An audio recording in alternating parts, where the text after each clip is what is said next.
This story starts with the memory of that day. Countless eerie black monuments fell from the sky. They dropped through the clouds one after another, their shadows covering the city below. Strange glowing spheres and lightning-like energy swirled around them as they descended. Right after that, barriers were deployed. A massive purple beam shot upward from the middle of the city, twisting the sky like a vortex. People standing on the streets stopped and stared, watching the glowing tower rise in front of them. Monsters called disaster beasts broke through the barriers and invaded the human world. Among them appeared a giant dark figure, the demon of destruction, Ringa, standing tall with purple energy swirling behind him. Soon, countless terrifying beasts flooded the streets. Armored monsters, winged creatures, and huge clawed beasts rushed forward while people screamed and ran. Disaster struck instantly. A monstrous armored creature swung its arm, sending a man falling backward as he shouted for everyone to run. Nearby, his child cried and reached out, calling for his dad as his mother ran, while chaos erupted around them. Across the streets, different beasts attacked from all directions. A winged creature swooped down, a burrowing beast erupted from the ground, and blue-flamed monsters charged toward the fleeing civilians. Bodies fell on the road as the destruction spread, and the entire area was swallowed by panic. The armored monster rushed forward with blue flames bursting around its body. Its jaws opened wide as it roared, blue light flashing in its eyes. It shot a swirling vortex of blue flames toward a woman who ran away, holding a child tightly against her chest. The flames spread across the road as the monsters closed in. That woman was caught by the blue flames and threw her child ahead. The small boy reached out weakly while lying on the ground. The woman's voice trembled as she repeated the same word, telling her child, Itsuki, to run. The child looked at her with tear-filled eyes and called out for his mom. Just then, suddenly, someone shouted Itsuki's name again. A drop of sweat slid down a boy's face as the voice echoed. In the next moment, the scene returned to the present. A girl with pink hair turned around toward him. She asked what was wrong, saying he was spacing out. He stood among the lined-up students and answered quietly that it was nothing. Hearing that, she narrowed her eyes and leaned in slightly, asking him again if that was really true. Then, while he was crying, the boy, who was the same Itsuki from that day, stood still with tears running down from one eye. Before he could answer, another student suddenly wrapped an arm around his shoulder and spoke cheerfully. He said Itsuki must be sleepy since he was usually asleep at this time. But today there was suddenly a school-wide assembly. While they were talking, Itsuki pointed toward the stage and told his friends that the teacher there was dressed strangely. On stage, the teacher wearing some kind of armored helmet explained what happened after the disaster beasts appeared. Some humans gained the power to fight back, and they became known as Awakened. The armored man described how, 10 years ago, the largest disaster beast attack happened at the northern shore of the Blue River. Awakened from all over the world crossed the river to repel them in what became known as the River Crossing War. Though attacks had decreased since then, the number of descending monuments had started to rise again. A large-scale attack similar to that war was likely coming soon. Itsuki's classmate leaned in again and pointed at a man on the stage. He explained that the person was Izumi Nento, the commander-in-chief of the northern continent. He asked how Itsuki could be from the north and still not know him. Itsuki looked at Izumi Nento quietly. He said the name sounded familiar and admitted he once imagined a hunched old man with a long beard. But the person on stage looked stranger than he expected. Itsuki's classmate grinned and told him he understood. But despite the odd appearance, Izumi Nento was the first awakened. It was thanks to him that humanity knew about the monuments and the disaster beasts. Itsuki's friend spoke excitedly, saying that this man was the strongest awakened. He added that even Teiwajin, known as the Light of Humanity, was his student. The scene shifted back to the armored man as he explained that recent research showed even ordinary people who had not awakened yet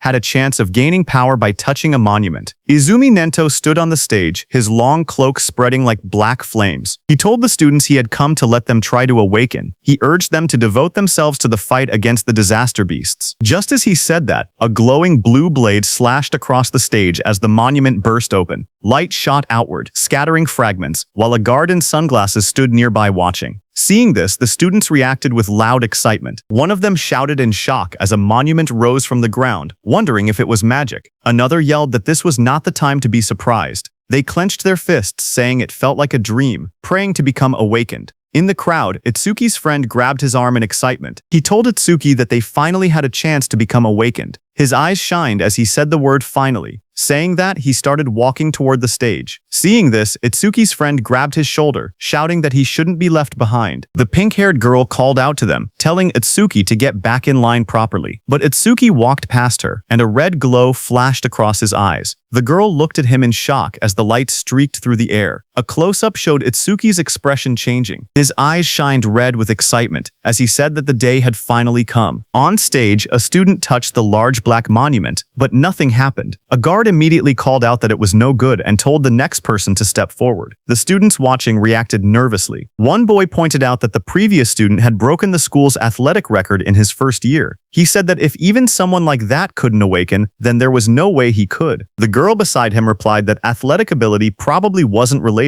and that it was too early to give up. More students reached out to touch the monument one after another. The guard repeated the same word, next, as the line kept moving forward. The students crowded together anxiously. One boy with white hair nervously pointed out that not a single person had awakened yet. Others muttered in worry. A girl with short brown hair said she thought it would be easy. The boy beside her trembled, wondering if their entire school would be wiped out. The guard called out the next name loudly, Oishi Hikaru. Nearby, a group of students whispered their concerns. One girl said she didn't want him to awaken. Another explained that he was already a habitual bully, and if he gained powers, they would be in trouble. A boy suddenly pointed toward the monument and shouted that something was happening. Lightning erupted violently from the monument, blasting outward. Oishi Hikaru's body was lifted off the ground as crackling blue electricity surrounded him. The sudden burst drew everyone's attention. A glowing blue screen appeared beside him, showing his information as he grinned excitedly. He thought to himself that both Izumi Nento and the woman beside him would surely recognize him now. The screen displayed this: Oishi Hikaru, human, level 0, Job Elementalist,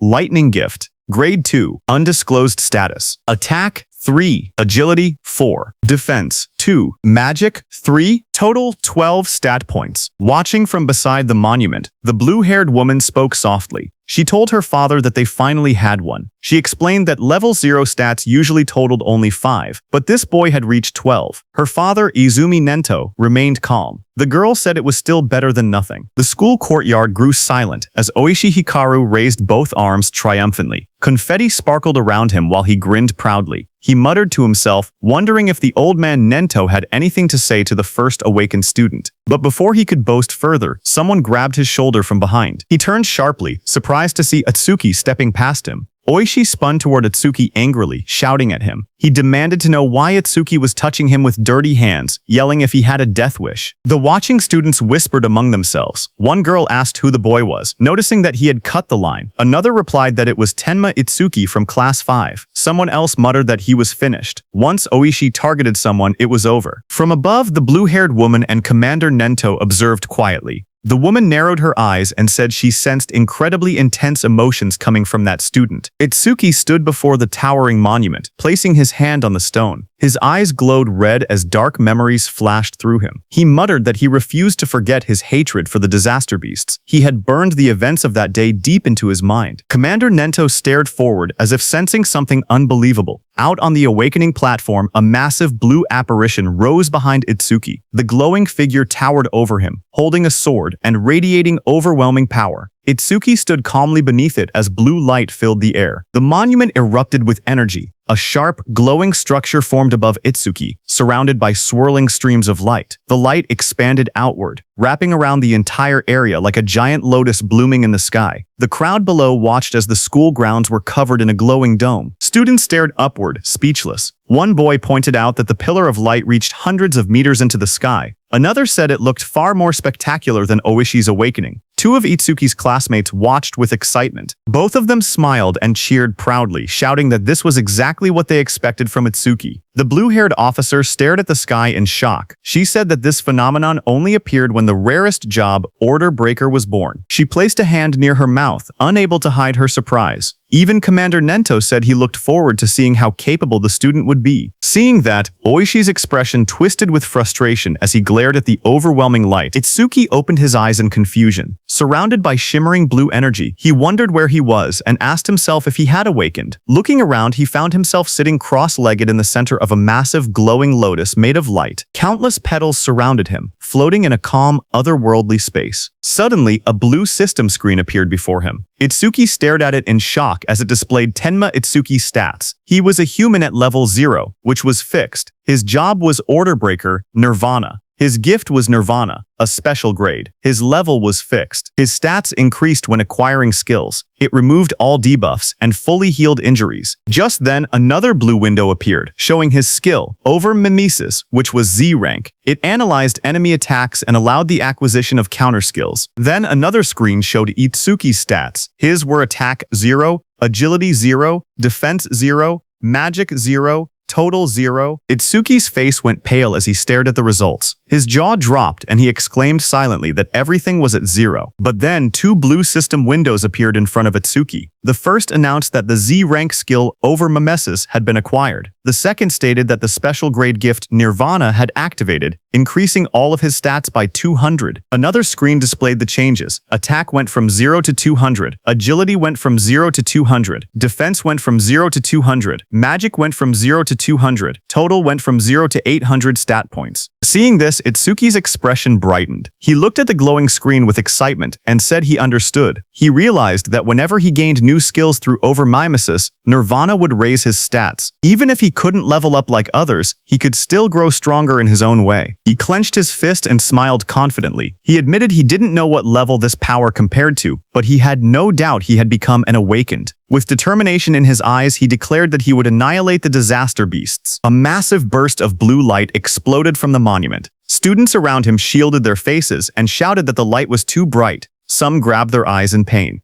Through the blinding radiance, Itsuki's silhouette stood tall within the monument's glow. Lightning and energy swirled around him in a powerful display. Oishi stared at the scene, trembling with disbelief. His face twisted as he shouted that such a thing was impossible. The blue-haired officer gasped as she looked at the glowing monitor. She covered her mouth in shock and said that these stats were unbelievable for a rookie awakened. Even Commander Nento admitted that it was hard to believe, but stated that Itsuki was undoubtedly among the strongest of all new awakened in history. Outside, Itsuki stepped out of the light, petals of blue energy swirling around him, watching his silhouette shine with power. Just one word left Commander Nento's mouth: the strongest. A system window displayed his public information: Tenma Itsuki Human. Level 0, fixed. Job, Order Breaker. Gift, special grade. Undisclosed. Skill, undisclosed. Status, Attack 200. Agility 200. Defense 200. Magic 200. Total, 800. In the crowd, students and teachers erupted in cheers. They shouted that Tenma's stats had shot up all at once. Someone cried out in disbelief, saying they never imagined their school would have someone this amazing. An older teacher yelled that this feat would go down in school history. But among the cheering crowd, Oishi trembled with rage. Lightning crackled around him as his eyes glowed red. He clenched his teeth and glared at Itsuki, furious that the cheers he believed should have been his, were now stolen away. Oishi's rage exploded as lightning surged across his body. He shouted that a loser like Itsuki should stay a loser. Students around him backed away as sparks crackled through the air, their faces tense with shock. Electricity flooded the entire hall, and Oishi stepped forward with a crazed expression. He declared that he would eliminate Itsuki using his newly acquired skill. Above the crowd, Itsuki stood calmly, staring down from the top of the monument as lightning scattered below him. Itsuki clenched his fist as a blue system window appeared. The screen displayed: C-rank skill, Silver Serpent detected. Over Mimesis activated. Itsuki's eyes sharpened as multiple blue panels began processing. The analysis started at 27%, then climbed quickly, 57%, 69%, and rising, while lightning flickered around him. Itsuki made his move and jumped with lightning speed. The floor cracked under the impact as the lightning slammed down. Students gasped when they looked up and realized something was wrong. One girl asked where Itsuki had gone. Another student said they saw a flash of electricity, and then Itsuki suddenly vanished. Oishi looked around in confusion, wondering where Itsuki was. A glowing blue window reached 88% as Itsuki appeared behind Oishi like a shadow wrapped in lightning. His eyes shone with a blinding horizontal beam. Oishi froze in terror, Sweat poured down his face as he realized Itsuki was behind him. He panicked, unable to move. Itsuki placed a hand on Oishi's shoulder. His voice was cold as he told Oishi to consider himself lucky for being born human. He added that if Oishi were a disaster beast, he would have killed him about 100 times already. Oishi trembled uncontrollably, fear tightening his entire body. Moments later, Itsuki casually stepped forward while Oishi collapsed onto the ground. Another student shouted in shock, asking when Itsuki had moved behind him. Someone else laughed nervously, saying Oishi must have been so scared his legs gave out. Another warned them to be quiet before Oishi heard them. A new panel floated above Itsuki, showing 94%, then rising quickly. Blue energy swirled around him as the progress reached 99%. Itsuki glanced at the glowing screen and commented that maybe the analysis was fast because it was only a C-rank skill. The display turned pitch black and flashed. Analysis progress 100%. Lightning exploded around him as a new message appeared, saying C-rank skill Thunderbreaker acquired. Itsuki stood in the center of the crackling blue electricity, his body glowing as the newly gained power wrapped around him like living lightning. The students watched nervously as the light began to glow again. One of the boys stared in shock, saying it was happening once more. Another student, wearing sunglasses, adjusted them with a grin, saying it was a good thing he had brought them. Inside the glowing space, Itsuki appeared sitting calmly with a thoughtful expression. He realized that every time an analysis finished, he was forcibly brought into this strange place. In front of him, the system windows appeared, stating that the analysis of Silver Serpent was complete, and the skill Thunderbreaker had been acquired. Another window opened, showing the description of Thunderbreaker, Level 1. The skill allowed him to absorb C-rank and lower lightning attacks into his body. When releasing the absorbed lightning energy, his agility would increase by 50%. It also had a passive effect. Each time he absorbed a C-rank lightning attack, his agility would permanently increase by 5%.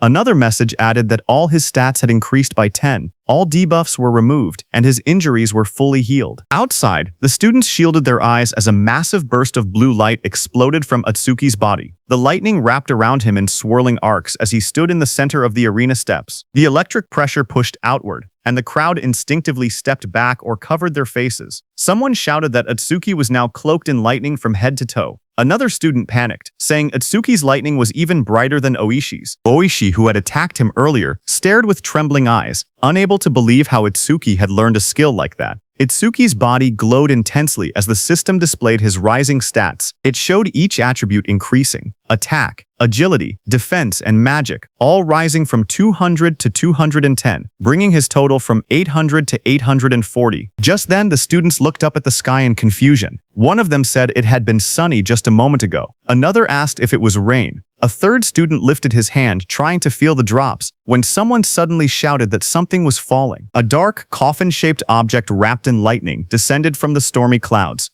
The rain poured harder as it crashed down toward the school grounds. The woman with blue hair and glasses saw it and shouted in shock, calling it a monument. She questioned why it had appeared here, of all places. Commander Nento quickly announced that the school-wide assembly was cancelled and ordered everyone to evacuate outside the school grounds, just like in their drills. He realized that there was no doubt the target was him. The woman turned to Commander Nento and told him that they should escape too, since combat wasn't their specialty. But Commander Nento beside her shook his head. He warned that if they ran, everyone else would panic. He pointed ahead, telling her to look, because the boy standing there was calmer than both of them. Ahead of them, lightning exploded around the descending object. Students ran in all directions, fleeing in fear. Only one boy, Itsuki, remained still in the middle of the field, bathed in a faint blue glow. From behind, the blue-haired woman shouted at him, demanding to know why he wasn't running. A massive dark pillar crashed down from the sky, shaking the ground as debris exploded outward. Rain poured heavily around it. Nearby, a group of students panicked. One boy shouted that disaster beasts were coming and urged Itsuki to escape. But Itsuki, with glowing red eyes, stood still. His voice was cold as he declared that he would exterminate every single one of them. His friends stared at him in shock. One of them yelled that he would die if he didn't run. Another insisted that since he had only just awakened, he couldn't possibly fight disaster beasts. They told him to leave everything to the other awakened. But Itsuki shook his head. He calmly told them to trust him. The pink-haired girl hesitated, worry written all over her face. Finally, she shouted that if he died, he shouldn't blame them. She grabbed the other guy's clothes and dragged him with her. The glasses-wearing boy asked her if it was really okay to let him go, reminding her that the enemy was a disaster beast, a walking weapon of mass murder. As the two ran off, Itsuki looked ahead with a crazed smile. His eye glowed bright red through the rain. He muttered that his first enemy after becoming an awakened was the one who killed his parents, and that it was lucky. Lightning curled around him as he stepped forward. A glowing panel appeared beside him, displaying the status of the creature before him. It was Skeleton Soldier #1369, Level 8. Gift Grade 2, Defense increases by 100%. If the enemy's attack exceeds its own defense, the gift becomes invalid. Skill, Bonefire,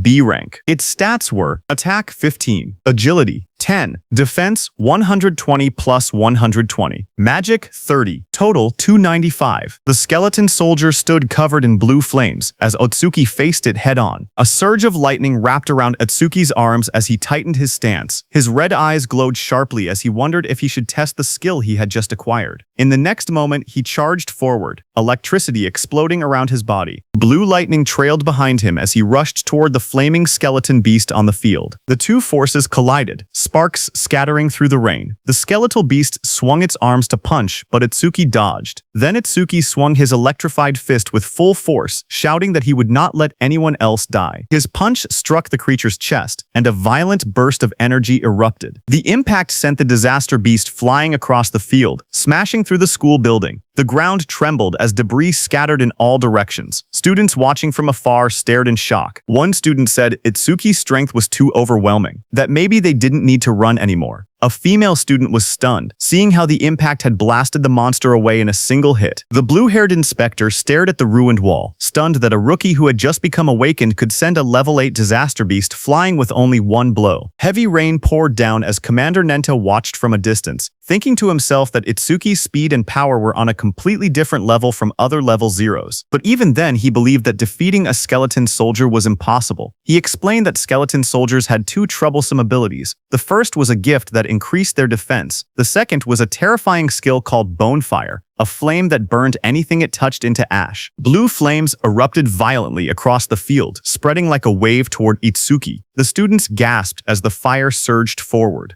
Itsuki's friends cried out in fear, shouting Itsuki's name. Oishi stepped forward with a crazed smile, yelling that the fool who didn't know his place would just burn to ash. Meanwhile, glowing screens appeared in front of Itsuki. A system message informed him that the enemy was using Bonefire. The analysis began, first at 1%, then rapidly accelerating. As the blue flames engulfed him, more screens appeared, 25%, 39%. 57%. Itsuki stood firmly inside the blazing bonefire, surrounded by data streams. He calmly observed that the analysis speed increased whenever the enemy's skill struck him. The blue-haired instructor watched with widening eyes. She said that even a level 10 awakened wouldn't stand a chance if they took a direct hit. Blue flames continued to swallow the arena as Itsuki stood in the center, half of his body burned away and glowing like a skeleton. The blue-haired instructor's voice echoed through the flames, saying it would be tragic for a genius who had just appeared to be killed by a disaster beast before he could grow. System windows floated around Itsuki, showing 77% and 81%. Itsuki looked at his burning body and muttered that this was what it felt like when the body burned. He added softly that it must have hurt. A memory flickered through the flames. He saw his mother's face, half burned away. He realized that it hurt so much, but even in her last minutes, she smiled so as not to scare Itsuki. Commander Nento peered out with a sharp gaze, wondering if Itsuki hadn't used his full power yet. The blue fire swirled violently as the progress bar climbed. Itsuki's skeletal hand tightened, and he said that once the analysis was complete, the enemy was finished. The system window flashed. Analysis progress, 100%. Outside the flames, the students whispered nervously. One asked if it had been too soon to hope for a rookie who had just become awakened. Another admitted he had been stupid to expect anything. But suddenly, someone pointed forward in shock. He shouted that the blue lotus flower had appeared again. He said Itsuki might show them another miracle. Blue light swirled around Itsuki as he stood inside the burning aura, wondering what kind of skill he would gain this time. The flames around him continued to fade, revealing his burned and cracked body beneath the blue energy. Then a system window appeared, showing that the analysis of Bonefire was complete. It stated that a new skill, Black Wall, had been acquired. More windows followed, explaining the skill. The active effect would create ice on the body by consuming magic power, and could block B rank or lower fire skills. The passive effect increased defense when blocking those skills. Another notification appeared, saying that Black Wall, LV2, had been acquired and that all of his stats had increased by 20. It stated that all debuffs were removed and his injuries were fully healed. A new window showed his updated status. Attack, agility, defense, and magic had all risen from 210 to 230, bringing his total from 840 to 920. Itsuki looked at the glowing screen calmly. He remembered how even his strongest attack earlier couldn't break the skeleton soldier's defense. Now, with this new increase, he believed he should be able to do it. Suddenly, blue lotus petals unfolded around him, blooming like a massive light flower. Itsuki stood at the center, his body surrounded by shining energy. The students watching gasped in shock. One of them cried out in relief, saying Itsuki was alive. Others cheered loudly, convinced that he would succeed. Someone pointed out that a full recovery like this was practically a miracle. The blue-haired instructor stared in shock as she watched the scene unfold. She wondered aloud if Itsuki had a self-healing skill. She had seen him use a lightning element skill earlier, so she couldn't understand how he was recovering. Commander Nento was also shocked. He remembered that order breakers were considered the most mysterious job, but even among them, Itsuki seemed uniquely strange. Meanwhile, Itsuki stood in the center of the glowing lotus petals. His body had recovered completely, not a single injury left. Blue fragments drifted around him as he looked down at his restored form. Itsuki whispered in disbelief, saying it was a perfect recovery. He wondered whether he would heal even if his limbs were cut off, or if his brain was destroyed. He admitted he was curious about the limits of his self-healing. Suddenly, the skeleton soldier roared, its armor burning with blue bone fire. The flames surged violently as the monster charged forward. Itsuki turned calmly, raising his arm as black spikes spread across his skin. The blue flames rushed toward him. His entire body became engulfed in the fire, but he stood unmoving within it. Moments later, his silhouette appeared again through the blaze. Thick layers of black spikes covered him completely, and his red eyes glowed coldly behind the cracked ice armor. Itsuki cracked through the air as he shot upward. The explosion of blue flames shook the area when he crashed down. Itsuki's armored body glowed with electricity as he readied another strike. The skeletal beast struck, but Itsuki moved again, instantly appearing behind the beast, faster than anyone could follow. Itsuki then raised his arm, and it turned into a massive black spike sword, lightning running through it. Itsuki moved with lightning speed, and with a single slash cut the skeletal beast in two with that sword. The students watching from afar were stunned. One of them said that Itsuki moved behind the disaster beast in an instant, as if he had teleported. Another said that only awakened people could track movements like that. Oishi was also stunned, saying she couldn't see Itsuki's movements at all. She compared it to what she had seen before. The blue-haired instructor questioned if someone like Itsuki could really be a rookie. On the other hand, as the dust settled, Itsuki stood alone. As the black spikes on his body disappeared, he kicked and destroyed the skeleton beast's head. He was stunned to realize that it not only generated solid armor to protect his body, but could also shape that armor into any kind of weapon he wanted. A divine skill that combined both offense and defense. Suddenly, someone shouted his name. Itsuki turned his head in surprise as his friend rushed toward him and wrapped him tightly in a relieved hug, saying he was glad Itsuki had won because he had been worried the entire time. Itsuki stayed still for a moment before asking about Saya. His friend pulled back and admitted that Saya had been watching earlier with a face that looked like she might cry, but now she was nowhere to be seen. Itsuki looked toward the crowd, wondering why she didn't come. He scanned the students in the distance, confusion growing. He quietly wondered if she might be angry. Not far away, the blue-haired instructor watched the aftermath of the fight. She spoke seriously, noting that for a boy to defeat a skeleton soldier, something even a level 10 awakened would struggle against, was unbelievable. Commander Nento called the blue-haired instructor Choha and told her to stay and assist with the cleanup. He also told her to deliver his message to the principal that he would be taking Itsuki with him. On the other hand, Itsuki's friend patted Itsuki's hand, saying there was no way Saya would be angry after he won. He guessed that Saya was probably scared of falling behind Itsuki, so she might have gone to touch the monument instead. Itsuki lowered his gaze slightly and murmured that he hoped that was the case. Just then, a voice called out to him, asking if he was Tenma Itsuki. Itsuki turned and noticed someone approaching. Commander Nento, wearing a long cape, stood before him. Itsuki looked up at him in silence. People watching from a distance began whispering among themselves. They saw that Izumi Nento, a famous figure, was talking directly to Itsuki. Some wondered if he intended to take Itsuki as a student. Others doubted it, saying the only person Commander Nento had ever accepted as a student was Teiwajin, humanity's strongest. They insisted that no matter how strong Itsuki seemed, something like that wouldn't happen. Itsuki's friend stepped away nervously and said he would go look for Saya.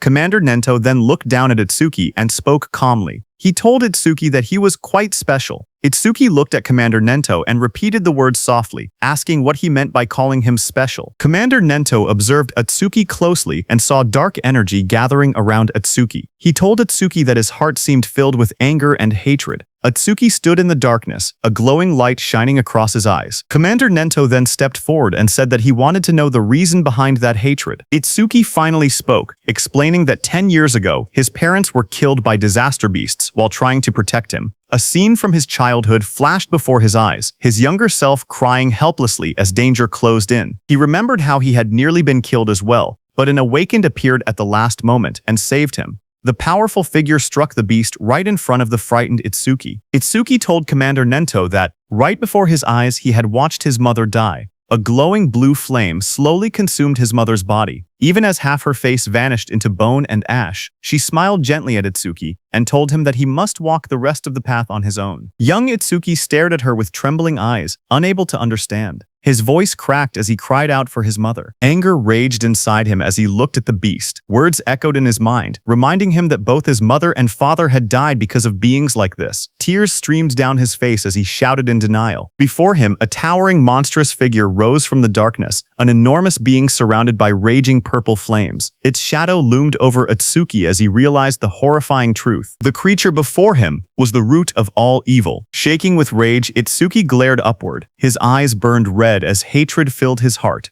On that day, he swore a vow. He would kill that demon and every last creature of its kind. In the present, Itsuki clenched his jaw, a tear slipping down his cheek as he shouted that he would kill all of its kind. Commander Nento looked at him and commented that even with a heart consumed by hatred, Itsuki still shed tears. Itsuki raised a hand to his face and explained calmly. Ever since he witnessed the tragedy of his mother's death, his left eye had stopped producing tears, but his right eye had begun crying on its own. Thanks to that, he said, he never forgot his hatred for the disaster beasts. Commander Nento then asked if Itsuki would become his student. He promised to get him into the Salvation League and help him gain the immense power needed to take revenge on the disaster beasts. Itsuki repeated the words quietly, asking what the Salvation League was. Commander Nento then explained. He told Itsuki that to counter disaster beasts more efficiently and scientifically, the governments of the 5 continents had gathered strong awakened from around the world and created an official organization. The members of this organization were called saviors. He continued, saying that saviors were provided with resources such as dedicated training grounds and powerful weapons. They were also guaranteed high compensation. Even trainee saviors received 10,000 gold per month. Itsuki listened in surprise, realizing that 10,000 gold was enough to buy a car. Commander Nento then warned that such generous treatment was not given for free. Saviors were expected to constantly fight disaster beasts on the front lines and protect people's safety. Itsuki stood shirtless, his expression calm as he spoke. He said that he did not care about high pay or special resources. What mattered most to him was something else. Determination filled his eyes. His gaze sharpened as he clenched his fist. He declared that what mattered most was fighting disaster beasts on the front lines. With unwavering resolve, he announced that he wanted to become a savior as well. Commander Nento then explained the process.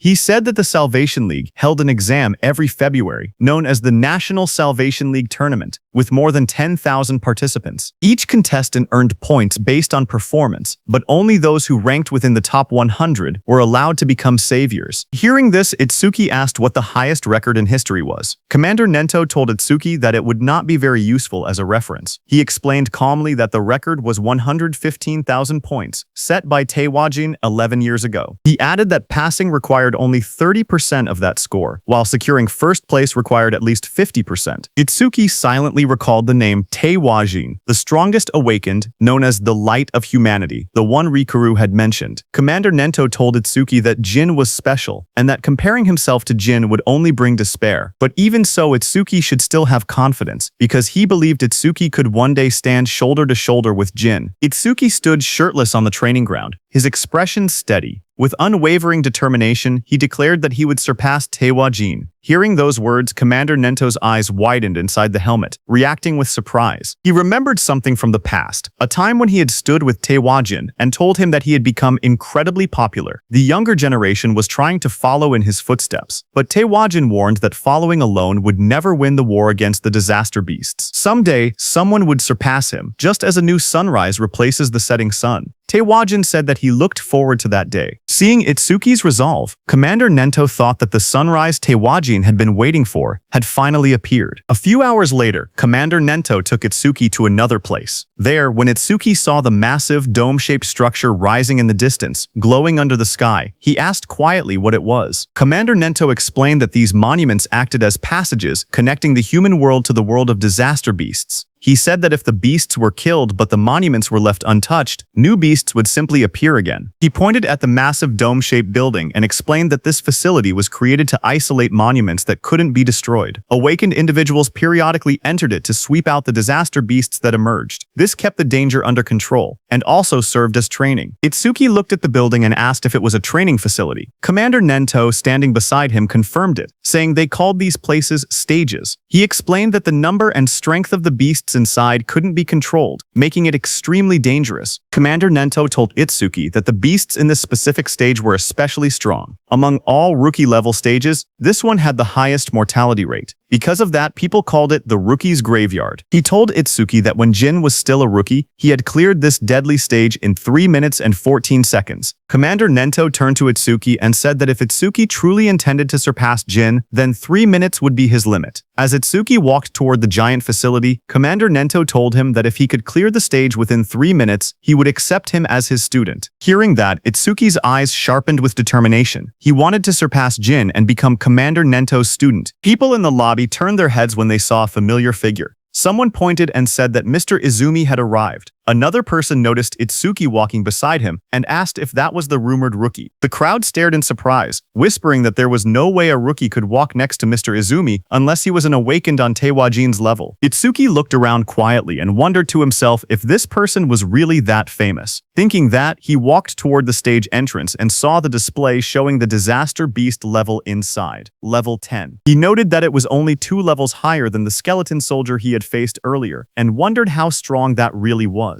But what surprised him more was that even though several people were gathered nearby, none of them seemed prepared to enter the stage. He wondered why that was. Someone nearby muttered that the rookie looked way too confident and assumed that a high-level awakened must be accompanying him. Another wished they could be taken along too, while someone else joked that the rookie probably came just to flirt with the receptionist, saying that with a decent face he was getting cocky. At the counter, the receptionist approached him with a polite smile. She asked if he wanted to enter the stage and how many challengers there would be. He calmly replied that it would be just him. Hearing that, the area fell silent as the receptionist stared at him across the counter. Suddenly, she leaned forward and yelled angrily. She told him not to make unfunny jokes and asked if he was messing around. She warned him that if he was just there to hit on her, it was pointless. She explained that even if the place was an artificial stage, it was still dangerous. People could get hurt or even die. Itsuki stared at her in confusion, wondering what she was even talking about. Behind them, several people watching from afar started laughing. They joked that he really was there to hit on her. Some said that there were always people who treated the stages like dating spots, and those people usually got scolded and went home. Itsuki looked at the receptionist calmly and explained the misunderstanding. He told her he had absolutely no interest in her. He said he only came to challenge the stage, nothing more. But the receptionist sighed and rubbed her forehead. She told him he didn't have to act tough just because he was embarrassed. She even said she would give him her contact information, so he should just go home. But Itsuki's expression darkened.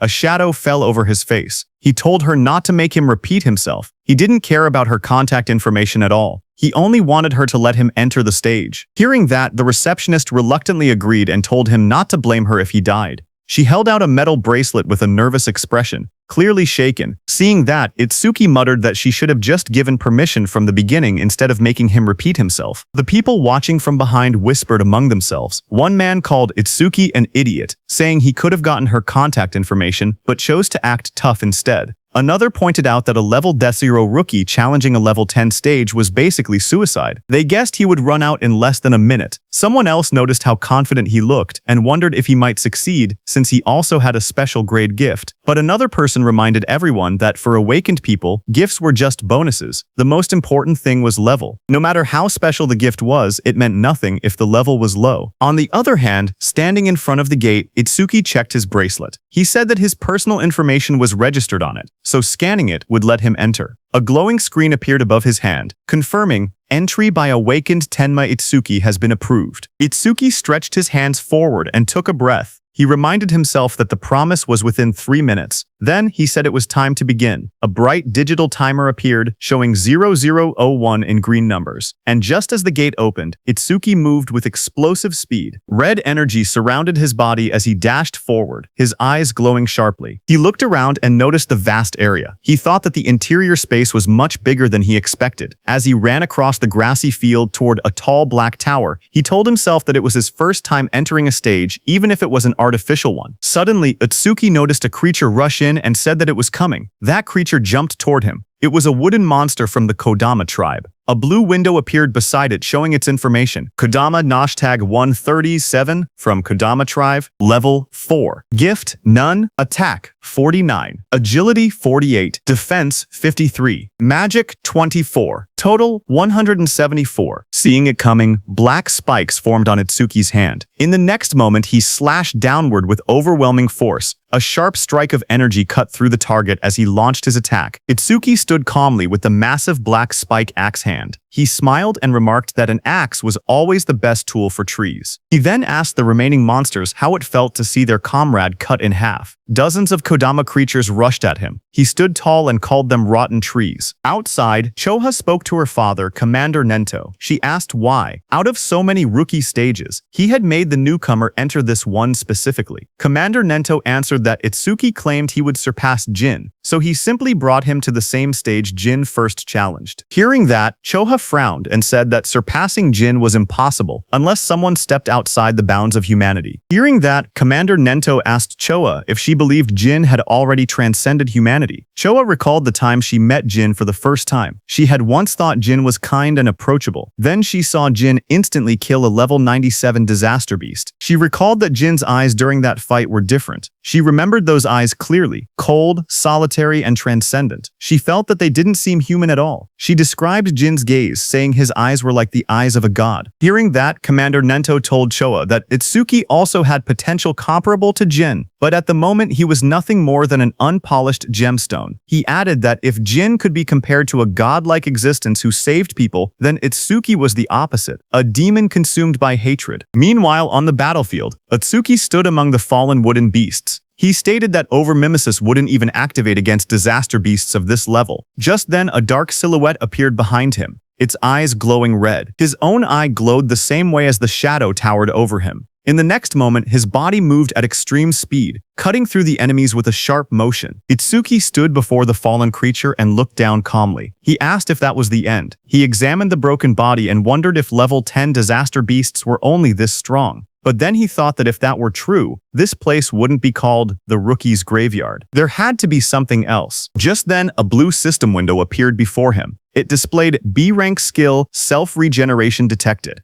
Overmimesis activated. Another window followed. Analysis started. Then a second one. Analysis progress 5%. Itsuki turned as a sudden sound caught his attention. His expression shifted slightly. That level 10 disaster beast rose again behind him, its entire form twisting upward with glowing green eyes. Its long vine-like limbs burst outward and lunged at him. Itsuki braced himself, thinking in surprise that he had cut off half its head, yet it had regenerated. The moment the towering monster regenerated, Itsuki narrowed his eyes and muttered that he knew things wouldn't be straightforward. A glowing blue system window appeared in front of him, revealing the creature's details. It identified the monster as regenerated Kodama #520 of the Kodama tribe, a level 10 beast with a grade 2 gift. Its defense had dropped by 50%, but its self-healing ability had greatly increased. Another blue window listed its stats clearly. Attack a 110, Agility 100, Defense 60, Magic 180, total 450. As the creature's roots and branches whipped wildly, Itsuki tightened his fist. A system alert flashed. Black wall activated. The next second, his hand was covered by black spikes cutting through the roots. Itsuki jumped at the monster. While dodging the monster's attacks, he quickly analyzed the situation. He realized the beast couldn't regenerate if he damaged it fast enough. He told himself that he had to deal massive damage in a short amount of time. The analysis window appeared beside him. 17%, then 19%, rising slowly. Itsuki smashed forward with his armored arm, splitting through the Kodama's defenses as sparks and debris burst around them. His eyes glowed red as he moved like a shadow, slicing through the forest of wooden limbs. Each step sent shockwaves across the ground, and each strike pushed the progress window higher. Itsuki surged forward again, his blade-like arm shining with a cold blue light. 21%. Then he shot upward before crashing down like a falling spear, splitting the monster's giant body in half. Light from his attack cut straight through the Kodama, illuminating the entire battlefield. The towering creature's body split down the middle, a glowing crack running from its head to torso. Its golden eyes shone through the gaps as its massive frame began to fracture. Itsuki watched with sharp red eyes, a grin forming on his face. He said he wasn't done yet. He said he would mince the creature completely, so it wouldn't regenerate. In the next moment, he raised both arms. A blinding vertical slash of light tore downward, cutting the giant monster clean in half. Cuts spread across the creature's body, and the wooden shell shattered into countless pieces. The fragments scattered through the air, glowing faintly before breaking apart completely. As the dust settled, Itsuki lowered his arm and exhaled. He said this should be enough. He added that using Black Wall for so long was draining his magic. But before he could rest, vines and roots twisted together again in front of him. That wooden creature's form surged upward with glowing yellow eyes, rising from the remains and preparing to attack. The glowing display in front of Itsuki showed 60%, but the fight still raged on. Wooden tendrils whipped toward Itsuki as he moved between them with sharp, fluid steps. He glanced back with an annoyed expression, thinking that even after all of this, the monster still refused to die. He quietly muttered that it was becoming a real pain. The attacks continued to strike from every angle. As he dodged, he noticed something important. Every time the monster regenerated, Overmimesis's analysis speed increased. His eyes narrowed. That meant the longer this continued, the faster the analysis would complete. He realized he needed a new approach. He decided to cancel Black Wall to conserve his remaining magic and instead rely on Thunderbreaker to avoid the attacks while keeping his distance. Continuing this pattern until the analysis finished would be the winning strategy, but there was a problem. He didn't have much time left before the 3-minute limit ran out. Lightning crackled across his arm as the display climbed to 75%. Determination hardened his expression. He activated Thunderbreaker and Black Wall at the same time, pushing his offense to the extreme, while forcing the monster to repeatedly regenerate. Doing so, he thought, would increase the analysis speed even further. Power surged around him,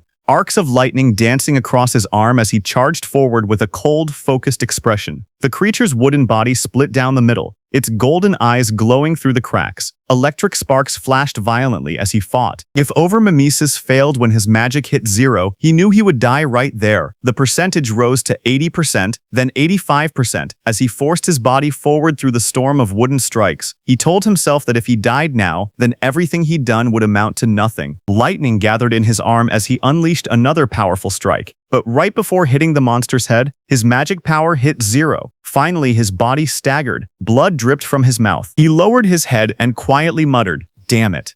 Itsuki stood pierced by sharp wooden spikes, his body battered and barely holding on. He lowered his head as white steam drifted off his wounds. He quietly admitted that his magic seemed to have finally run out. Then a glowing window appeared beside him, showing 99%. Seeing that, Itsuki's expression sharpened. Blood streamed down his chin as his eyes glowed coldly. He declared that, just as he thought, Overmimesis did not need magic to activate. With a strained smile, he announced that this match was his win. The window in front of him then showed analysis progress 100%. A bright lotus-shaped energy began expanding around him, glowing blue and cracking the wooden spikes. A system window appeared, saying self-regeneration analysis complete. Lotus burst acquired. The lotus continued to bloom outward, pushing everything away as more spikes shattered. Another window displayed the details. Lotus Burst, LV2, active effect, consumes magic to deal explosive damage to enemies within a 5 min diameter. Power scales with magic consumption. Passive effect, Each time Lotus Burst defeats a living creature of level 1 or higher, all skill ranges increase by plus 1%. The Lotus opened fully. A pink glow surrounded Itsuki as his wounds rapidly healed. Another window appeared. Lotus Burst, LV2 acquired. All stats plus 20. Remove all debuffs and fully heal injuries. The monster watching him narrowed its glowing yellow eyes. A final window appeared. Lotus Burst activated. Itsuki brought his hands together and clapped. A burst of force erupted instantly, followed by a roaring explosion of flames that engulfed everything in front of him. A blazing wave swept outward, and the monster's shadow shot through the smoke and sparks. When the flames settled, he stood there with blood running down his cheek, his hand still extended from the technique he had just used. With a calm breath, he looked ahead and said that Lotus Burst wasn't bad. Smoke rose around the scorched crater at Itsuki's feet as he examined the destruction. He noted that using only a third of his magic produced this much power, and sweeping away weak disaster beasts would now be far easier. But he admitted he never expected Overmimesis to restore magic that had already reached zero. As he stepped forward, something on the ground caught his attention. He stopped, staring at a glowing green crystal beside him, and quietly asked what it was. Meanwhile, outside, the receptionist stared anxiously at the bright red screen. She said that almost 3 minutes had passed since the rookie Itsuki went inside, yet there was still no sign of him coming out. She pointed at the display where the status window showed, Challenge in progress. Stage level 10. Challenger Tenma Itsuki. Time used, 2 minutes 09 seconds. Seeing this, she nervously added that they should call the rescue team quickly. Choha adjusted her glasses and spoke calmly. She said she didn't think Itsuki would lose to level 10 disaster beasts, but clearing the stage within 3 minutes seemed impossible. Her sentence trailed off as silence fell between them. But suddenly, a new message appeared on the large screen, saying new record achieved. Seeing that, everyone in the hall froze. Shocked whispers spread through the crowd. One woman stepped forward, staring at the green screen in disbelief, whispering, "No way." Choa widened her eyes. She asked aloud how Itsuki managed to clear it, unable to believe what she was seeing. And the most shocking thing was that even 3 minutes hadn't passed. A final notification flashed brightly on the monitor. Challenge success. Stage level 10. Challenger Tenma Itsuku. Time used 2 minutes 14 seconds. Stage clear record updated. The room fell silent as everyone stared at the unbelievable result. The leaderboard screen displayed the results. It showed first place belonging to Tenma Itsuki, with a clear time of 2 minutes 14 seconds. Second place belonged to Taewajin, who cleared it in 3 minutes 14 seconds. Third place was Hiten Sho, with a time of 7 minutes 17 seconds. Just then, Itsuki came out of the gate, his clothes torn and stained with green liquid.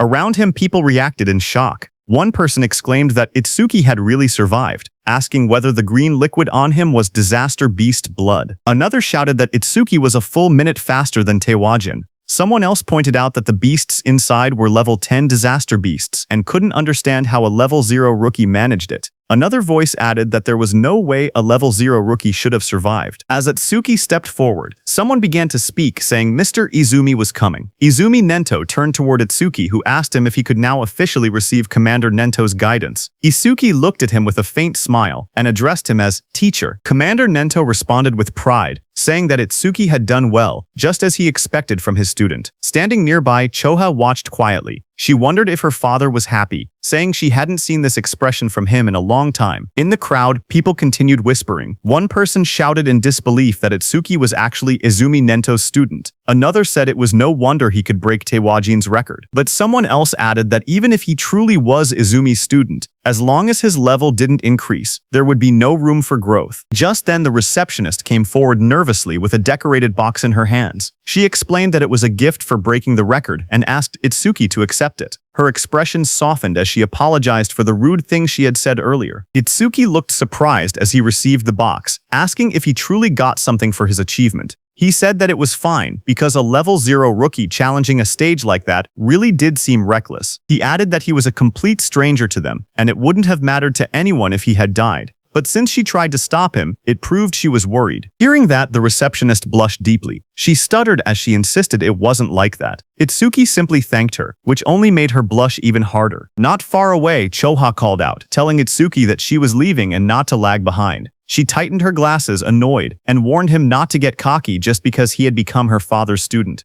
Itsuki straightened up and replied quickly, agreeing. Then Commander Nento, beside Choha, studied Itsuki and commented that a stage of this level now seemed too easy for him. He suggested raising the difficulty. He continued saying that Itsuki should be able to challenge advanced stages now. Itsuki looked at him, surprised, and repeated the words, "Advanced stages?" As the three of them walked together across the rooftop at sunset, Commander Nento continued explaining. He said that a disaster beast's strength was not determined by level alone. The most important factor, he stated, was something else entirely. He explained that the true deciding factor was species. Choa explained that species without intelligence, which moved only by instinct, were usually easy to deal with, but some species possessed intelligence equal to or greater than humans. She explained that such species were far more troublesome than ordinary disaster beasts. Choa continued. She said that awakened beings and disaster beasts were essentially the same type of creature, but with one difference. Only humans were said to possess jobs. Because of that, stats differed depending on species. She went on to explain that advanced stages contain these powerful species, or intelligent disaster beasts. Their difficulty was several times higher than normal stages. Most of the northern continent's advanced stages were located in North District 4, and she told Itsuki that this would be his next destination. She asked whether Itsuki had any other questions. Hearing her explanation, Itsuki suddenly remembered the two beasts he had defeated earlier. He thought about them in silence. They hadn't shown any signs of intelligence, and they hadn't screamed even when attacked. He wondered if that meant they didn't even have pain receptors. Itsuki's eyes glowed with sharp intensity as he looked up. He asked Choa whether intelligent disaster beasts had pain receptors or not. Hearing that, Choa suddenly felt a chilling pressure behind her. As she turned, her expression stiffened. She wondered what this terrifying aura was and what Itsuki was thinking. Behind them, a group of people gathered and whispered among themselves. One of them asked if anyone had heard that Mr. Izumi planned to make Itsuki challenge an advanced stage. Another replied that Itsuki, who broke Tewajin's record, should be fine. But one man explained that advanced stages were completely different from normal ones. More importantly, almost all the stages in North District 4 were under a single man's control. He said that every awakened person who had entered an advanced stage there had gone missing, and rumors claimed that the man had killed them. Someone immediately asked if he meant Kinoshita Reiji. Another man began to speak disrespectfully, asking who Kinoshita Reiji even was, and suggesting he acted like a king. His friend quickly covered his mouth, hushing him in panic. He warned him that he would be killed too if that man heard him. After all, he said, that man was the son of the North District 4 governor, Kinoshita Reiji. The scene shifted to a luxurious room. A young man lounged confidently while servants stood around him. He was the infamous Kinoshita Reiji. A subordinate asked him when he would be departing. Reiji smirked as he answered. He said that all the stages in North District 4 were under his control, so he would go whenever he wanted. To him, waiting in line was something only commoners did. He lifted his glass with a satisfied smile. After leaving from there, Itsuki opened the small ornate box, revealing a shining stone resting on a red cushion. As the three of them sat together beneath the shade of the trees,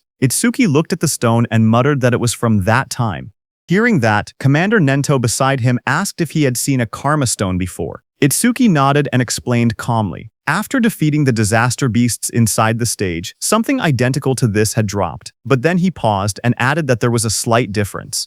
He took out a green crystal. He stared at the one in his hand and said the color was green, but something about it wasn't the same. Hearing that, Choha's eyes widened in shock. She exclaimed that it was an intermediate karma stone appearing inside a beginner stage. She stepped closer, adjusting her glasses to take a look. Itsuki asked what exactly a karma stone was. Choha turned to him and began explaining. She reminded him that he had been a rookie. She said karma stones were also called experience stones. She explained that when a disaster beast or an awakened being died, karma, or an invisible energy similar to experience points, came from their corpse. Absorbing this energy increased a person's level. In other words, a karma stone was an object that contained karma. A figure glowing with energy appeared in her explanation, demonstrating how someone could use a karma stone to absorb the karma inside. She continued, saying that karma stones didn't occur naturally, which made the situation strange. Choha wondered aloud why such a stone had appeared in that stage. Beside her, Commander Nento quietly said it was probably because of Itsuki's gift. Hearing this, both Itsuki and Choa looked confused and asked again about the so-called gift. Commander Nento explained that normally, the karma of a defeated enemy would be absorbed by the one who killed them. Yet even though Tenma had defeated 2 disaster beasts, he never leveled up. That meant the karma had not been absorbed. He added that manifested karma never disappeared without a reason. He continued, saying that if his speculation was correct, the karma of the disaster beast that attacked the school had been absorbed by the awakened individuals present, meaning the people standing there. He explained further that a stage was an enclosed space. Because Tenma was unable to absorb the generated karma and there was no other recipient inside, the leftover karma clumped together and formed a karma stone. Hearing this, Choha looked startled. She asked how Itsuki's stats increased if he truly could not level up. Hearing that, Commander Nento suddenly stood up and reminded Choha that an awakened person's gift was top secret and could not be disclosed. Startled, she apologized immediately. Commander Nento then turned back to Itsuki. He told him that he could choose whether to keep the Karma Stone or sell it. He added that he would be leaving soon for a Commander-in-Chief meeting of the 5 continents, and that during his absence, Choha would look after him. Before departing, he said there were several things he wanted him to remember. Commander Nento spoke calmly as he listed out the rules. He told Itsuki to keep their relationship confidential, then added the second rule, never disclose his gift to others. The third rule followed. Itsuki had to clear at least 6 advanced stages before the teacher returned. A fourth instruction echoed after that. He told Itsuki to do what he believed was right without hesitation, promising that no matter what happened, he would be behind him. Hearing this, Itsuki smiled with determination and answered, "Yes, teacher." At the same time, at North District 4, Flaming Rock Execution Ground, groups of students argued with suited guards blocking an entrance. One of them shouted that they had arrived first and demanded to be let in. The guards refused. They said the stage had been reserved by the Kinoshita family's son, telling everyone to go home. The students grew angry. One yelled that having money didn't give someone the right to do whatever he wanted. Another pointed out that the privileged boy wasn't even there yet and insisted they should be allowed in first. Their frustration rose. One threatened to report the situation to the Awakened Guild, saying he didn't care who the rich kid was. But before he could finish, a dark figure with glowing red eyes appeared behind them, cutting off their complaints. In the next moment, a powerful attack blasted forward. The students were thrown aside as a muscular fighter struck with overwhelming force, scattering them in an instant. Another student rushed forward, attacking the muscular man. A sharp white arc cut through the air as it struck with full power, but the attack landed directly on the muscular man's body and bounced back, sending shockwaves bursting outward. The impact echoed loudly across the ground. The blonde student watching from behind stared in horror. He muttered in disbelief that his B-rank skill, Earth Spine, had not worked at all. The muscular man turned, his face shifting into a terrifying form with glowing red eyes and metallic markings. He shouted that the attack didn't hurt or even itch. The blonde student trembled. He thought to himself that Earth Spine was a technique meant to pierce anything. He wondered if the man in front of him was actually a monster. Before the student could react, the monstrous man lunged forward and grabbed him, his red aura flaring violently as he towered over the frightened student. The muscular man smacked the blonde student's head. The blonde student slammed down violently. Blood burst from his mouth as his eyes rolled back, his body twisting from the impact. Around him, the spectators reacted in shock. They whispered that a level 7 and a level 8 student had been killed instantly without being able to defend themselves. They said the big guy was far too strong. Someone identified him as Oga Takaru, one of Kinoshita Reiji's 4 pillars and a level 12 gold elementalist. Hearing that, the crowd understood why things had turned out this way. Oga held one of the defeated students by the neck and warned everyone. He said he would not forgive anyone who tried to enter the stage without Reiji's permission. If anyone resisted, he would treat them the same way he treated the 2 lying on the ground. The other students watched nervously as Takeru lifted the struggling blonde student off the floor. The blue-haired student remained unconscious beside him. Oga shouted that nobody should think about helping them. The group of bodyguards in suits stood nearby laughing. One of them told Oga not to go too far because the trash was watching. Another warned that if he kept beating weak students, the teacher would hear about it. Their laughter echoed through the area. Oga only scoffed. He tossed the blonde student aside with a flick of his arm, showing no concern at all. The injured blonde student collapsed forward, but before he could hit the ground, Itsuki caught him. Blood dripped from the student's nose as his body went limp in Itsuki's hands. Around them, the other students whispered in shock. One of them asked who the newcomer was and wondered why he didn't listen when they told him not to interfere. Another panicked voice said that a level 0 person was definitely going to die.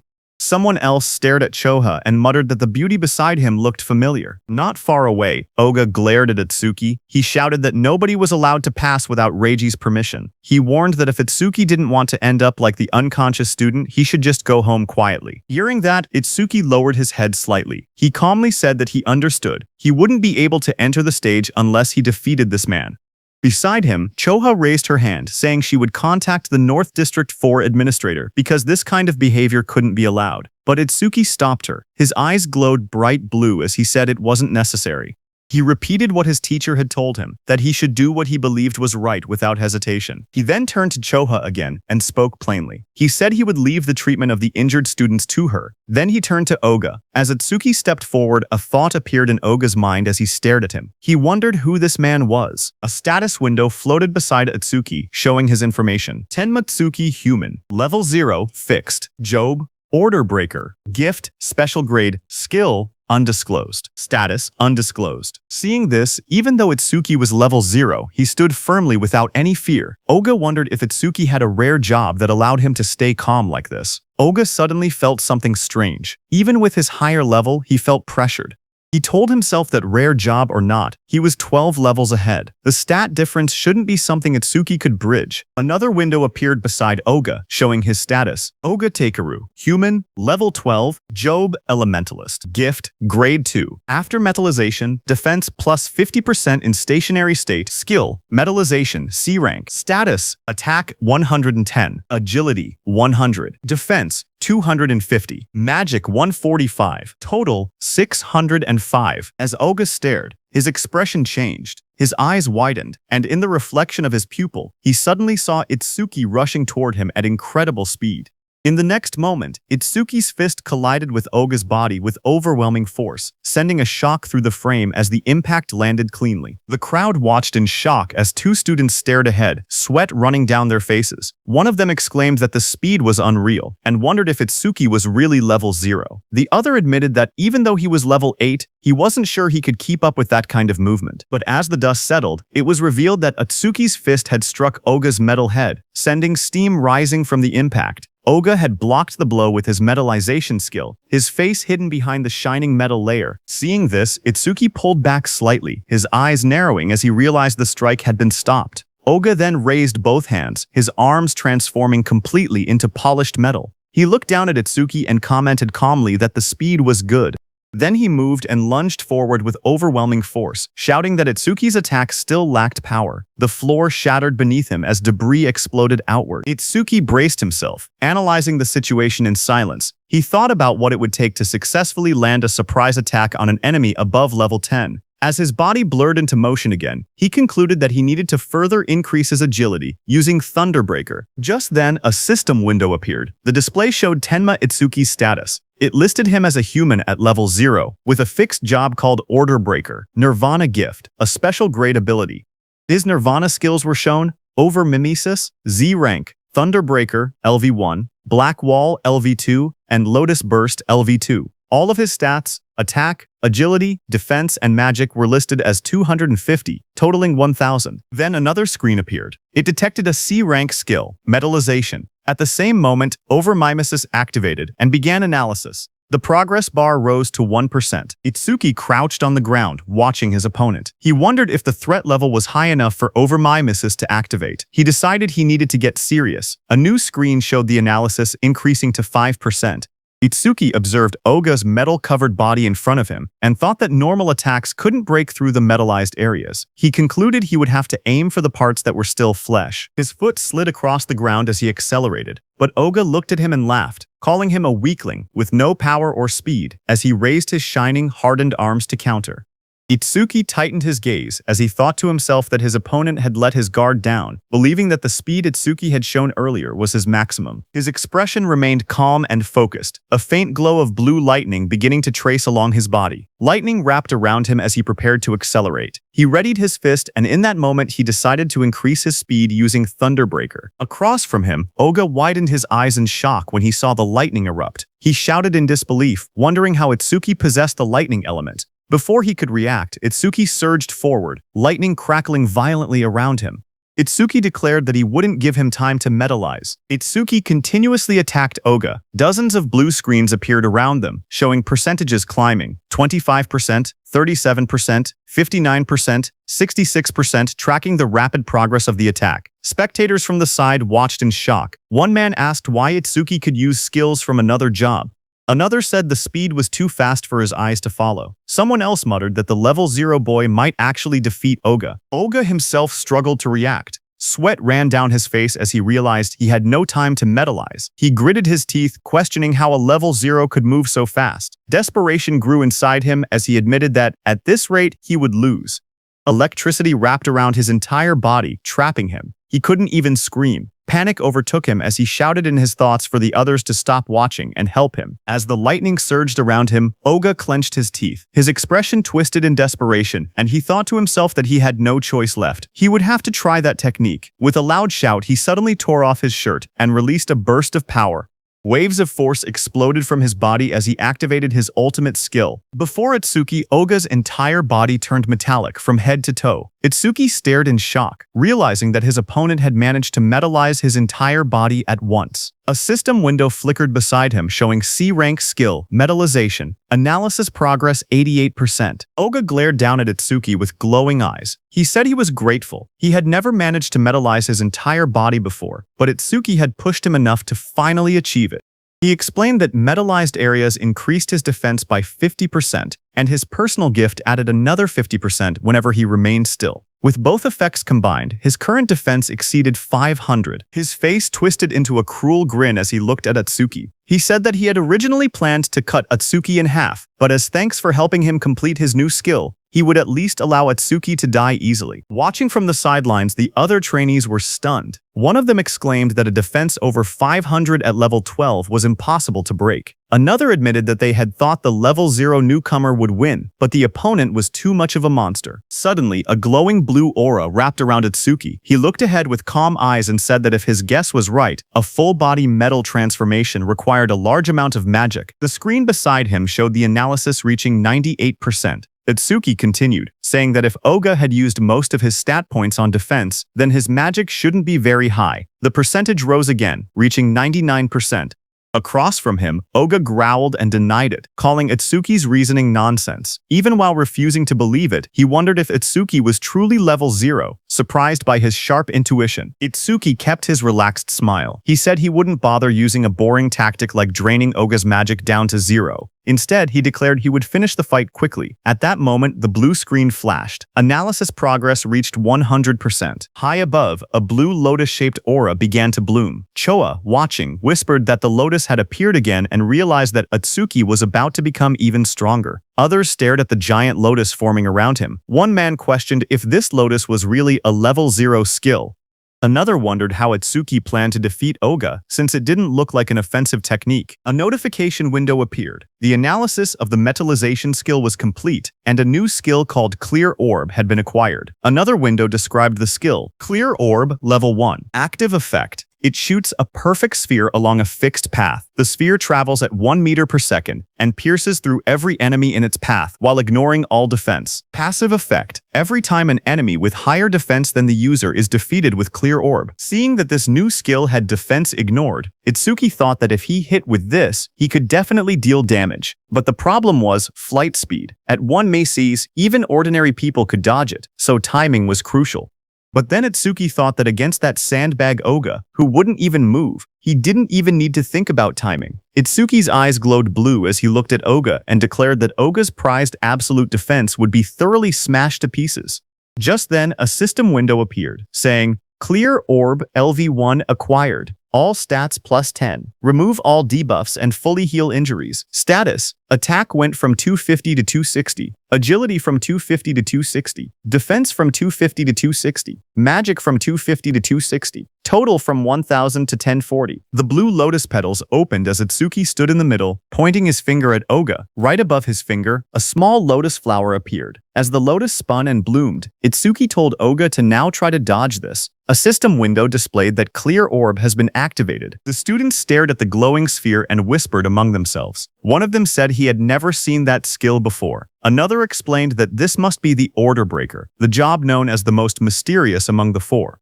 Someone questioned whether a skill released by a level 0 could break through the defense of a level 12 specialist. Another pointed out the confident look on Itsuki's face, saying that the technique must be incredible. A glowing lotus-like shape opened, revealing a small black orb. The orb floated forward, shining as colors scattered around it. The onlookers watched silently as the orb drifted through the air. Some students stared in confusion. One boy complained, saying it was just a tiny ball. Another asked if they were being serious and called it disappointing. Oga glared at the orb. He mocked the attack, saying that such a small sphere couldn't make him move or cancel his gift, calling it naive. He stepped forward confidently. He asked if this was Itsuki's trump card. Then, the orb continued floating toward him. With a mocking glare, Oga shouted that Itsuki was going to die pathetically. For a moment, he remained certain of his victory, until his expression suddenly shifted. His eyes widened as the orb began to sink into the side of his metal-coated body. A faint crack appeared where it touched him. A heartbeat later, a violent burst of blood exploded from the wound. Oga screamed in agony as the clear orb tore through his arm, ripping it apart in a single clean line. He collapsed to the ground, clutching the bleeding stump, shouting desperately about his arm. Itsuki walked toward him calmly. He told Oga that he had warned him to dodge. Itsuki said that because Oga was human, he had only aimed for the arm. If he had been a disaster beast, the attack would have been aimed at the neck. Itsuki then looked at Oga's men standing frozen nearby. He ordered them to stop staring and take Oga to a hospital, asking if they couldn't hear him. When no one moved, he turned back with cold eyes and repeated sharply that he was telling them to get lost. Immediately, Oga was carried away by the guards, blood covering his back and dripping onto their suits. One guard looked shaken while another wiped sweat from his face. In the distance, the crowd began cheering. Showa smiled proudly as the students around her celebrated. Someone shouted that Itsuki won. Another yelled, "Well done," and others said it served Oga right. Immediately, two students rushed up to Itsuki. One asked if he wanted to team up with them, saying 3 people could clear the mission quickly. The other quickly insisted he should join their team instead, explaining that with only 2 members, he would get more experience points.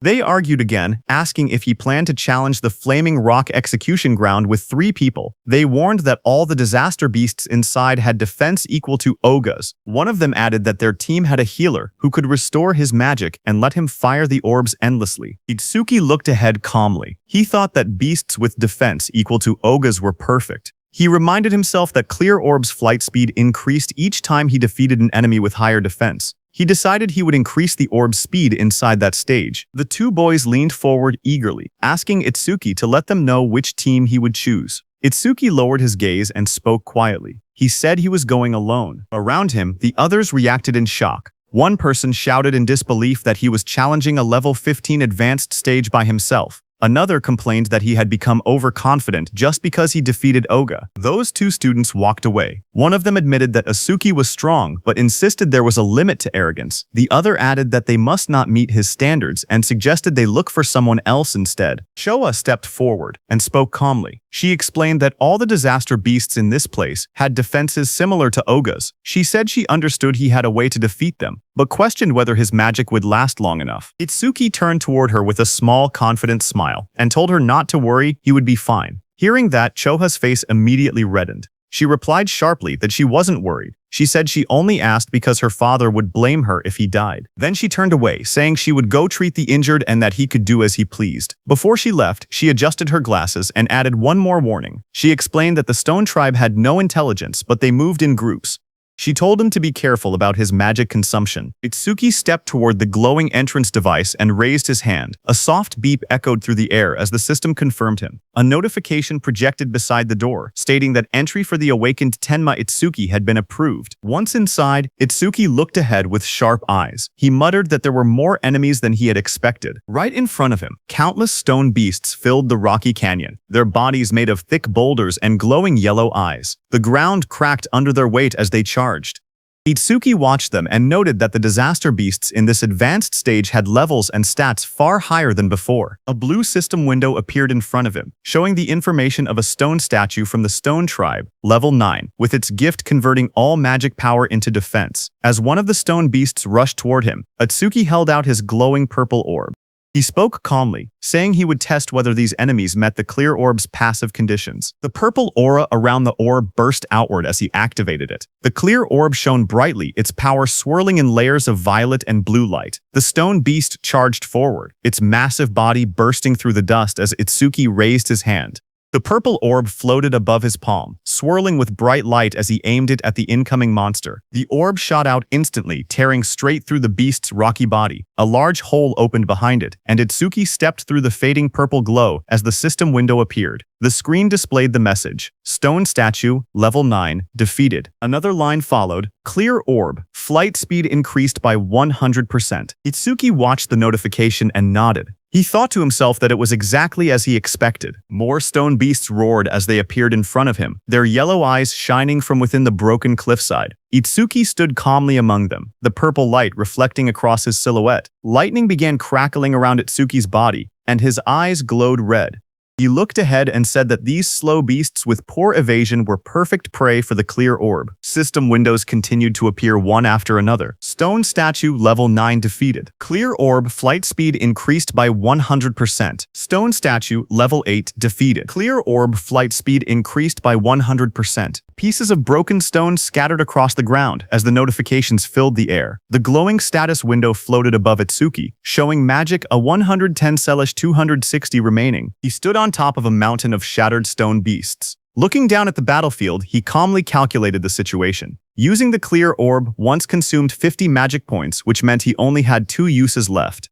Ahead of him, the ground trembled as 2 massive stone beasts charged straight toward him. He noted that the remaining enemies were 3, including a boss that still hadn't revealed itself. Seeing the 2 stone monsters rushing in at full force, he understood what he had to do. He thought that he needed to defeat 2 enemies at once with a single orb. Itsuki lowered his stance and gathered the purple energy swirling from the clear orb. With a powerful jump, Itsuki left the ground and shot upward. Then the beasts crashed with explosive force, shattering the rocky ground. As dust and stone fragments blasted outward, Itsuki leapt forward. "Now," he said, moving straight through the debris. His eye glowed blood red as he pushed through the shockwave. A fierce grin formed on his face. "Take this," he shouted, preparing the next strike. The purple orb shot downward with blinding speed, its light stretching across the sky as Itsuki hung in the air above it. Immediately, glowing system windows appeared one after another displaying Stone Statue LV9 defeated. Clear orb, flight speed increased by 100%. Stone Statue LV10 defeated. Clear orb, flight speed increased by 100%. After the impact, Itsuki collapsed on the ground, panting heavily. Sweat dripped down his face as he lay flat on the rocky floor. He muttered that the exhaustion he felt right before his magic ran out was rough. He hoped he would someday get a magic recovery skill. He slowly sat up and looked at the glowing screen in front of him. He said that with the orb now flying at 5 meters per second, he could catch up to running enemies. The system window displayed the details of the skill. Clear orb, level 1, active effect. Fires a perfect sphere with a fixed trajectory. The sphere flies at 5 ms and penetrates all enemies in its path, ignoring defense. Passive effect. Each time an enemy with higher defense than yourself is defeated with clear orb, flight speed plus 100%. Current flight speed increase, 500%. While he was checking the details, suddenly the ground shook, and a massive stone arm dropped toward him with a loud crash. Itsuki looked up in surprise as the enormous mass slammed into the earth, sending dust and rock exploding in every direction. A massive stone giant charged forward, its rocky body trembling with each step as dust exploded around it. A system window appeared, detecting a B-rank skill and revealing the monster's details. Giant Stone Man #28. Level 15, Stone Tribe. Grade 2 gift. Converts all magic power into defense. Attack 239. Agility 60. Defense 478. Magic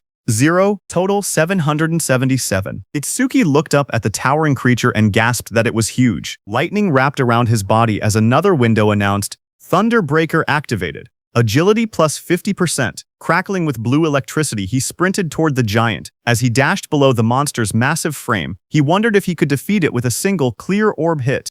He looked up at the stone giant's head and thought that maybe aiming for the head would work. Lightning trailed behind him as he climbed the monster's rocky body. He spotted a moment of opportunity and shot a clear orb at the monster's head. However, Atsuki soon realized something troubling. He told himself the orb was too small, and even if it penetrated, it wouldn't deal much damage. The massive stone giant swung its enormous arm, and the impact sent wind blasting through the air. Itsuki leaped upward, light and energy swirling around him as he tried to avoid the attack. His eyes widened when he realized he was stuck in the air.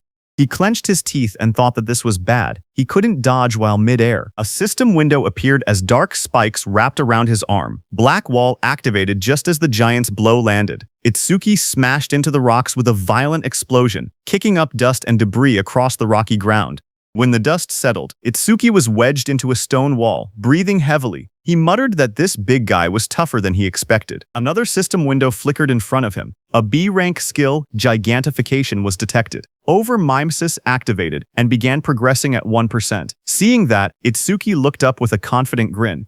Realizing the monster grew huge because of a skill, he said this would be easy. With one hand, he grabbed onto the giant's stone body and prepared for his next move. Meanwhile, outside, one of Kinoshita Reiji's men got the news of what had happened to Oga and froze in shock. Sweat rolled down his face as he shouted, "What?" Behind him, Kinoshita Reiji, dressed in a golden vest, sat calmly. He narrowed his eyes and warned his man not to make noise in front of him. The suit-wearing man bowed his head and apologized, saying it was just so unexpected. Kinoshita asked him what had happened. The man reported urgently that someone had defeated Oga and forced their way into the stage. Hearing that, Kinoshita clenched his teeth and broke the wine glass in his hand. He questioned what Oga was even doing. He reminded himself that Oga always bragged that no one below level 30 could break through his defense. He wondered if a level 30 or higher awakened had shown up, but his man quickly explained that with the recent surge in descending monuments, all awakened above level 30 were busy dealing with them and shouldn't have time to come here.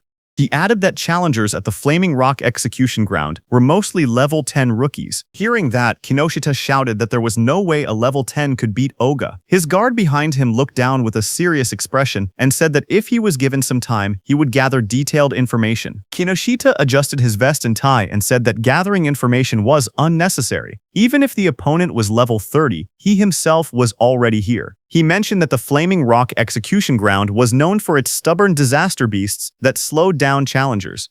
He added that if they headed there now, they would make it in time. However, his guard said that since the opponent's identity was unknown, they should still be cautious. Hearing that, Kinoshita's expression grew sharp. His glasses glowed as he told the guard that he had already said they were heading there now, and that he shouldn't have to repeat himself. The guard stiffened, sweating nervously, and replied with a quiet, "Yes." Kinoshita then threw his arm upward confidently and declared that he would make them regret opposing the Kinoshita family. At the same time, in the dungeon, blue energy lotus surged around Itsuki. A glowing screen appeared behind him, showing 100%. Seeing that, Itsuki smirked and said that he no longer had to run around like a mouse anymore.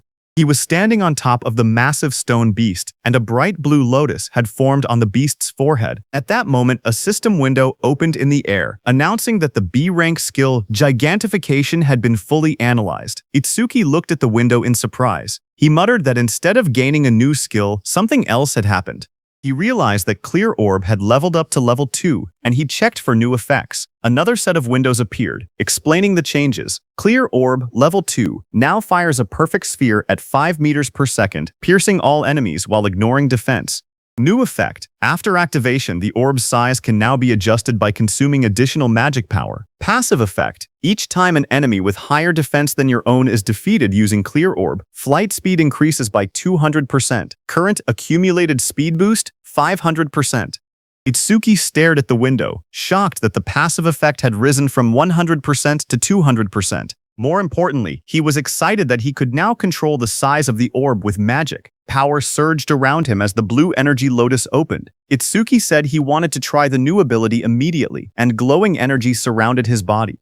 Another window appeared, confirming the upgrade. Clear Orb level 2 acquired. All stats plus 20. All debuffs removed. Injuries fully healed.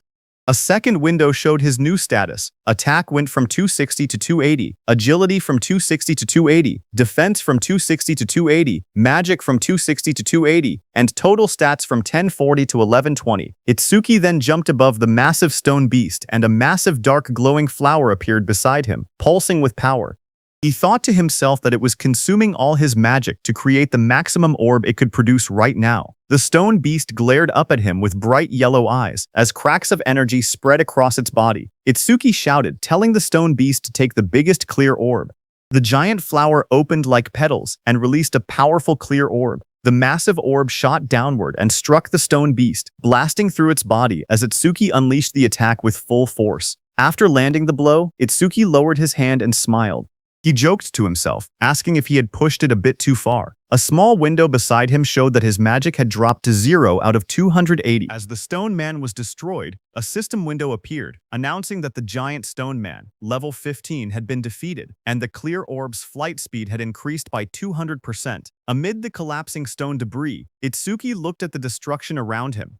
He realized that the orb he created by consuming all his magic had grown this huge. He examined its power calmly. The orb's flight speed had reached 7 meters per second. He thought to himself that if he cleared this stage 2 more times, it would become as fast as a car. Just then, a new system panel displayed the skill information. Clear orb, level 2, active effect. Fires a perfect sphere on a fixed path. The sphere travels at 7 memoties and penetrates all enemies, ignoring their defense. After activation, the orb's size can be adjusted by spending more magic. Passive effect. Each time he defeats an enemy with higher defense than his own using Clear Orb, the orb's flight speed increases by plus 200%. The current total increase had reached 700%. Itsuki held a glowing green crystal in his hand while reading the information. He admitted that he had ignored passive effects until now, but now saw how useful they actually were. Dust settled around him as he walked forward. He then thought about another passive skill. Lotus Burst's passive expanded the range of all skills. That meant Clear Orb's range should also increase along with it. He then checked Lotus Burst's passive effect. Each time Lotus Burst defeats a living creature of level 1 or higher, the range of all skills increases by plus 1%. Seeing this, Itsuki smiled slightly as he looked at the system panel floating beside him. Itsuki imagined and thought to himself that if he kept increasing Lotus Burst's passive effect, he could eventually defeat disaster beasts from thousands or even tens of thousands of meters away. Then, outside, a bright green display screen lit up. It showed the result of the challenge. The challenge was successful. The stage level was 15. The challenger was Tenma Itsuki. The time used was 3 minutes and 1 second. The stage clear record was updated. Seeing that, the crowded group reacted immediately. One man shouted in disbelief, saying that 3 minutes and 1 second was impossible. Another said that even a 5-person party needed more than 10 minutes. Someone else wondered if Itsuki had defeated all the disaster beasts in a single hit. Another person pointed out that he had even broken Tiwajin's 3-minute 19-second record and asked what kind of monster he was. They all turned as someone announced that he was coming out. More voices followed. One person questioned why he was still level 0 and wondered if the clear notification was a bug.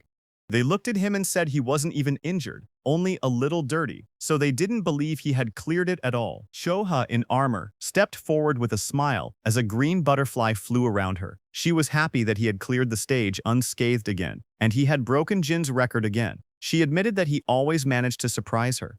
Shoha then adjusted her glasses and, with a restrained tone, admitted that the challenge had ended unexpectedly quickly. Itsuki answered casually. He said the disaster beasts inside were weak against defense, so he had taken them down easily. The glowing butterfly hovered in front of Itsuki. He looked at it with surprise and asked what it was. Cho explained calmly.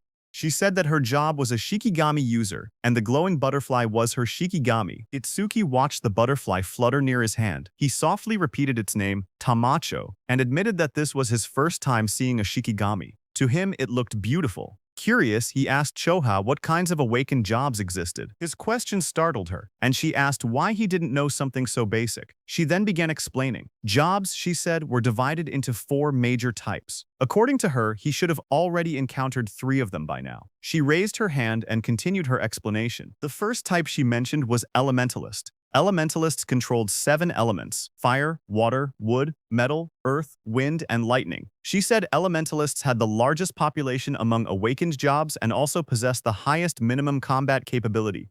She then explained that his classmate, who used electricity attacks, and also the Oga muscular, iron-skinned man from earlier, belonged to that same type. She then introduced the second type, Shikigami user. She explained that Shikigami users could summon Shikigami that obeyed only their master. A blue system window appeared beside the butterfly, displaying that it was Tamachu B rank, level 15. ITS skill is undisclosed. Stata is undisclosed. Shoha continued explaining that a Shikigami stayed with its master from birth. Then another system window appeared showing her own status. Aizumi Choha, human, level 6. Job B, Shikigami user. Gift, grade 2, undisclosed. Sekigami, undisclosed. Status, undisclosed. After explaining everything, she asked him if he had any questions so far. Itsuki looked at her Shikigami and then asked why her own level was lower than her Shikigami's level. He wondered aloud if she was really a veteran awakened. His words hit Choha like arrows. She wondered to herself if Itsuki had no concept of sugarcoating things. Choha touched her forehead with a tired expression and explained that Shikigami also absorbed experience and leveled up. Because of that, they were basically always at a higher level than their master. Hearing that, Itsuki's expression darkened. Half of his face sank into shadow and his eyes glowed coldly. He stated that in that case, when fighting a Shikigami user, it was faster to target the person themselves. Seeing that, Shoha's eyes widened. She noticed the negative aura seeping out of him again and wondered what was going on with him. Itsuki then looked at her calmly and asked what else there was, pointing out that she had only introduced 2 types so far. Choha straightened herself and explained that the third job was currently the most mysterious one, with the least information known about it. She pointed at Itsuki and told him that his job was Order Breaker. Itsuki listened quietly as she continued explaining. She said the reason this job was mysterious was because every Order Breaker possessed different abilities, like the Blue Lotus Flower ability he had shown earlier. She then explained that there were Order Breakers who could change the size of their bodies at will, others who could create infinite clones, and even some who could stretch their bodies freely like rubber. Next, she compared Order Breakers to regular awakened jobs. She explained that normal jobs had skills divided into 4 ranks, C, B, A, and S, while Order Breakers had only Z-rank skills, abilities that stood completely outside that ranking system. Choha said that Order Breakers were treated differently because of these rare exclusive skills. She warned that if an Order Breaker's abilities became known to their enemies, they would lose their greatest advantage. That was why her father had scolded her earlier when she tried asking about his skills. She looked at him seriously and added that he was an irregular existence even among Order Breakers. From what she had observed, he could already use at least 3 different skills, and 2 of those skills were normally only possible for elementalists. Hearing her words, Itsuki looked uneasy as he realized the teacher wasn't there. He thought to himself that he would be in trouble if Choha continued talking about him. Itsuki then asked her about the last job, adding that he had never seen it before. When Choha heard Itsuki asking about the last job, she kept a calm expression and told him she would only explain it after he actually saw it. She added that this was his punishment for never telling her anything about himself. Hearing that, Itsuki let out a quiet sigh and answered with a simple, "Fine." As she turned away, Choha reminded him that the students he saved were now safe. Then she asked what he planned to do after this. Itsuki replied that he was thinking of clearing the stage a few more times. Choha looked back at him sharply. She asked him if he really didn't know anything, explaining that stages had cooldown times. She warned him that this one had an especially long cooldown, meaning he couldn't enter again for at least 2 days. Hearing that, Itsuki's eyes widened in surprise. He wondered aloud if cooldown times really existed. He realized that this must be why Kinoshita monopolized the stages. Determined, he decided that if he couldn't raise the passive effect of his Clear Orb skill, then he would increase the power of his Lotus Burst instead. Itsuki then turned and asked Choha if there was a stage filled with disaster beasts. Choha thought for a moment, trying to remember any stage filled with disaster beasts. She then smiled confidently and chose a stage for him. She explained that in that stage, the levels of the disaster beasts were not very high, but the number of them was enormous. The place was called Locust Wasteland. She explained that there were at least 100 locust-type disaster beasts, even by a conservative estimate, and many awakened people backed out just from seeing how many there were. She then looked at him seriously and asked what he planned to do, since it would be difficult without AoE skills. For those who didn't know, AoE meant Area of Effect, or area attacks. Itsuki answered firmly that he was going. In his thoughts, he remembered that he hadn't used Lotus Burst in front of her yet, so she didn't know he actually had an area attack. A shocked Choha asked him again if he was really going. She reminded him once more that without AoE skills he would have a really hard time, but Itsuki told her not to worry, saying he would be fine. Some nearby awakened individuals became shocked as they listened. One of them asked if he was really going to the Locust Wasteland and said he must not know fear. Another person whispered that once Kinoshita Reiji heard about Oga, he would definitely come. The group decided to leave quickly. They said they should get out before getting caught in the crossfire. Then, a few minutes later, Kinoshita Reiji arrived there and looked around the empty area. He asked in shock why there wasn't a single person present. His bodyguard in a suit stood behind him and reported that the target had gone somewhere. Kinoshita Reiji asked how it was possible. It had only been 30 minutes since the target entered, yet the target had already cleared the Flaming Rock execution ground. His bodyguard said it was hard to believe but seemed to be true. He then asked what Kinoshita planned to do now. Kinoshita Reiji gritted his teeth and said the target was making a fool out of him. He then said that if the target had used skills, there should still be magic traces left behind. He ordered his bodyguard to contact the hound and make it track the target. Kinoshita Reiji shouted angrily for them to capture the target alive no matter what, saying he would make the target taste what living hell was. At the same time, inside a dim alley lined with machinery, a man pressed his back against the wall, hidden in the shadows. His panicked thoughts echoed as he regretted taking the assassination request. He muttered to himself that he never knew Kinoshita Reiji had such a strong subordinate, and cursed himself for accepting the job. That same man slumped to the ground, exhausted and trembling. He breathed heavily and admitted that, without his earth escape technique, he would have been killed. Sweat dripped down his face as he caught his breath.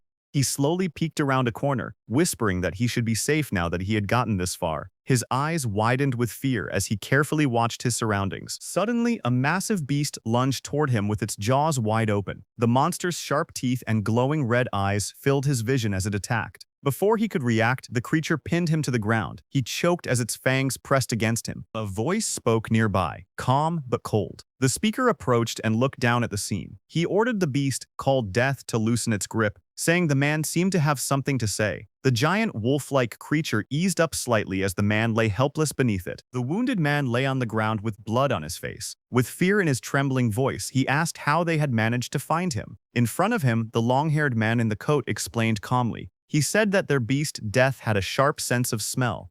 The creature could sense the scent of death coming from people like him. That man was the hound Kinoshita Reiji had been talking about. His name was Charles. He stepped forward, tipping his hat as he walked. He said that Death could smell the death they were giving off. Filled with terror, the injured man begged for his life. He cried and pleaded for them not to kill him. Charles looked down at him with a cold smile. He said that the request was difficult because Mr. Kinoshita would get angry. He added that Death had not eaten human flesh in a long time. Then Charles' eyes glowed red. He gave a sharp command, telling Death that it was mealtime. The massive black wolf lunged forward with its jaws wide open, fangs bared as it roared fiercely. A moment later, it ate the man. The wolf stood beside the long-haired man in a trench coat. The man looked at it calmly and said that it had finally leveled up. A glowing blue panel appeared, showing the creature's details. Death Hound, B rank, level 16. Skill, Death Smell, C rank. Detects all magic traces in an area and identifies the magic source. Second skill, Respawn Desire, B rank. After the Shikigami dies, its respawn time is greatly reduced. Status, Attack 250, Agility 250, Defense 150, Magic 150. Just then, the man's phone began vibrating. He glanced at the screen and answered the call. He told the person on the other side that he had finished things there. As he listened, his expression changed. He asked if Oga had been badly injured. He wondered aloud if someone had struck that stubborn Oga's weak point. Finally, he replied that he understood and said he was on his way. He ended the call and turned back toward the wolf. With a small gesture, he told it that a new prey had appeared and ordered it to move. Sometime later, in a bright golden field labeled as the Locust Wasteland, a dome-shaped building stood in the distance. Itsuki and Choha approached it along a narrow dirt path. Itsuki looked at the structure and asked softly, "Here?" He stared across the endless wheat fields and wondered aloud if there were really that many locusts in a place that looked so quiet and peaceful. Walking beside him, Choha explained calmly. She said that disaster beasts always chose environments that suited them when invading this world. Because of that, predicting the type of beast based on the surrounding terrain was an important skill for awakened individuals. Hearing that, Itsuki nodded. As they moved closer, he noticed there wasn't even a reception desk. Choha touched her forehead and explained that the danger level of this stage was extremely high, so high that it had already reached the point of a dismantlement resolution. Confused, Itsuki compared it to the Flaming Rock execution ground, noting that this stage was actually below level 13. He asked why such a drastic decision was made. Choha replied that in normal stages, people could still escape if they couldn't win. But here, the disaster beasts were unnaturally aggressive and appeared in overwhelming numbers. As they studied the stage's environment, Choha explained the danger.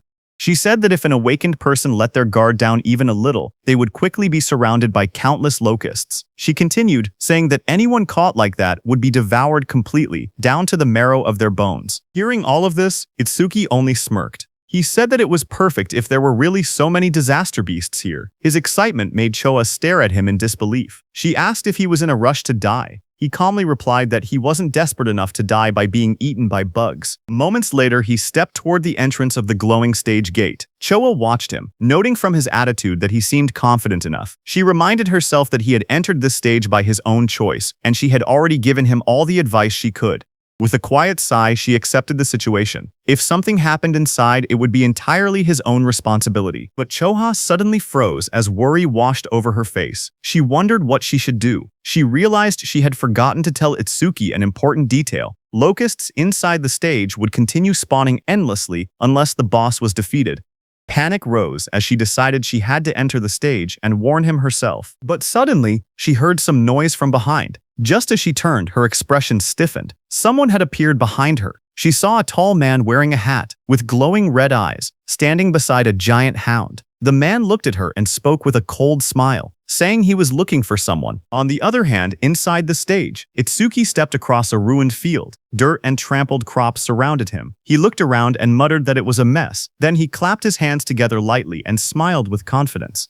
He called out to the unseen swarm, telling the pests to wake up. He had come to exterminate them. A lone scarecrow stood in the middle of the dry, cracked wasteland as countless small insects flew around it. Itsuki looked at the scene and noted that the enemy's individual levels were surprisingly low. He said that since they met the requirements for Lotus Burst, there would be no problem. Information windows appeared one after another. Evil Locust, Shaft 22301. Insect Tribe Level 1, Gift None, Status Undisclosed. There were also some Level 2 Evil Locusts mixed in. Itsuki stared at the dark sky as an enormous swarm of locusts covered everything. He commented on the incredible number of enemies, but instead of being worried, he said that this worked in his favor. Flames rose around him as he formed a glowing lotus of light in his hands. He explained that the more the locusts clustered together, the less effort he needed. Once they entered the range of Lotus Burst, he said he would crush them all at once. The ground shook as a vortex of locusts formed around him. When the moment was right, he shouted a single command. Now, a bright red explosion ignited in the air as the system message appeared, stating that Lotus Burst had been activated. Then there was a huge explosion. Right after the blast, notifications flashed one after another. Each one reported that an evil locust had been defeated by Lotus Burst, increasing all of the user's skill ranges by 1%. More messages followed, showing both Level 1 and Level 2 locusts being wiped out instantly. When the smoke cleared, Itsuki stood calmly in the middle of the scorched ground. Sparks drifted around him while charred insect bodies lay scattered at his feet. Another notification floated beside him, confirming the defeat of a Level 2 locust and awarding another 1% increase. New windows opened, explaining Lotus Burst's abilities. The active effect consumed magic to deal explosive damage within a 10.5-meter range, its power proportional to how much magic was spent. The passive effect stated that every time Lotus Burst killed a living creature of level 1 or higher, all skill ranges increased by 1%. Itsuki glanced at the numbers and made a small comment. He had defeated 110 enemies, which meant a 10% increase, therefore receiving 10% at once. Lotus Burst's range had now expanded to 10.5 meters, which he considered impressive. He analyzed the situation calmly. Against disaster beasts of this level, consuming 10% of his magic to output 10% of his firepower should be enough. Taking his remaining magic and recovery speed into account, he could probably use about 10 more shots. If he gained even 100 kills per use, he could increase his total skill range by 1000%. Another screen displayed his magic level, 252 out of 280. He looked at it and muttered that things would go much more smoothly if stages didn't have cooldown times. But suddenly, Itsuki noticed something. He stared at his bracelet with a confused expression. He noticed that the usual challenge success notification was missing. He muttered that something felt odd. As he frowned, a thought crossed his mind, and he wondered if the reason was something unexpected. Just then, a system window suddenly appeared. It reported that a C-rank skill called Mother's Will had been detected.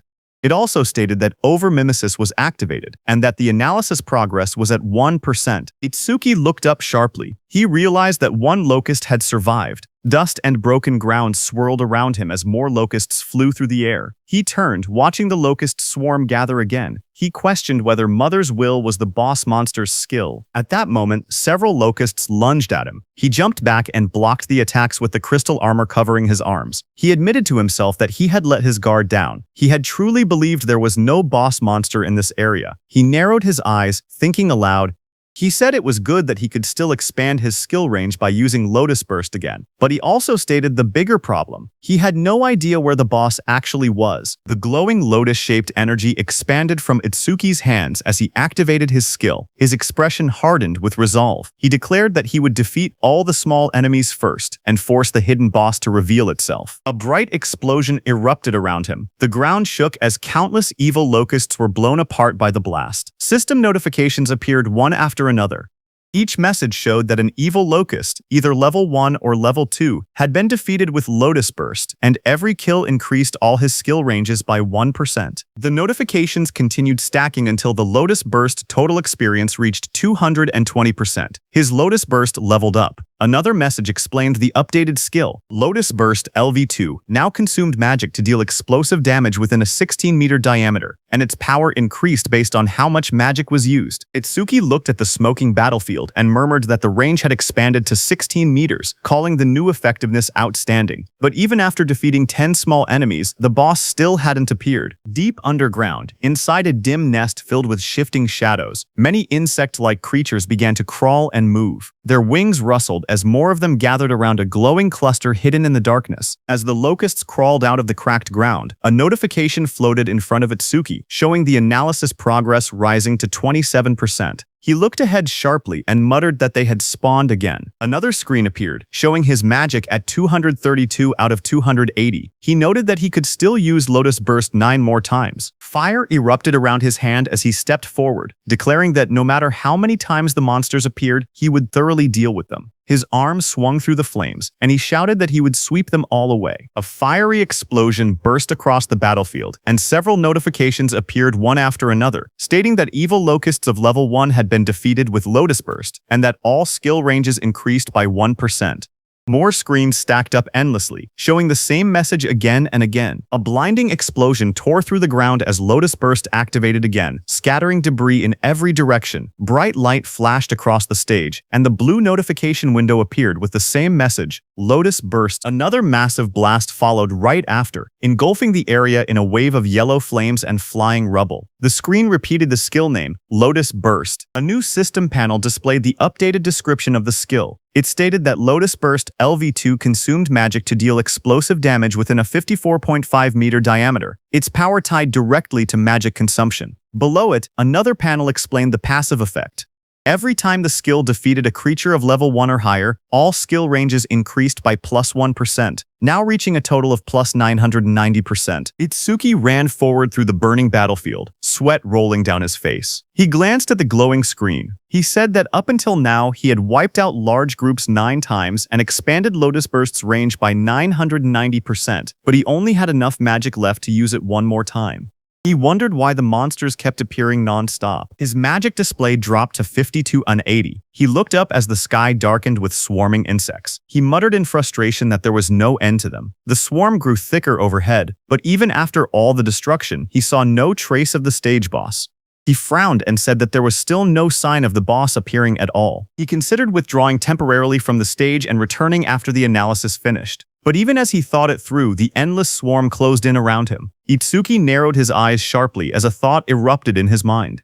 He declared that behaving like that was what third-raters would do. Fire gathered in his hand, and flames wrapped around his arm. With determination burning in his expression, he stated that no matter how many disaster beasts appeared, he would defeat every single one of them. A massive explosion erupted like a lotus blooming in fire, sending shockwaves across the ground. As smoke rose around him, Itsuki steadied himself and muttered that, with this attack, but before he could finish, countless more insects filled the air. Swarms surrounded him, and he realized in frustration that there were still more, and their numbers hadn't decreased at all. A glowing system screen appeared before him, showing the analysis progress at 91%. Itsuki's eyes widened as he tried to make sense of the situation. He wondered what was happening. All the disaster beasts that had appeared since the first defeat were still only level 1, Their bodies were small too, as if they had just hatched. As he connected all the dots, he realized the truth at once. The boss's ability was infinite reproduction. A massive golden insect, the queen locust, crouched in the darkness as glowing eggs shot out from its abdomen. A system window identified it. Queen locust #0379. Insect tribe. Level 13. Gift. Grade 1. Lays large quantities of evil locust eggs. Skill. Mother's Will, C rank, remotely controls up to 110 hatched evil locusts. Itsuki looked up, sweat trailing down his face. If the queen could reproduce endlessly, then fighting the small ones meant nothing. The only way forward was to defeat the boss itself. His magic was nearly gone, but the analysis bar floated in front of him, rising steadily. 98%. 99%. He clenched his teeth as the final percentage completed. The blue sphere of the analysis pulsed outward. Analysis progress. 100%. A new message appeared. Mother's Will analysis complete. Skill acquired. Magic detection LV1. Another window followed. Magic detection LV1. Active effect. After activation, continuously consumes magic to sense magic flow within a 100 m diameter. Passive effect. Range expanded to 1100 m because of Lotus Burst's passive effect. Additional passive. Each time one enemy unit is detected, the user's magic recovers by 10%. Seeing this, Itsuki's eyes widened as he read the description. A detection skill. Its effective range now stretching over 1,000 meters, and every enemy detected would restore his magic. A smile curved across his lips. The passive effect was perfect for this stage. Hunting the smaller creatures again and again would now benefit him greatly. He tilted his head slightly, his eyes shining with confidence. He thought that leaving the queen alone for a moment and clearing out more enemies wouldn't be a bad plan at all. As he lowered his gaze, he thought quietly to himself. He realized he had been keeping Choha waiting. For now, he decided to finish clearing the stage before returning. A blue system window appeared before him, announcing that magic detection LV1 had been acquired. All of his stats rose by 10 points, all debuffs were removed, and his injuries were fully healed. Another window displayed the up. His attack increased from 280 to 290. His agility rose from 280 to 290. His defense moved from 280 to 290. His magic stat climbed from 280 to 290. His total grew from a 112-20 to a 160. Itsuki then raised his hand to his forehead as swirling energy surrounded him. He activated the new skill, focusing intently. He began locating the boss using magic detection. Wide ripples of energy spread out from his body, expanding across the entire area like rings on water. The waves traveled far into the distance, lighting up the surroundings as they moved. Down below, the massive golden insect boss lifted its head, its yellow eyes glowing as the waves passed over it. Itsuki's eyes suddenly sharpened. In the next instant, he spotted the reaction in the distance. He slowly raised 2 fingers and pointed them forward, a confident smile forming on his face. A surge of dark, swirling energy formed at his fingertips, twisting the air around him. He was going to use his clear orb skill. Amid the chaos, his steady voice echoed. He said that even if the enemy used its children as shields, it would be useless. The clear orb began to glow, merging with the power of Lotus Burst. A bright lotus-shaped light burst outward, illuminating the battlefield. He declared that with Lotus Burst's passive effect and the clear orb's current flight range, the attack would definitely reach its target. A system window appeared, stating that the clear orb's flight distance was now 120 meters. In the next instant, the glowing orb shot across the field like a streak of purple lightning. Wind burst apart in its wake as the queen locust recoiled in shock, spreading its golden wings wide to escape. But Itsuki was already behind it, surrounded by crackling blue crystal. His transformed figure loomed like a shadow, sparks dancing across his body as he struck with overwhelming power. Lightning surrounded Itsuki as he appeared above the queen. Looking at her, he said, "Checkmate." He slammed his attack down, overpowering the queen with sheer force. He cut down the queen into pieces. Immediately, the whole insect swamp was disturbed. Seeing that, he realized the swarm fell into chaos after losing its queen. Itsuki turned toward them with cold eyes. Flames erupted from his crystal-covered arm as he promised to send the remaining creatures to their mama right away. After the Lotus Burst explosion, all insects fell to the ground. Itsuki stood in the settling dust, looking at the battlefield calmly.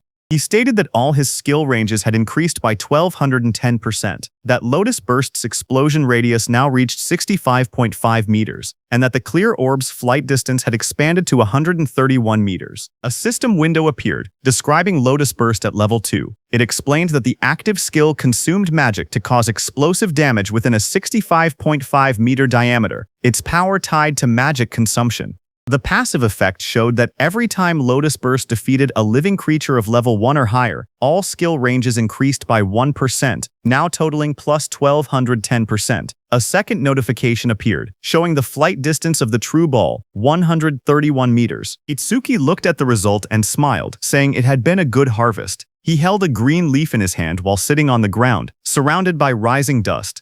He then thought to himself that when the cooldown ended, he would challenge it again and raise Lotus Burst's passive effect to 5 digits. As he returned to exit the dungeon, a new notification appeared, stating, "New record achieved." Another line reported, "Time used 17 minutes 7 seconds." Standing in front of a glowing blue portal, Itsuki looked at the timer and noted that it had taken 17 minutes. He thought that Choa must be worried. He imagined Choa waiting outside. He believed that when he returned safely, she would probably act aloof again, yet he knew she was actually kind and considerate. He thought her inability to be honest was somewhat cute. Stepping out of the portal, surrounded by a swirl of blue energy, he lifted his hand and greeted her, saying he was back and sorry for worrying. But then his eyes widened sharply, shock filling them. Right in front of him, Choa appeared injured, blood on her lips. A man with glowing red eyes held her up by the collar. He looked down at Itsuki and spoke coldly. He said that going solo and coming out of the stage safely could mean only one thing. Itsuki was the guy Reiji had been looking for. Charles in the wide-brimmed hat looked at Itsuki and spoke calmly. He said the timing was perfect. He had been trying to get information about Itsuki from Choha, whom he had captured, but even in her current condition, she refused to talk. Charles added that Choha had more backbone than most men. Across from him, Itsuki stepped forward. His voice was cold as he told Charles to let go of Choha with his filthy hands. He warned that if Charles did not do so now, he would only be half killed. Hearing that, Charles laughed loudly. He mocked Itsuki and told him not to get cocky, calling him just a level 0 rookie. But in the next moment, blue electricity burst from Itsuki's body as he shot forward with incredible speed. His eyes glowed with a sharp red light as he charged toward Charles. Charles flinched in fear, shouting that he was fast, then called out to Death. Before Itsuki's blow could land, Death, a giant black beast, suddenly leapt between them. Itsuki's lightning-covered punch slammed into Death instead, sending sparks and force blasting outward as Death roared. Just as Death appeared in front of Itsuki, a glowing system window appeared, announcing that a B-rank Shikigami called the Death Hound had been detected. Another window followed, showing that overmimesis had activated, with analysis beginning at 1%. When Itsuki saw the notification, he realized the truth. This dog was a Shikigami, which meant the man wearing the hat was its user. The analysis window continued to rise, reaching 12%. Charles narrowed his eyes as he watched Itsuki move. He noted that there were no wasted movements and that his opponent's speed was extremely high. He understood now why Oga had lost. Oga likely did not even have enough time to metalize before being defeated. But Charles showed no fear. He grinned and declared that he had Death and a hostage. Behind him, Choa struggled weakly in his grasp. Hearing this, Itsuki shouted her name, his expression tightening in alarm. Itsuki, who stood firm and was holding Death's snout with one hand, got distracted. Death broke free from his grip and roared, baring its sharp teeth as it lunged. The monster's glowing red eyes locked onto him. Charles smirked as he spoke. He said that Death's bite force could crush any enemy with a defense lower than 30. At best, he said, Itsuki would get his arm bitten off. But the next second, Charles's expression suddenly froze. His eyes widened in shock as he looked ahead. In front of him, black spikes grew around Itsuki's body, blocking the beast's bite. Immediately, Itsuki used his Lotus Orb skill, aiming at Death. With a violent burst of energy, the Lotus Orb was released from Itsuki's hand and hit Death directly in the head.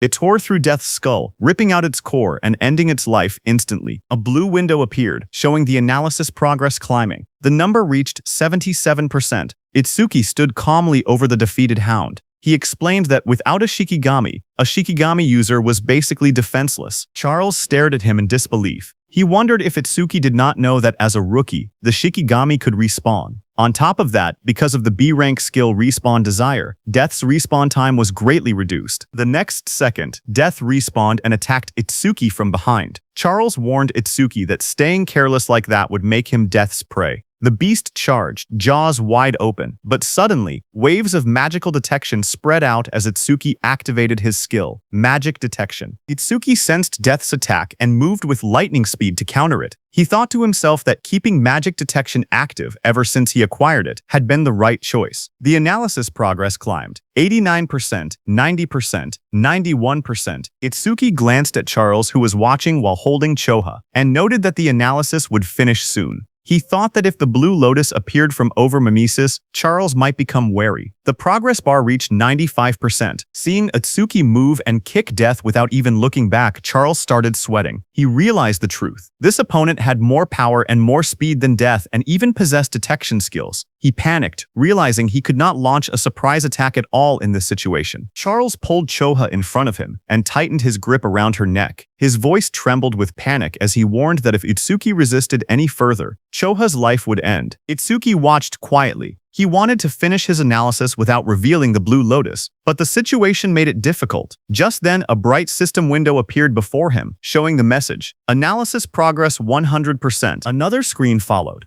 Death Eater analysis complete. Shikigami Eater has been acquired. It explained the active effect. By directly touching a Shikigami, he could take ownership of the opponent's Shikigami. Itsuki looked at the result and realized he could even control whether the blue lotus appeared, because the analysis had completed without revealing it. More system messages appeared. Shikigami Eater, LV2, acquired. All stats increased by 20. Then a system notice explained that because over-mimesis had activated incompletely, debuff removal and full recovery had failed. Itsuki's updated status flashed. Attack, agility, defense, and magic increased from 290 to 310, and his total stat points increased from 1060 to 1240.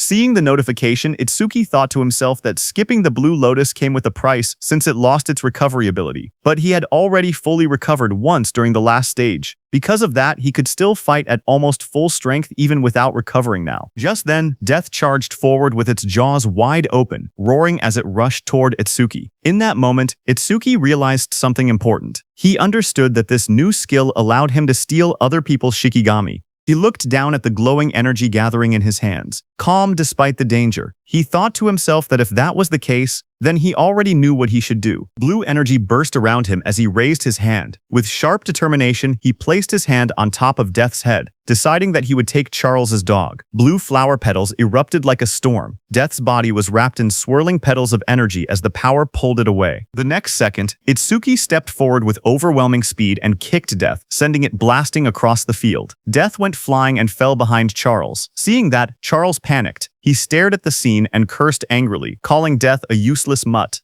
He shouted in frustration, demanding to know what he had fed it all that experience for. Charles tightened his grip on the injured Choha and shouted in rage. He warned that if Itsuki resisted any further, he would snap her neck. Choha, battered and barely conscious, forced her eyes open. With a trembling voice, she told Itsuki not to worry about her. Across from them, Itsuki slowly raised both his hands in surrender. He called out, telling Charles not to touch her. Seeing that, Charles smirked coldly. He said that if Itsuki had been obedient from the beginning, Choha wouldn't have had to suffer like this. Itsuki glared at Charles and asked why he was being targeted, saying he didn't remember doing anything to earn such a grudge. Hearing that, Charles sneered, accusing him of still trying to probe for information. He then explained that it didn't matter because Itsuki would meet him soon anyway. He told Itsuki that Kinoshita Reiji was furious that Itsuki had entered a North District 4 stage without permission. He introduced himself, saying he was Charles the Hound, sent under Reiji's orders to capture him. Hearing that name again, Itsuki muttered that he needed to meet Kinoshita directly and talk things out. Charles grinned and said that Itsuki would meet him soon, but only in a battered body. He then announced that Death would bite off his legs next and warned that if Itsuki wanted Choha to stay alive, he was forbidden from using that strange ice again.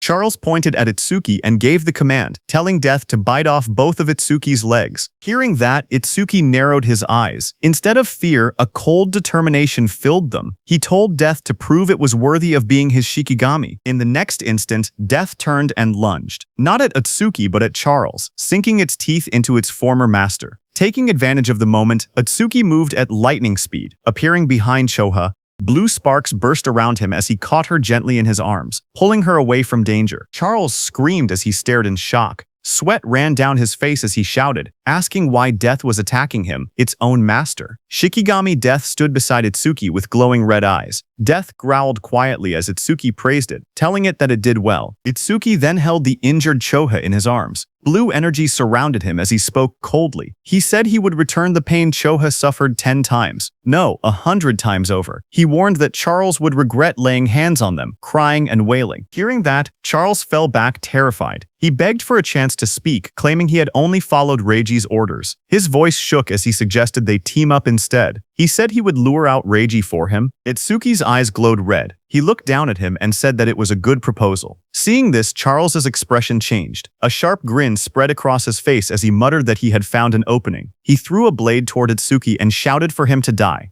The attack flashed forward with blinding light, but Itsuki was calm and easily dodged the blade. His eyes narrowed as he watched the attack pass by. He muttered that he alone was more than enough to kill Kinoshita Reiji. Beside him stood Death, its eyes glowing red, ready. Itsuki ordered Death to make Charles suffer the same treatment Choha had endured. Death's jaws opened wide, revealing sharp fangs as it prepared to strike. Seeing that, Charles froze in terror. Sweat dripped down his face as he begged for mercy. He insisted that his hand had slipped earlier and that he would apologize. Trembling, he pleaded for one more chance. But Itsuki didn't falter. Holding Choha in his arms, he stared coldly and told Charles that it was mealtime. Death, with glowing red eyes, rushed forward, its fangs bared as it charged at the man. Charles panicked as he stumbled back. Tears streamed down his face as he shouted, asking if Death had forgotten who its master was. He reminded Death how much he had fed it. His voice shook as he tried to speak again, but Death opened its jaws wide, revealing rows of sharp teeth as it lunged at him. Death finished off Charles. A short distance away, Itsuki stood while carrying the injured Choha in his arms. He had sensed someone watching them. Itsuki told the hidden person that he had been watching them ever since Itsuki left the stage. Itsuki then turned and asked how long the hidden person planned to stay hidden, telling him to show himself. Hearing his words, nearby tall grass rustled as someone began to move, stepping out into the light. It was a hooded blonde young man who stepped out from the tall grass, scratching the back of his head with an awkward smile. He said softly that they had caught him. Itsuki held the injured Choha in his arms as a dark aura spread behind him. His eyes glowed as he asked the blonde man if he was working with Charles from earlier. Startled, the blonde man waved his hands frantically and shouted that he wasn't an enemy. He begged them to listen. Itsuki glanced at him coldly and said fine. He didn't have time to deal with him. Behind them, Death continued eating Charles it had taken down. Itsuki ordered Death to follow him after finishing the meal. The blonde man watched in shock. Even a savage beast like Death obeyed Itsuki without hesitation. He thought that someone like Itsuki might actually be able to help him. He quickly approached and introduced himself as Iberia, asking for Itsuki's name. Excited, he said the fight earlier was amazing, even though there were some terrifying moments. He added that Itsuki must be the mysterious man who defeated Oga Takeru. Itsuki answered calmly. His name was Tenma Itsuki, while continuing to hold the unconscious Choha in his arms. Iberia nervously followed beside Itsuki. He smiled awkwardly and asked if Itsuki could lend him a hand. He said he would pay him, or he could give him karma stones, or even a weapon. Itsuki stayed silent, walking forward with the injured Choha. Iberia watched him leave, sweat forming on his face. He wondered why Itsuki wasn't responding. His father had once told him that anyone would happily help if given enough compensation. Now he questioned if that had been a lie. A memory surfaced, his father hammering steel in front of a blazing forge. His father explained that compensation required creativity, just like how a cup of water was more valuable than treasure in the desert. His father said that for someone seeking revenge, one must offer a blade.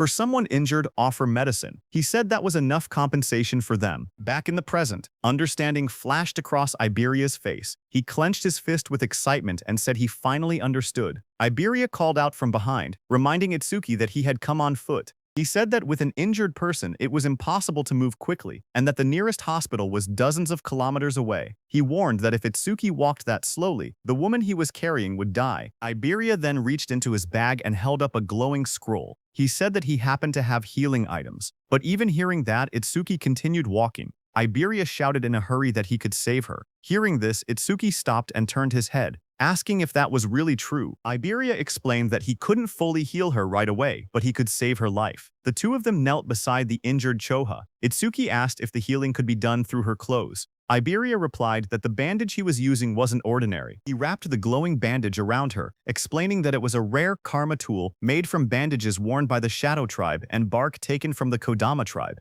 Itsuki looked at Iberia and repeated the unfamiliar term, asking what a karma tool was. Iberia studied him and said that, at his level, he must have just become an awakened. He explained that it was no surprise Itsuki didn't know. Iberia explained that modern weapons didn't work on disaster beasts. Guns were useless against them, so firearms couldn't be used in real combat. However, crafters were able to forge special anti-disaster beast items known as karma tools, created from monument materials and the body parts of disaster beasts. He said that karma tools were divided into 4 ranks depending on the crafter's skill and the materials used. The 4 ranks were normal, rare, epic, and unique. Iberia then explained using a simple longsword as an example. Normal karma tools weren't much different from regular weapons, except they were capable of damaging disaster beasts and awakened beings. The sword was labeled an ordinary longsword. The next weapon was the ocean sword, rare, which increased agility and magic. Iberia said that rare karma tools boosted their owner's stats. The third weapon was the blood sword, epic, which increased attack power and absorbed blood to raise the blade's temperature and reduce an enemy's self-healing by half. Iberia explained that epic karma tools not only boosted stats, but also possessed special effects. Iberia continued by explaining the final rank of karma tools, which was the holy sword, unique. It granted increased attack and agility. Its unique effect allowed the user to obtain the inexhaustible magic sealed inside it, enabling infinite magic usage.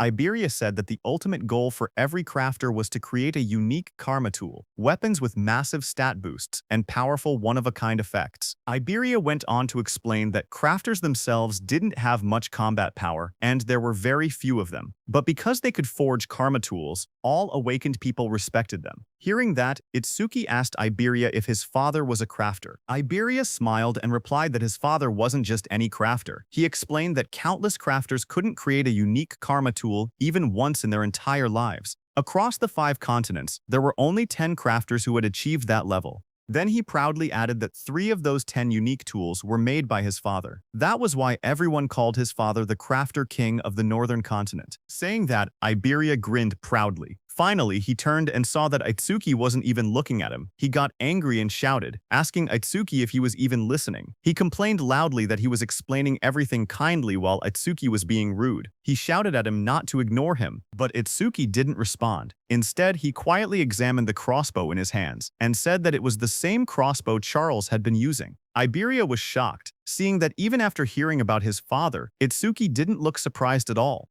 He muttered that any normal awakened person would have already been flattering him. Meanwhile, Itsuki kept studying the weapon and thought that having it would let him reduce how often he needed to use the clear orb and also lower the risk of exposing his abilities. Iberia looked at it and told Itsuki that this weapon was a rare karma tool. Hearing that, Itsuki commented that it was unfortunate there were no arrows left. Iberia explained that projectile karma tools didn't need normal arrows. Any ordinary ammunition could be assimilated into karma tool ammunition, so there was nothing to worry about. Just then, a screen appeared showing the name Hunter's Crossbow, rare, with an agility increase of +50. Then the crossbow vanished. Itsuki looked surprised and asked why it disappeared. Iberia told him that this was another feature of karma tools. Once a karma tool linked with its owner, it would be stored away and reappear whenever the owner wished to use it. Hearing that, Itsuki said it was convenient. He thanked Iberia for the treatment and told him to let him know if he ever needed help. He added that once he finished his own business, he needed to go find Kinoshita Reiji. Hearing that name, Iberia reacted and said he thought he had misheard earlier. He said Itsuki must be incredibly bold to go against someone like Kinoshita Reiji in North District 4. Hearing his words, Itsuki looked at him calmly and asked if he was also going to tell him to give up. Iberia told Itsuki that if his target was Kinoshita Reiji, then they were after the same person. Itsuki asked calmly if Iberia had angered Reiji as well. Iberia said it wasn't exactly like that, and explained that he wanted the two of them to team up for the Salvation League National Tournament preliminaries, happening the day after tomorrow. Hearing about the preliminaries, Itsuki remembered Shoha mentioning that only the top 10 would advance to the main tournament, and he had been grinding stages non-stop these past few days to prepare. Itsuki asked Iberia what the tournament preliminaries had to do with Kinoshita Reiji. Iberia explained that the preliminaries were divided by continents, and for the northern continent, the venue was located in North District 4.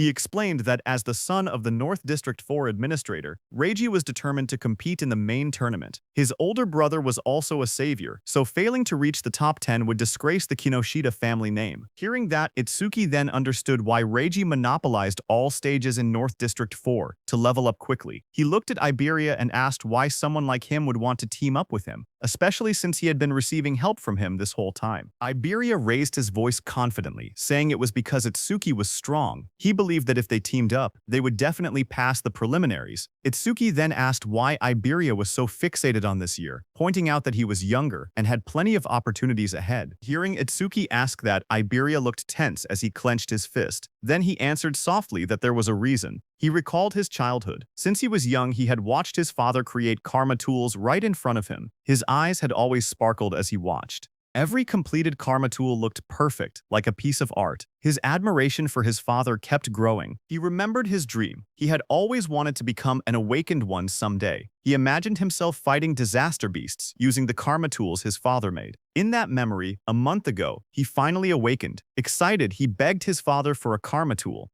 But his father refused, telling him it was too early. His father said that only saviors could use his karma tools. Iberia didn't give up. He kept begging. Finally, his father set a condition. If he passed this year's preliminaries, he would receive one. Iberia clenched his fist tightly. With determination in his eyes, he declared that this was why he had to win this year's preliminaries, no matter what. Itsuki looked at Iberia and spoke calmly. He said that with such an amazing father, Iberia should have plenty of options. There was no need for him to team up with someone like a level 0. Iberia lowered his eyes and replied that his father had thought of that too. So before he left, his father told him to pass the preliminaries with his own skills. His father warned him that if he teamed up with strong partners using his father's name, he would not receive any karma tools. Hearing that, Itsuki commented that his father seemed strict. Iberia explained further that according to his information network, most strong participants had already been bought off by Kinoshita. What remained were lone wolves who disliked teaming up, or groups with fixed members. He had no prospects for teammates. With excitement, Iberia grabbed Itsuki's hand and explained that 2 days ago he had heard news that someone had defeated Oga Takeru, one of the 4 pillars, and even broken stage records.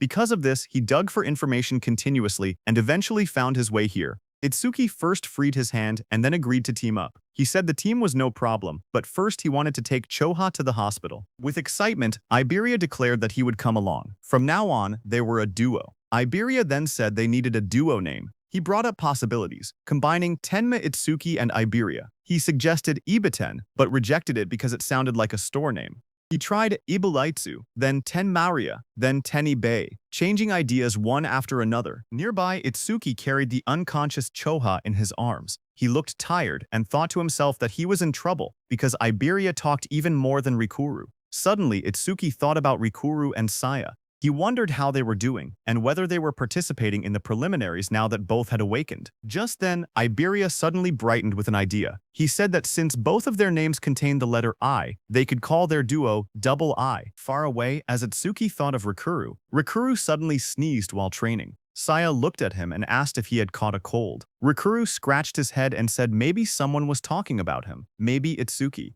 Saya lowered her gaze and quietly asked how long it had been since the attack incident. She said she never expected them to be apart for so long, and wondered if Itsuki was doing well. Rikeru looked at her strangely. He said that if she was that worried, she should have gone to see Itsuki after the disaster beasts were defeated. Saya blushed deeply and bowed her head in embarrassment. A moment later, she thrust her hands forward and released a burst of water, sending Rikeru flying back as he shouted in surprise. Rikeru shouted that attacking suddenly was unfair, but Saya quickly replied that fair or not, it was sparring practice, and he was the one who left an opening. Just then, their teacher appeared behind them. Both students straightened up in shock. Rikuru called out, "Sensei," while the teacher scolded them, reminding them that the national tournament preliminaries would start the day after tomorrow. He asked if this was really the time to fool around. Saya's eyes lit up. She said she was excited to finally fight other awakened people, because sparring only with Rikuru had become boring.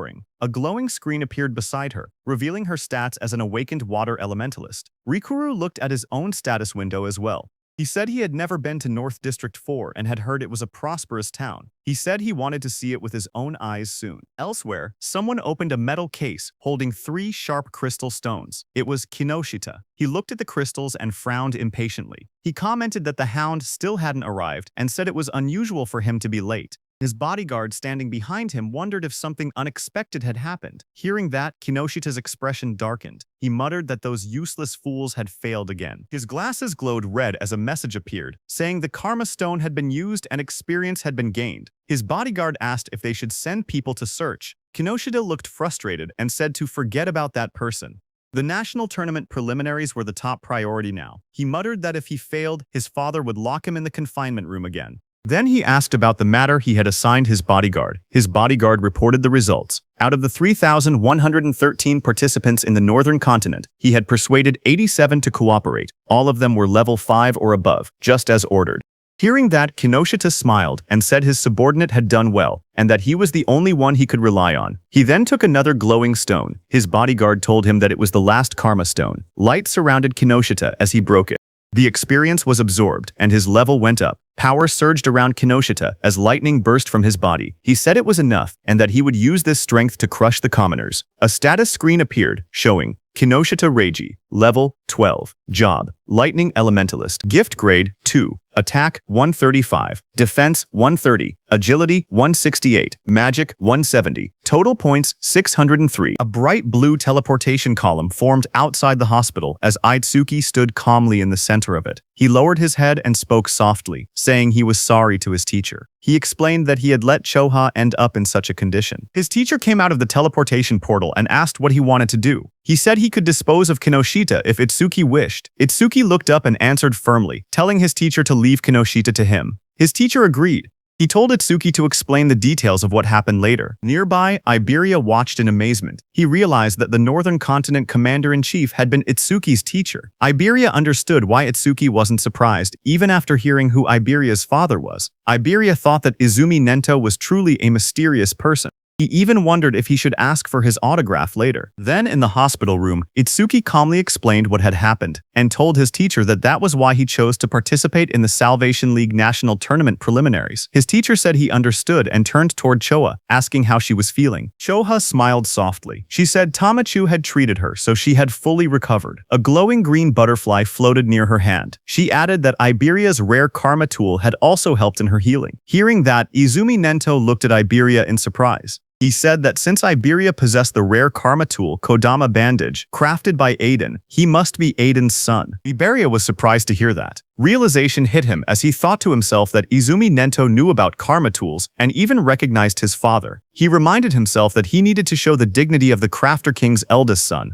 He pointed proudly at himself and shouted with confidence that he was Aiden's father. Hearing that, everyone stared at him in silence. Then Itsuki told him that he had gotten it backwards. Hearing that, Iberia lowered his head, hiding his red face behind his hand. In a shaky voice, he apologized and admitted that Aiden was his father. Commander Nento cleared his throat and tried to shift the atmosphere. He said he was grateful that Iberia had saved his daughter. He added that once the preliminaries ended, he wanted to visit Aiden together with Tenma. He then reminded Itsuki and Iberia that they had to prepare for the tournament and told them to head out. He promised that he and Choha would come to watch tomorrow. Iberia raised his fist excitedly and agreed. He told Commander Nento that he could relax because they would definitely pass the preliminaries. Beside him, Itsuki stood quietly and nodded. After they left, Choha commented that her father had really taken a liking to Tenma because she remembered how, when he used to meet with Jin, he would always bring her along to meetings. Hearing that, Commander Nento told her that because of childhood trauma, whenever Itsuki faced disaster beasts, powerful self-destructive impulses would awaken inside him. But Itsuki's self-destructive impulses weakened only when someone he wanted to protect was nearby. He explained to Choha that this was the reason he placed Choha by Itsuki's side. Hearing that, Choha realized that her father wanted her to become Itsuki's friend, become his weakness, and become the person he wanted to protect. Choha repeated the thought quietly, wondering if she was truly the one Tenma wanted to protect. While she was lost in her thoughts, the commander then stood up and revealed to Chohei that the disaster beast attack at Itsuki's school had been planned, not a coincidence. Hearing that, Chohei reacted with surprise. Commander Nento added that more traitors were joining the disaster beasts, and that similar attacks on commanders-in-chief had happened across other continents as well. The commander turned toward a large window, his silhouette dark against the night. He said that for now humanity's future was pitch black. Then he added softly that Itsuki would surely be the one to illuminate it. His voice rang out that Itsuki would become a light of hope. Then, at the national tournament preliminary venue in North District 4, The massive circular arena sat in the middle of the wasteland. Inside, a crowd gathered. Atsuki looked around and remarked that there were more people than expected. Iberia explained that once news spread that Commander Nento would be watching, many who originally refused suddenly decided to participate. The number of contestants rose from about 3,000 to nearly 5,000. On the side, Reiji glared in frustration. He muttered that Izumi Nento had increased the number of unpredictable variables far more than expected. His subordinate tried to calm him, saying the newcomers were just last-minute riffraff who didn't have time to form teams, so Reiji's side still held the numerical advantage. He told Reiji that he had ordered the recruits to tie red ribbons on their right arms so they could be identified as allies. On the other side of the arena, Rikuru and his group noticed the ribbons. Rikuru asked if red ribbons were trending now and wondered if they should wear them too. Saya beside him commented that since Commander Nento was coming to watch, maybe Itsuki would also appear. Then the host of the national tournament preliminaries, Shinshihara Soryu, stepped forward and addressed the crowd. He told everyone that he would explain the rules before the preliminaries began. He said the preliminary venue was divided into two areas, an external area and an internal area. In the first stage, the participants would start from 4 different directions in the external zone. A large diagram of the arena appeared on the screen, showing the outer ring and the inner circle labeled as the internal area. Soryu continued explaining that the first challenge was a race based on time. Everyone had to reach the internal area as fast as possible. The moment someone entered the inner zone, their rank would automatically be recorded on the bracelet they were wearing. Only the first 50 to arrive would advance to the second stage. Then a hologram of the bracelet lit up, showing how it displayed the rank of the participant. Some competitors reacted immediately. Rikuru raised his arm and commented that the bracelet had a surprising function.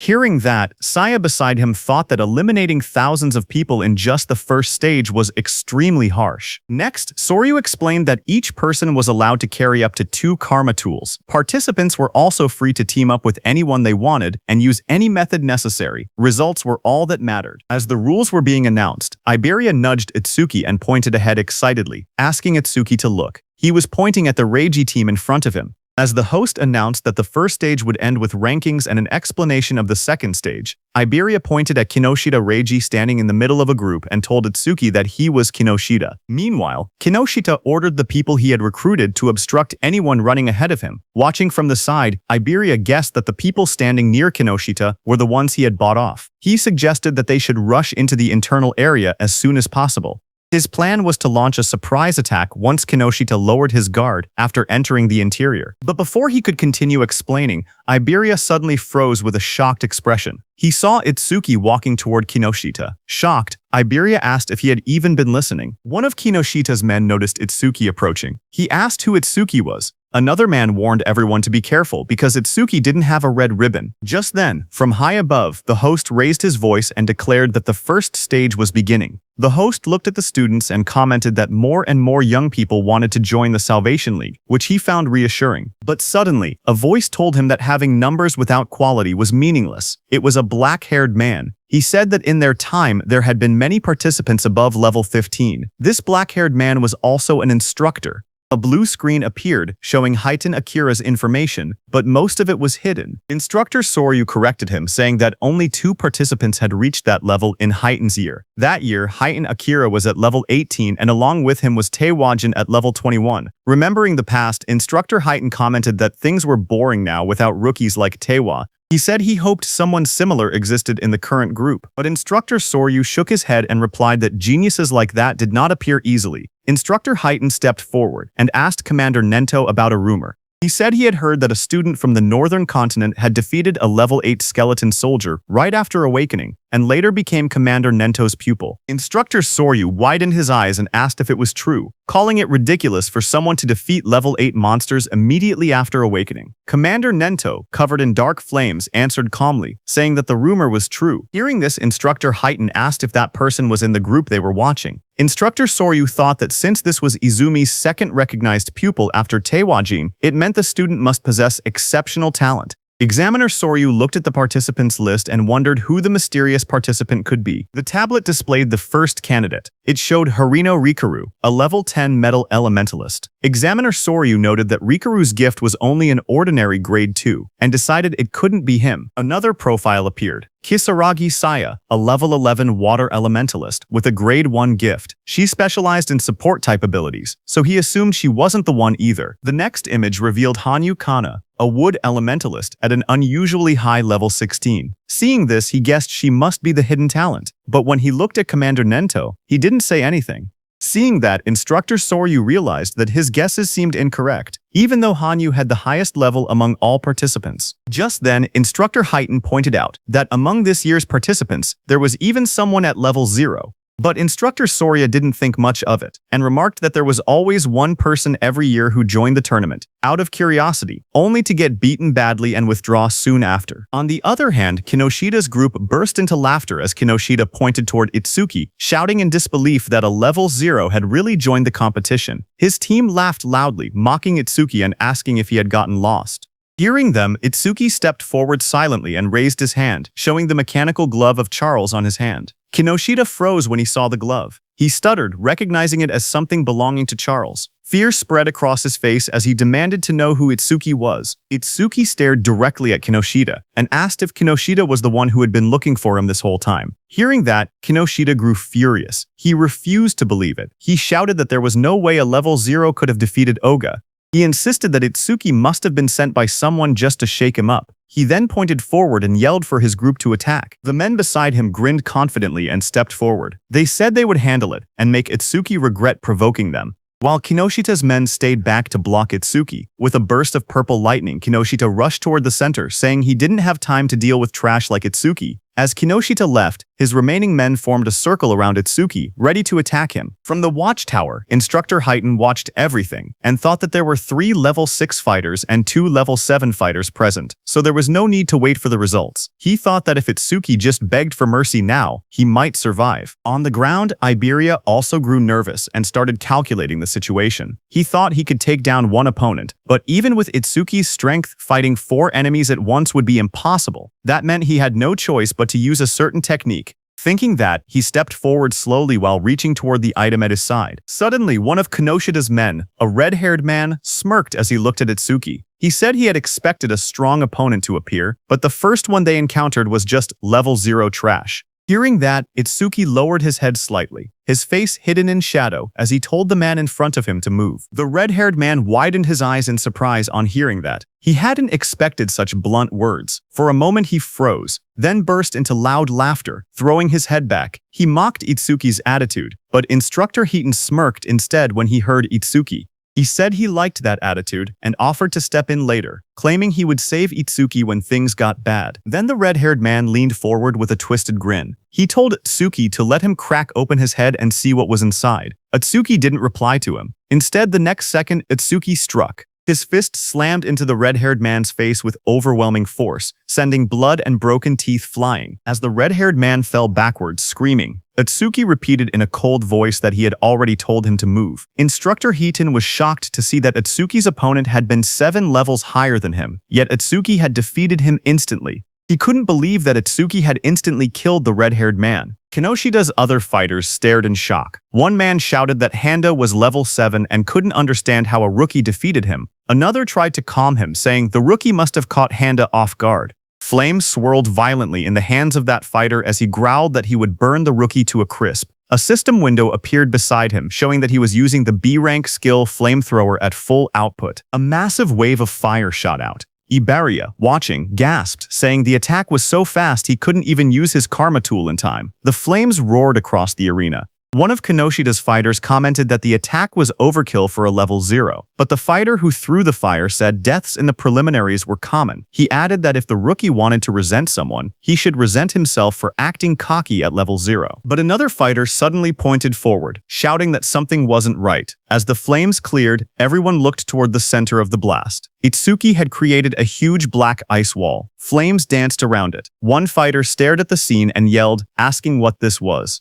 Inside the black ice wall, Itsuki and Iberia stood unharmed. Iberia stared at the scene with wide eyes. He shouted in shock that Itsuki had blocked such a wide-range flame attack completely. To him, it was exactly what he had expected from someone that strong. Itsuki didn't react to the praise. Instead, he looked to the side and told Iberia to get away from him. A system window appeared beside him. It stated that he had blocked a B-rank fire skill using Black Wall, and his defense increased by 10%.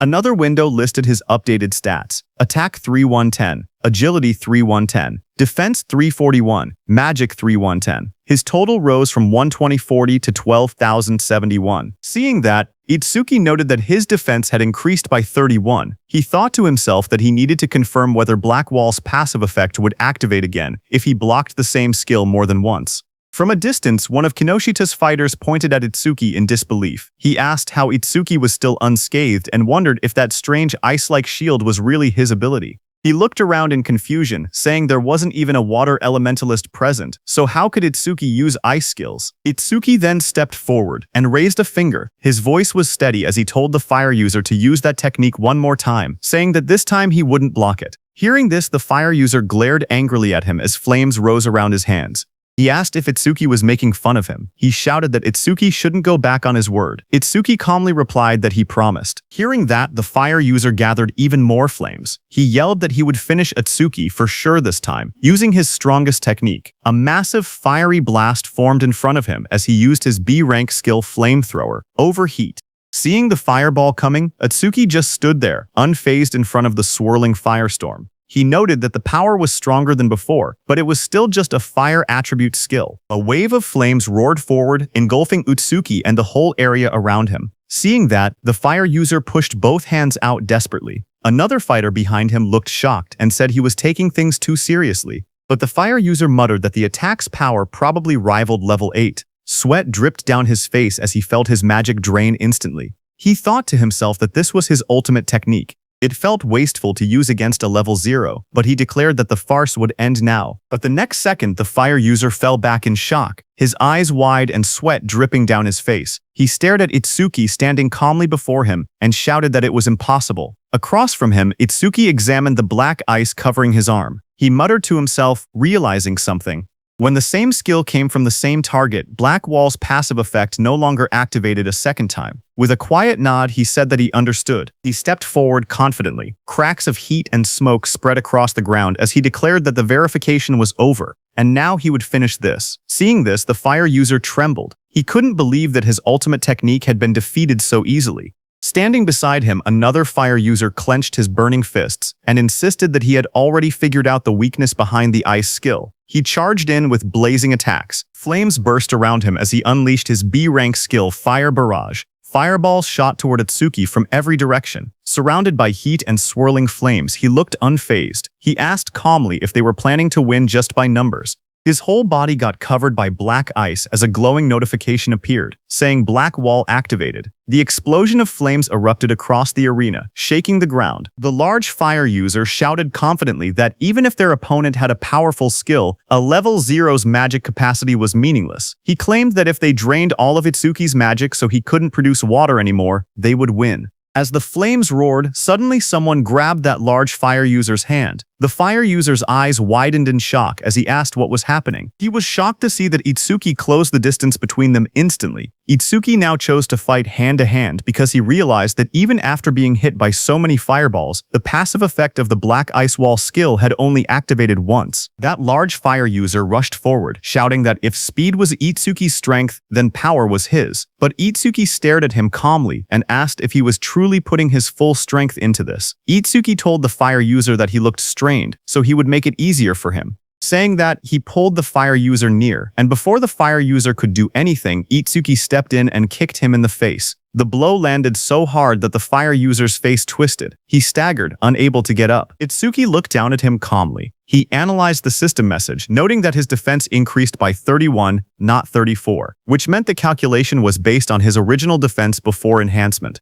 Just then, another window appeared, showing that he had blocked a B-rank fire skill, gaining a 10% defense boost. His total defense now stood at 310, with an additional 62 from Black Wall. Turning away, Itsuki noticed 2 lightning users standing nearby. He muttered to himself that lightning elementals were perfect targets and decided to increase Thunderbreaker's passive effect next. Seeing Itsuki, those 2 lightning users panicked. Watching both of their allies fall, they shouted that Itsuki's stats must be fake. One of them cried out that they should run. Itsuki glanced back with cold eyes and asked if they really thought they could escape. The 2 lightning fighters roared in desperation. Lightning burst around their bodies as they charged at Itsuki, yelling that this wasn't a fire attribute and the same trick wouldn't work.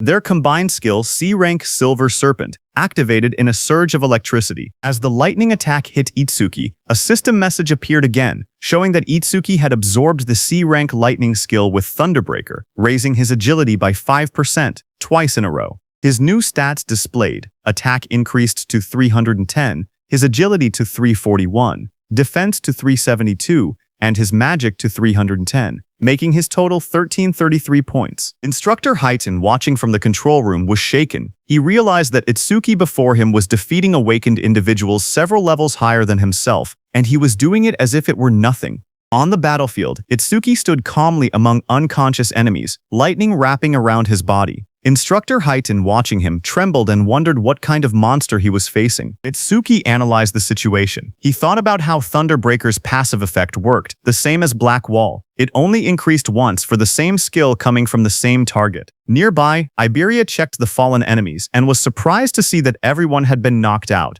He admitted that he expected a difficult battle, but never imagined Itsuki would be this strong. Just then, one of the fire users who was badly injured asked from behind what ability Itsuki was using. His voice shook as he shouted, insisting that Itsuki wasn't level 0 at all. Hearing the fire user ask who they were, Iberia stepped forward with a grin. Seeing that, Itsuki realized that Iberia was going to do something. Iberia looked back as his smile widened. He proudly declared that together they were double I, and that one day they would become the strongest duo on the northern continent. He told the fire user to remember them. But before he could finish his proud introduction, Itsuki cut him off and said they should stop talking and chase Kinoshita. Iberia flailed in frustration, shouting that what he was going to say next was the good part of his speech. From the side, the fire user whispered double I to himself in disbelief. He muttered that it sounded lame. On the other hand, Kinoshita, who was running at full speed surrounded by crackling purple energy, noticed the commotion. He assumed that the level 0 participant was probably being beaten badly by now, but then he hesitated. He remembered the crossbow he had seen on Itsuki earlier. It had definitely belonged to Charles. He told himself that he needed to investigate later because he knew that,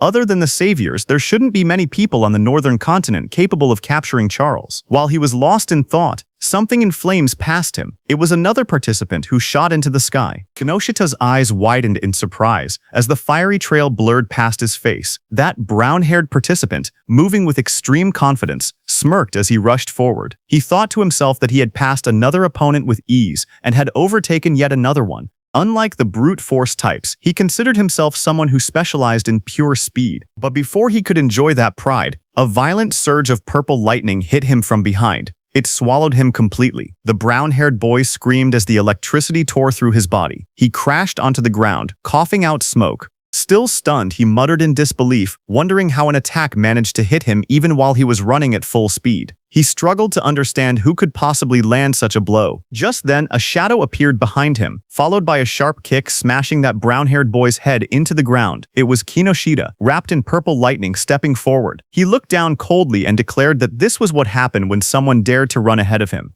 He then turned and shouted at the group he had hired, telling them to get it together. He reminded them that they needed to conserve stamina for the second stage and ordered them not to waste time on the trash in front of them. Commander Nento, seated in the control room, looked down at Kinoshita and asked Instructor Soryu if that arrogant boy was the son of the North District 4 Administrator, Kinoshita Genkyo. Instructor Soryu said yes, and wondered what kind of education he had received to act like that. Choha was also there and was very angry, but Instructor Soryu told them that what Kinoshita was doing wasn't against the rules, so they couldn't intervene. Kinoshita stood surrounded by flames and crackling power. He said that thanks to the others clearing obstacles for him, their stamina was almost full. He confidently declared that they could pass the second stage easily like this. He looked at the gigantic blue barrier ahead and said that the internal area was right in front of them. He called the entire process surprisingly easy, but suddenly, lightning burst across the sky and someone shouted, calling Kinoshita's name. Kinoshita's eyes widened in shock. A cold sweat rolled down his cheek as he turned his head sharply, startled by the sudden shout calling his name. He asked who called him by name. The group behind him immediately panicked. Some of them raised their hands in fear, insisting it wasn't them. One man stuttered that he didn't do anything. Another voice said the call came from behind. Just then, someone suddenly pointed, saying it was the level 0 rookie. Whispers spread through the crowd as they cleared the way to look back. From behind, two shadows appeared, moving forward. Hearing that it was level 0, Kinoshita was shocked, thinking it shouldn't be them.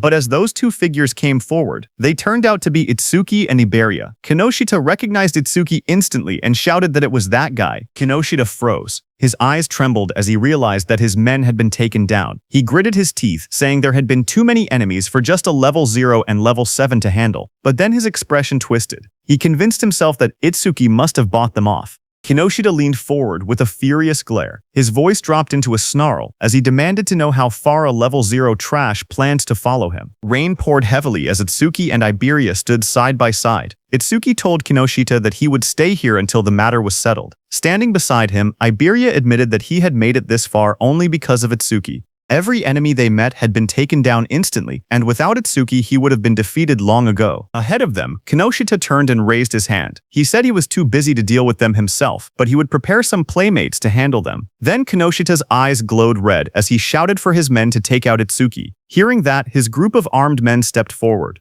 One of them mocked Itsuki, saying he was just a level 0 kid. Another said he had guts for calling Kinoshita by name and promised to drill manners into him. Someone else laughed and said he would show them hell. Iberia stared in shock as he counted their numbers. It was no less than 100 people. Fear tightened his voice as he asked what they should do. Itsuki grabbed him by the hood and pulled his head down, telling him to keep it low. Iberia looked up in surprise and confusion.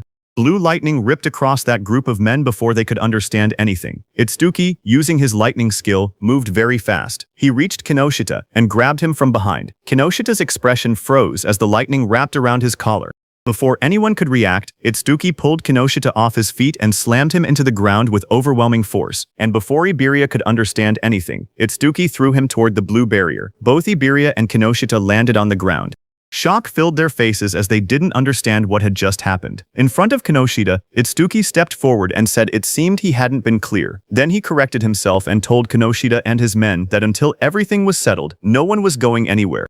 His cold gaze made everyone freeze where they stood. Inside the internal area, Saya dropped to her knees, breathing heavily. A screen beside her showed her result. Internal area arrival rank, 4th place. She complained that the guys wearing red ribbons had all teamed up and obstructed them again. Beside her, Rikuru lay on the ground, catching his breath. His own screen showed internal area arrival rank, 5th place. He said that if they had acted separately, they might have fallen before reaching the area. Rikuru looked up, shocked, saying he thought they were pretty fast. But now he realized there were people even faster. A huge man holding a large hammer stood nearby. He was Gale, who ranked in 3rd place. He clicked his tongue, annoyed that he only placed 3rd. At his feet, a cat-eared girl stretched lazily. She was Akagami Shion in 2nd place. There was a cat on her back that yawned. Akagami Shion told her she had just eaten and was already hungry again. Then the two looked toward another girl across the room. She was Hanyu Kana in 1st place. She sat calmly on the ground, a cloak draped around her. They whispered that she was already level 16. Looking at all of them, Saya thought about Itsuki. She said he would definitely act alone, and if he was obstructed like they were. But suddenly Rikuru pointed upward, panicked, saying someone was flying toward them. She slowly lifted her head, eyes widening as she looked up at the sky.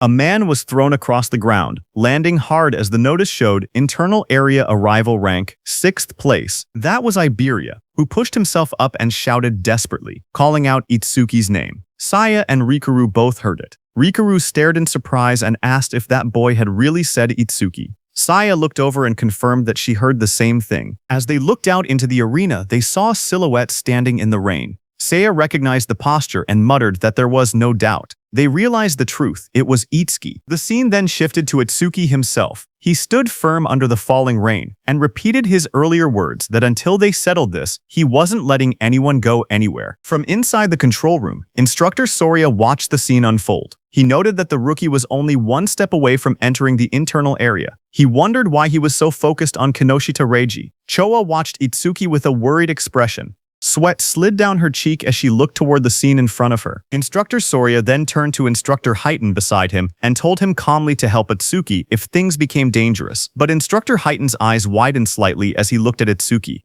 He muttered the name Tenma Itsuki, remembering how just moments earlier Itsuki had moved with incredible speed. He admitted to himself that he wasn't sure he could have done something like that at the same age. Far away, under the rain, Kinoshita was furious. He spoke with frustration, saying that Itsuki kept interfering again and again, so he warned Itsuki to prepare himself. He lifted his gaze, and his voice grew heavier. He said that what was about to begin wasn't just a battle. It was complete subjugation. Across the field, a huge group of fighters stepped forward through the rain. Their eyes glowed red as they surrounded Itsuki. Kinoshita's voice explained what it meant. A 100-on-1 group attack. The moment rain slid down his face, Itsuki's eyes narrowed with cold determination. Passing the preliminaries didn't matter anymore. Right now, his top priority was avenging Choha. Across the field, Kinoshita screamed with bloodshot eyes. He pointed forward and yelled for everyone to kill Itsuki. In an instant, dozens of fighters charged toward him, lightning and flames clashing as the battlefield erupted into chaos. One man, covered in blazing fire, rushed ahead of the others. He shouted that nobody was allowed to get ahead of him and claimed Itsuki's head as his own. Flames wrapped around his arms as he used his C-rank skill, Fire Punch, and lunged straight at Itsuki. But Itsuki didn't move. He simply raised his arm and grabbed the fiery fist with his bare hand. The fire user froze, shocked. In the next second, Itsuki swung his fist and punched him in the face. He slammed him into the ground with overwhelming force, ending the attack in a single motion, the impact cracking the floor around him. The others watching were shocked. One of them shouted in disbelief that their companion had been knocked out with just a single punch. Another quickly tried to calm everyone, saying they had many people on their side, and there was no way they would lose to someone who was still level 0. More voices joined in, urging everyone to attack together. Itsuki stood calmly as they prepared to charge. He muttered the word, "perfect," as a system window appeared in front of him. It stated that he had blocked a C-rank fire skill using Black Wall, and his defense had increased by 10%. Itsuki then raised his clawed arm, flames swirling around him. He declared that he would end this farce quickly. The fiery lotus in his hand glowed brighter as the system announced, "Lotus Burst activated." The flames wrapped around his whole body, spinning wildly, and then Itsuki clapped. A massive explosion erupted. The fire burst outward like a wave, blasting everyone off their feet and sending bodies flying across the arena. The dust settled and everyone stared at the ruined ground. Rikuru trembled as he looked at the destruction. He asked in shock if this overwhelming attack was really Itsuki's skill. Behind him, Saya covered her mouth, unable to speak. Gaku rushed over asking what had just happened. Beside him, Shion calmly stroked her small cat, saying that Mi-chan should be able to swallow an explosion of this size without any problem, speaking as if the blast meant nothing. Not far away, Kana sat silently with her sword, her expression unreadable as sparks drifted through the air. From inside the control room, Instructor Soria stared at the screen in disbelief. He shouted that the explosion had been caused by a level 0. He couldn't understand how someone with such a low rank could use so much power. What shocked him even more was how Itsuki used skills that didn't belong to his job class at all. Instructor Heighten was also shocked. Choha couldn't believe her eyes because she never knew Itsuki had learned an AoE skill. She thought back to the Locust Wasteland incident and finally understood why he had been so confident back then. She looked at him, wondering just how many trump cards he had. On the battlefield, Itsuki stood calmly. His suit was torn, and faint flames glowed around his clawed hand. He thought that 30% of his power would be enough. Since his opponents were human, he reminded himself to hold back and not to kill them. Kinoshita looked at the destruction in front of him. Smoke filled the air as the ground cracked open. Bodies lay scattered across the arena. Itsuki was standing in the middle. He looked straight at Kinoshita and said that he was the only one left. Seeing that, Kinoshita panicked, sweating heavily. He shouted that there had been over 100 people, and they were all taken out instantly. He asked why Itsuki was targeting only him. Itsuki stepped forward through the smoke. He repeated Kinoshita's words and said that it was Kinoshita who had attacked him first and seriously injured his friend. Itsuki said now he would return the pain she had suffered back to him. Enraged, Kinoshita released a surge of purple lightning. He called himself the young master of the prestigious Kinoshita family, saying every stage in the area was under his control.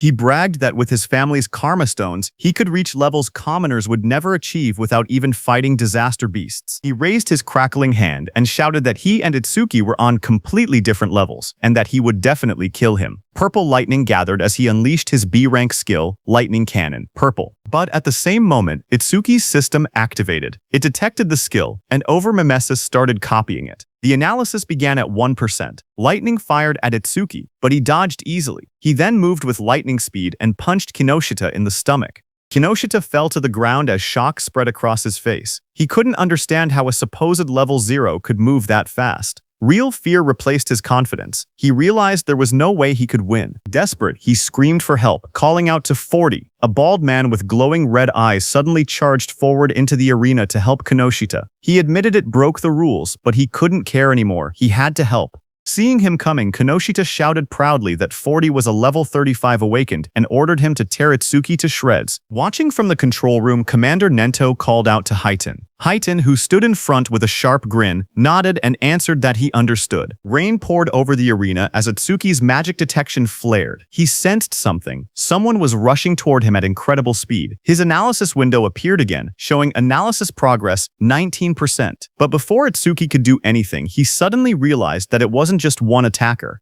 Multiple people were coming. A figure crashed down from the sky, landing on Kinoshita's bodyguard 40 with heavy force. Dust shot up everywhere as Itsuki stood calmly watching with sharp, focused eyes. His expression didn't change. He simply observed the incoming threat, but then he realized that it was Instructor Highton, who sat calmly on top of Kinoshita's bodyguard. Without even looking back, he told Itsuki to keep going. Itsuki then turned and stood in front of Kinoshita, surrounded by glowing purple lightning. He stared down at the trembling Kinoshita and said that it looked like his lifeline wouldn't be coming anymore. Seeing Itsuki, Kinoshita panicked. He stuttered and begged for a moment, explaining that his father was the North District 4 administrator and his brother was a member of the Salvation League. Sweat rolled down his face as he warned that touching him would cause trouble. Before he could finish, a scream tore through the air, long and painful. The next moment, Kinoshita lay flat on the cracked ground, unconscious. Rain fell lightly around him. Itsuki walked away slowly, his coat swaying in the wind. He then looked up at the control room and muttered softly that this settled the score for Choha. From the control room, Choha looked toward him while blushing, realizing that he did this for her. Instructor Sorya was surprised to see that Itsuki had really beaten Kinoshita Reiji, but he wondered why Itsuki was suddenly looking their way.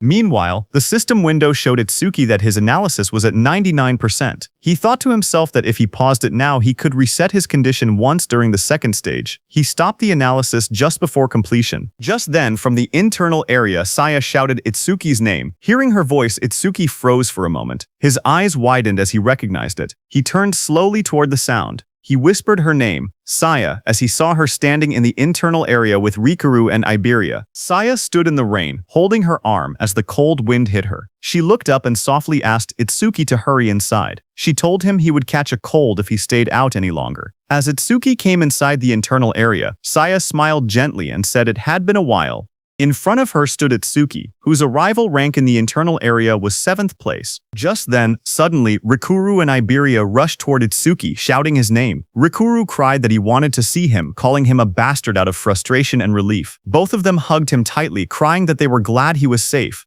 But when both of them saw each other hugging Itsuki, they glared at each other. Rikuru demanded to know who he thought he was, crying on Itsuki like that. Iberia pointed at himself in confusion, asking who he was. With a proud grin, Iberia raised his fist and declared that he was Itsuki's partner. Hearing that, Rikuru shouted angrily at Itsuki, saying he never heard about him teaming up with someone else. He called him a traitor. Saya looked at them with surprise while Itsuki stood quietly beside them. Sorya thought it was rare for Itsuki to make friends. Iberia and Rikuru started arguing. Iberia asked how Itsuki was a traitor and whether Rikuru had been in a duo with him. He demanded to know their duo name. Rikuru yelled back, asking why a duo name even mattered, and saying they weren't kids. He then asked if they themselves had a duo name. Iberia immediately puffed up with confidence and said, "Of course." Hearing that, Rikuru asked him to say it. Itsuki, watching from the side, quietly whispered for Iberia not to say it. But Iberia's eyes shone dramatically as he proudly announced the duo name, Double I. He insisted it took a lot of effort to come up with it. Hearing that, Rikuru fell to the ground laughing, saying Double I sounded lame. Iberia became frustrated and shouted that it was a good duo name. Just then, Instructor Soria walked out onto the high platform. He announced that 500 people had reached the internal area, and those who had not arrived were eliminated. He said the second stage would begin shortly. He told them that in the second stage they would fight disaster beasts alone in the trial grounds for 1 hour. Hearing that, Rikuru got very excited, saying finally it was the second stage, but Iberia was shocked when he heard that he had to be alone in the second level. A wide smile appeared on Instructor Hitten's face when he heard that the second stage was finally here. He had been looking forward to it. He looked at the top 7 participants, wondering what they had got. These 7 participants were Kana at first stage rank, first, Shion at first stage rank, second, Gaku at first stage rank, third, Saya at first stage rank, fourth, Rikuru at first stage rank, fifth, Iberia at first stage rank, sixth, and Itsuki at first stage rank, seventh. Then sometime later, as the large metal structure stood in the center, countless participants gathered around it from all sides. Itsuki and the others walked toward the entrance. Rikuru looked up and asked if the second stage venue was inside the building. Iberia said that this place felt gloomy and scary. Rikuru asked Itsuki that it had been a while and he was still at level 0. He asked if his level was still fixed at level 0. Itsuki quietly answered yes. He then asked how Itsuki became stronger if his stats never increased. Iberia agreed, saying he was also curious why Itsuki was so strong despite being level 0. Itsuki looked away awkwardly and said his teacher told him not to tell people. Saya reminded them that they learned in class that order breaker skills were state secret level. She told Itsuki he didn't have to deal with the questions. Then suddenly, far ahead, the instructors and Commander Nento, along with Choha, appeared. They walked forward with serious expressions. Instructor Soria asked if everyone was ready. Hearing that, Iberia suddenly stiffened in shock, turning his head sharply. Up on the raised platform stood several well-known figures. Someone in the crowd whispered that the man in front was Fujiwara Soryu, the one who oversaw the national tournament every year. Another person explained that the muscular man beside him was Hiten Akira, a war veteran known for having the strongest physique. They also pointed out the masked individual and called him the legendary Izumi Nento. The murmurs spread as people recognized them as all legends. Instructor Soria then stepped forward and began speaking. He announced that he would now explain the second stage rules and told everyone to listen carefully. He continued, saying that various disaster beasts would appear in the trial grounds, and kill points would differ based on difficulty. A screen appeared showing the values. A hard-class disaster beast gave 1,000 kill points. Another screen listed the full chart. Beginner class 100, normal class 500, hard class 1,000, and nightmare class 5,000 points. He explained that after defeating each disaster beast, participants would receive a 1-minute break before being forced to advance to the next difficulty. Hearing that, Gaku, holding a long staff, smirked confidently. He declared that he would go straight to Nightmare class. A status window appeared beside him, displaying his information. He was Ui Gaku, human, level 13, Job Elementalist, Earth Gift, grade 2, status undisclosed. Just then, Itsuki stepped forward slowly, his voice low as he said that he had a question. Seeing that, from around him, several contestants whispered among themselves. They pointed at him and mocked him, saying he was only level 0. Some wondered how he even passed the first stage. Others laughed, claiming he must have been carried. They joked that now that he knew the second stage involved individual combat, he was probably scared and thinking about withdrawing. Up on the platform, Instructor Soria looked down and told him not to hesitate. He could ask anything. Itsuki raised his head and asked calmly if Nightmare class was the highest difficulty. His question made several people freeze. Instructor Soria and Instructor Hiten both looked surprised. Hiten even grinned with interest, but in the crowd, the mocking continued. Some said he was acting tough. They whispered that if a level 0 encountered a nightmare-class disaster beast, he wouldn't stand a chance. Others scoffed, saying he couldn't even beat a beginner-class beast. One of them clicked his tongue, calling him trash who only talked big. Instructor Soria then explained further. He said that, theoretically, there was no upper limit to disaster beast difficulty. He told them they would understand once they actually defeated a nightmare-class beast. Hearing this, Itsuki's expression darkened as he repeated that there was no upper limit. Rikuru told Itsuki that thinking about such things was pointless because Nightmare class required at least level 10. and defeating a hard class would already be amazing for them. Instructor Soria continued explaining the rules. He said that points earned in the preliminaries carried over to the main tournament. In other words, today's performance would greatly affect whether they could join the Salvation League in the future. Down below, hearing that the points earned here would also become points in the main tournament, Rikuru got very excited. But Iberia got nervous, thinking he had no choice but to use that thing. Itsuki watched silently. He thought about Taewajen's record of 115,000 points, which included what he earned in the preliminaries. To surpass him, Itsuki believed he needed to take advantage of this opportunity. Soon the order was given. The instructor announced loudly for everyone to enter the trial grounds. The announcement echoed through the dome, declaring that the second stage of the preliminaries had begun. Itsuki stepped into the vast arena and quietly noted that the trial grounds didn't look much different from the regular stages. Just then, from the darkness around him, multiple red eyes appeared, watching him. A moment later, disaster beasts rushed out. A system window showed their details. Beginner class disaster beasts, mad dogs of calamity, level 1. There were 10 of them, and killing them gave 100 kill points.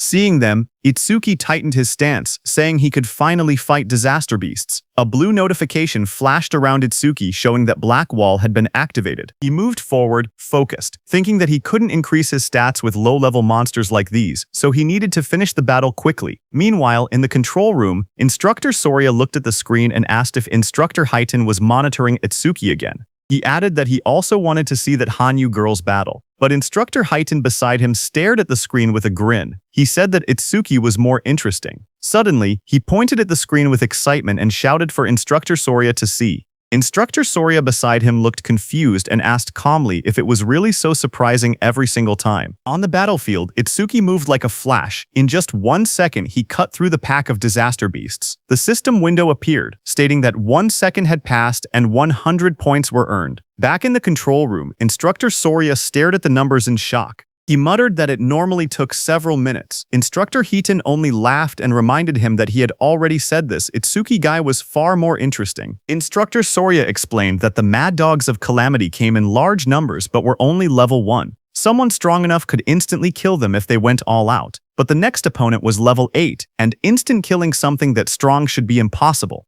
Inside the trial grounds, a massive red salamander covered in flames appeared. The system window identified it as a level 8 salamander worth 500 points. Itsuki stepped forward to face it, his expression calm. From the control room, Instructor Soria commented that fighting a disaster beast 8 levels higher would make anyone struggle. But Instructor Haiten disagreed, saying the level 8 salamander didn't seem like much of a threat. Just then, Commander Nento, standing behind, asked them how the other participants were doing. Instructor Soria apologized, saying he got too focused and switched the display to multi-screen mode so they could watch the top 10 contestants at once. Choha beside him narrowed her eyes and remarked that her father was clearly trying to divert attention away from Itsuki's performance. Instructor Soria checked his screen and spoke calmly, saying that most participants were still fighting beginner-class beasts. On the screen, Saya unleashed swirling water as she attacked a beast while Gaku slammed his giant hammer down with force. Instructor Soria continued watching and noted that only Hanyu Kana was managing to keep up with Itsuki. Kana stood in the trial grounds surrounded by disaster beasts, her staff glowing brightly as she fought them back. While they were watching the others, suddenly Choha, watching Itsuki, grew worried. Shock filled her face as she exclaimed that something bad was happening to Itsuki. On the battlefield, Itsuki was swallowed by a massive explosion of flames from the salamander. The fire roared around him as the monster unleashed its attack. Watching from the monitoring room, Instructor Soria panicked. He wondered if Itsuki had used too much stamina on the earlier enemies and failed to dodge. He shouted that taking those flames head-on would end badly and ordered the medical team to be called. But Instructor Haiten beside him stopped him with one arm. He told Instructor Soria to wait and watch a little longer. With the speed Itsuki had shown earlier, he believed dodging this level of attack should be easy for him. On the battlefield, as the flames disappeared, Itsuki came out covered in dark ice-like armor, wrapped around his entire body. A system window appeared beside him, announcing that Black Wall was activated. In the next moment, he rushed forward. Blue flames flared around him as he swung his arm, creating 2 bright arcs of power that sliced past the massive monster. The creature's huge body trembled, a clean cut appearing across its scales, its giant body splitting apart. In front of it, Itsuki stood calmly, smoke drifting from his shoulders. A system window appeared in front of him, displaying that time used was 5 seconds, and he earned 500 points. Watching from the control room, Instructor Soria stared at the screen in shock. He shouted in disbelief, wondering how Itsuki remained completely unharmed and whether the ice armor covered his entire body. Instructor Hiten beside him narrowed his eyes, questioning why Itsuki chose to take the monster's attack instead of instantly killing it. Just then, another system notification appeared beside Itsuki, showing that he blocked a C-rank fire element skill with Black Wall. His defense increased by 10%. Itsuki looked at the message and thought to himself that he needed to take every chance available to increase his stats. Just then, a blue screen appeared beside Itsuki, showing his updated stats. It stated that his defense had now risen to 484. A full status window opened. It displayed Tenma Itsuki, Human, Level 0, Fixed. Job, Order Breaker, Nirvana Gift, Nirvana Special Grade. Skills: Over Mimesis, Z-Rank, Thunderbreaker Level 1, Black Wall Level 2, Lotus Burst Level 1, Clear Orb Level 1, Magic Detection Level 1, and Shikigami Eater Level 1. His status was Attack 310, Agility 341, Thunderbreaker increased 10%, Defense 434, Black Wall increase 40%, Magic 310. Total 113.95 points. Then another screen appeared counting down remaining break time, 58 seconds. There was an option to skip break. Itsuki lifted a finger toward the yes option and pressed it. He calmly decided that he wanted to test his enhanced defense against the next disaster beast. From the control room, instructors observed the next trial. Instructor Highton asked Instructor Soria if this upcoming difficulty would test a participant's speed and combat sense. Instructor Soria nodded. On the battlefield, as the next stage monster, a glowing blue creature appeared next, an Eleki Rhino. Instructor Soria continued the explanation that the rhino stored electricity in its horn when charging and could unleash a double physical lightning attack. A status window showed that it was a hard-class disaster beast, level 10 Eleki Rhino, that gave 1,000 kill points. Instructor Soria warned that taking the attack head-on carried two risks. With low defense, the horn would pierce the body, and with low lightning resistance, the shock would paralyze the body, leaving the person unable to move. Instructor Soria quietly explained that to defeat the Eleki Rhino, there was only one method. He said a fighter had no choice but to rely on speed, using clever movements to wear the beast down, and strike only when it was exhausted. But then his eyes widened. He suddenly leaned forward, shocked, and asked aloud what Itsuki was planning. Inside the arena, Itsuki calmly stood before the massive blue rhino. He reached out and placed his hand on the creature's glowing horn.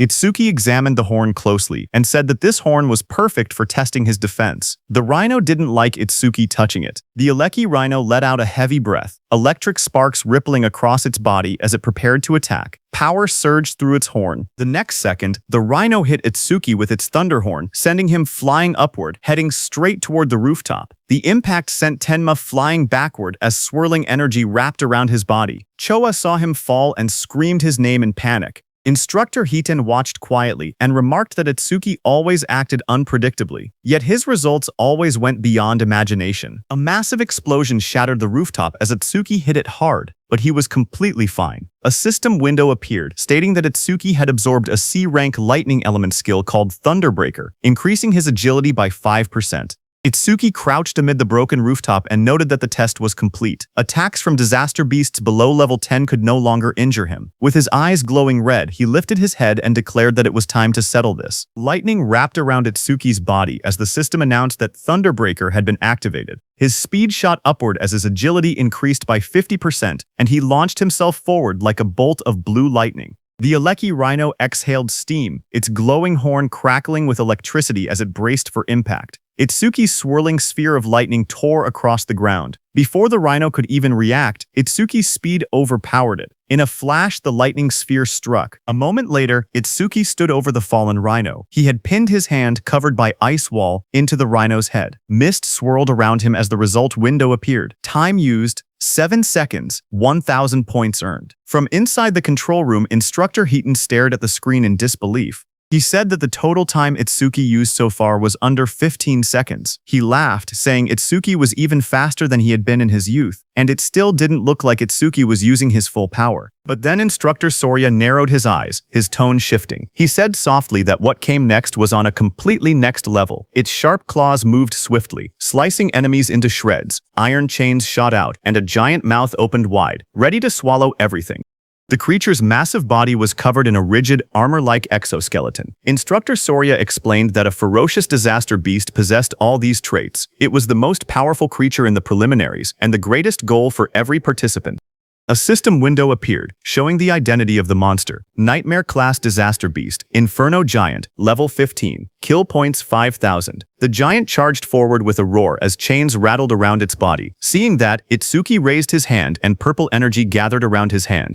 A system notification came, saying his skill Clear Orb activated. The next second, a beam of dark purple energy shot forward, striking the giant. The impact tore through its body. Itsuki lowering his hand after using his skill. A system window appeared below him.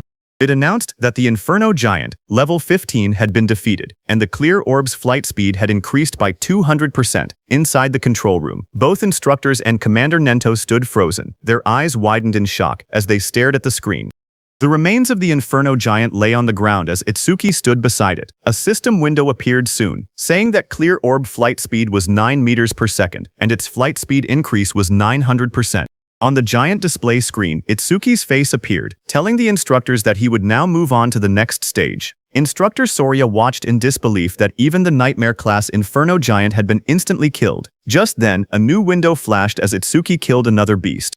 It showed that time used was 3 seconds, and he earned 5,000 points. On the other hand, a massive beast with glowing red eyes opened its jaws wide to attack, but a torrent of blue energy burst out like a violent stream and killed it. A system window appeared, announcing that a C-rank skill, Water Bullet, had been activated. The one who used that skill to kill the beast was Saya. She stepped forward with her fingers pointed like a gun as water swirled around her hand. She told herself that if she defeated the remaining 2 monsters, she could advance to normal class. Another window displayed her current status. Beginner class, clear progress, 80%. On the other side, Gaku faced a giant monster. Flames burned beside him as he spoke confidently. He said that since the other person skipped the break time, he would definitely reach normal class first. His panel showed, normal class clear progress, 0%. Meanwhile, Hanyu Kana stood atop a defeated creature, surrounded by bright green magic. She said she needed to recover the magic she used before moving on. Her window displayed, normal class clear progress, 100%. Just then, there was an announcement saying, Nightmare class clear confirmed, time used, 21 seconds, rank first. Hearing the notification, Saya reacted first. She said the one who finished must be Asuki. Gaku was shocked, shouting that someone finished faster than him and wondering if it was Hanyu. Hanyu remained silent, only staring calmly ahead. On the other hand, Itsuki stood on the cracked ground and pointed forward. In a calm voice, he told the inspectors to move on. Inside the control room, Instructor Soria stared at the screen in shock. He couldn't believe that the level 15 Inferno Giant had been instant killed. He questioned how something could pierce through its armor and wondered what that black sphere was. Instructor Heighten grinned and told Instructor Soria to raise the difficulty, saying he wanted to see how far Itsuki could go. A new system message appeared showing Nightmare Class Phase 2 starting. Now 2 level 15 Inferno Giants would appear, and they would give 10,000 kill points. Itsuki looked up as the 2 giant monsters appeared. He said he had been expecting something, but the challenge had only increased in number. Both Inferno Giants roared as they charged. Their bodies blurred as they rushed forward. Itsuki watched them calmly. He lifted his hand again and said that while one of them was still roaring, he might as well take care of one first. Purple energy wrapped around his arm as he prepared to attack.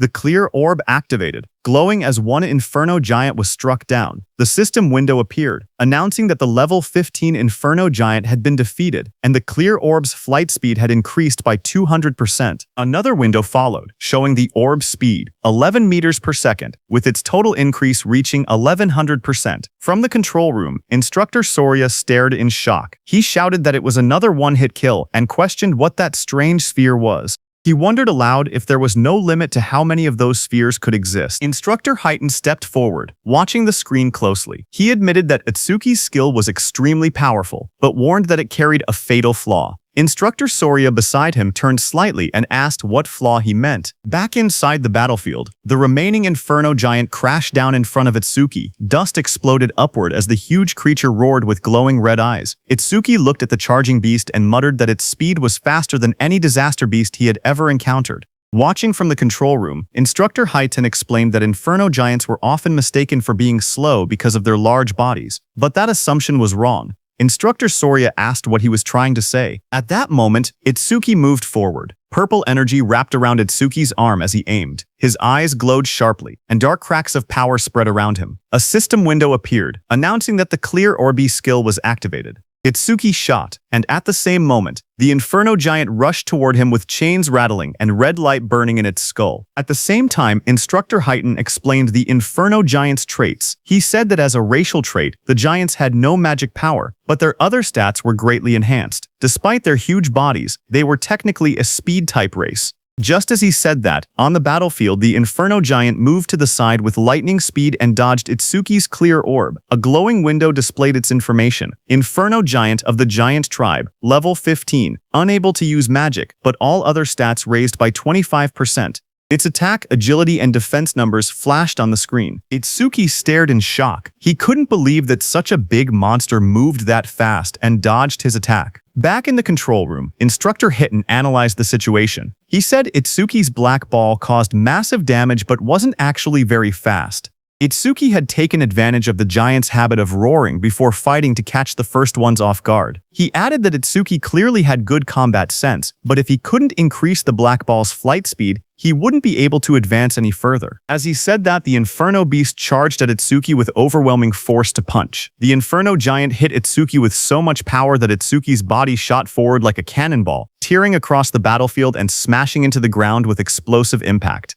Dust and shockwaves rippled outward as the ground cracked under the force. Through the cloud of debris, Itsuki pulled himself up from the crater. He calmly noted that from mid-range, this Inferno Beast's attack could still be dodged. In the control room, Instructor Soria commented that even knowing the attack wouldn't land, Itsuki still used it, meaning he probably had no other moves left. But Instructor Heighton didn't believe it. He wondered if that were the case, then why was Itsuki smiling? Lightning flickered around Itsuki's face as he grinned, blood running down his cheek. He admitted that the monster's speed wasn't bad at all. Then he said he would simply close the distance and finish the fight his own way. Saying that, Itsuki moved. A blue notification appeared in the air, stating that Thunderbreaker had activated. Lightning burst across the ground as the shockwave exploded. He shot upward like a streak of blue light, electricity trailing behind him. The giant monster looked up as he rose through the air. The monster swung its massive fist, wrapped in spinning force, aiming straight toward him. Its punch landed hard, crashing into the ground as the impact spread in wide circular shockwaves. From the control room, Choha covered her mouth in shock, her eyes trembling as she watched. Instructor Soria stared at the screen, panic rising in his voice. He said this attack was nothing like the Aleki rhinos. If Itsuki took a direct hit, even he wouldn't survive unharmed. He ordered the rescue team to be called immediately. But Commander Nento told Instructor Soria to wait. Instructor Soria was shocked to hear that. Instructor Heighton watched the battlefield and spoke calmly. He said the monster's strike had tremendous power, but power meant nothing if the attack didn't land. Down below, the monster raised its massive metal fist, but there was no blood. The monster looked at the crater, its red eyes glowing and its chains rattling. It looked around for Itsuki in confusion. Then a voice called out from behind, telling the monster he was here. The monster turned, its jaw opening wide in surprise. Its glowing eyes widened even more when it realized Itsuki had slipped behind it without it noticing. Before the Inferno monster could react, Itsuki's powerful clear orb tore through its neck, purple energy spraying out violently. High above, Itsuki hovered in the air, lightning and violet aura swirling around him. His expression was fierce and focused as he looked at the monster. The Inferno Giant collapsed, its huge frame slamming into the ground. Chains cracked apart, and its body shook violently before falling still. System messages appeared around him, showing Inferno Giant, level 15 defeated. Clear orb flight speed increased by 200%. Itsuki landed lightly amid the dust and smoke, red eyes glowing as he surveyed the fallen foe. More notifications followed, saying, Clear orb flight speed 13 miesishas, flight speed increased by 1300%. Then another message appeared beside Itsuki, showing time used 12 seconds, 10,000 points earned. Watching from the control room, Choha smiled brightly and shouted that Itsuki did it. Instructor Soria, watching from the side, commented that it was rare to see Choha so fired up. Hearing that, Choha started blushing. She stammered that she was only praying for everyone's safety. She explained that if young people who carried humanity's future died, it would be a huge loss. Their families would be sad. So she simply wanted everyone to survive. She insisted that she didn't think Itsuki defeating the Inferno Giant was cool at all. Even if it wasn't Itsuki, she would have reacted the same way, so they shouldn't get weird ideas. Instructor Sorya and Commander Nento stared at her silently, surprised. Instructor Sorya muttered that Choha had become quite talkative since the last time he saw her. Instructor Sorya then turned to Instructor Highton and asked how he knew Itsuki would dodge the attack. Instructor Highton replied that Itsuki's normal speed wasn't much different from the Inferno Giant's, but when electricity ran through his body, his speed increased dramatically. And once his speed reached that level, the Inferno Giant's attacks would never land. Instructor Sorya agreed and said that Itsuki had succeeded in defeating 2 of the giants, but there were dangerous moments. With his current points, first place was already guaranteed, so if it were him, he would stop there. But Tenma was aiming higher. He was thinking about surpassing Teiwajin, humanity's strongest. Itsuki raised his hand and got ready, shouting that he couldn't stop even for a second. A system window appeared showing that Nightmare Class, Phase 3 had started, with 3 level 15 Inferno Giants and 15,000 reward kill points. 3 Inferno Giants appeared in front of him as chains rattled around their bodies. Tenma activated his clear orb. A bright purple blast shot upward toward the first giant's head, killing it instantly. Back in the control room, Instructor Highton smirked proudly. He said that, as expected, Isuki chose to continue. But suddenly, Instructor Sorya turned to Instructor Highton and asked if he hadn't also gone all the way to Phase 4 in a single attempt. Instructor Highton replied that he had only gone there once. Hearing that, Instructor Sorya said that even with Instructor Highton's strongest physique, he had only made it to Phase 3. They both turned to the monitor again, wondering how far Isuki would go. On the battlefield, another giant lunged at Itsuki, but Itsuki darted forward, lightning exploding from his feet. The monster tried to catch Itsuki in its hand, but Itsuki disappeared from there and appeared behind the monster's back. Itsuki's plan was to increase his agility using Thunderbreaker, get behind the monster, and close the distance. He succeeded and shot his clear orb again. The system window flashed as Itsuki finished his second kill. One more level 15 Inferno Giant was defeated, and his clear orb flight speed increased by 200%. A second notification came, showing that clear orb flight speed was now 17 meters per second. Flight speed increase 1700%. After killing the second monster, Itsuki floated in the air, breathing heavily, because now it was the third monster's turn. That third monster was right behind Itsuki. It opened its massive jaws, its rows of blade-like teeth glowing red. The monster swallowed Itsuki completely and closed its mouth shut, its eyes glowing with bloodlust as the sound of cracking bone filled the air. After swallowing Itsuki, the monster stood up, thinking it had won, but Itsuki was still alive inside it. His eyes burned red as he glared at the creature. Flames curled around his arms as he shouted that he would tear it apart from its guts. A system notification, a blast of fiery light erupted inside the monster's jaws as Itsuki's attack struck. The creature let out a distorted roar as flames burst through its mouth. A massive explosion followed.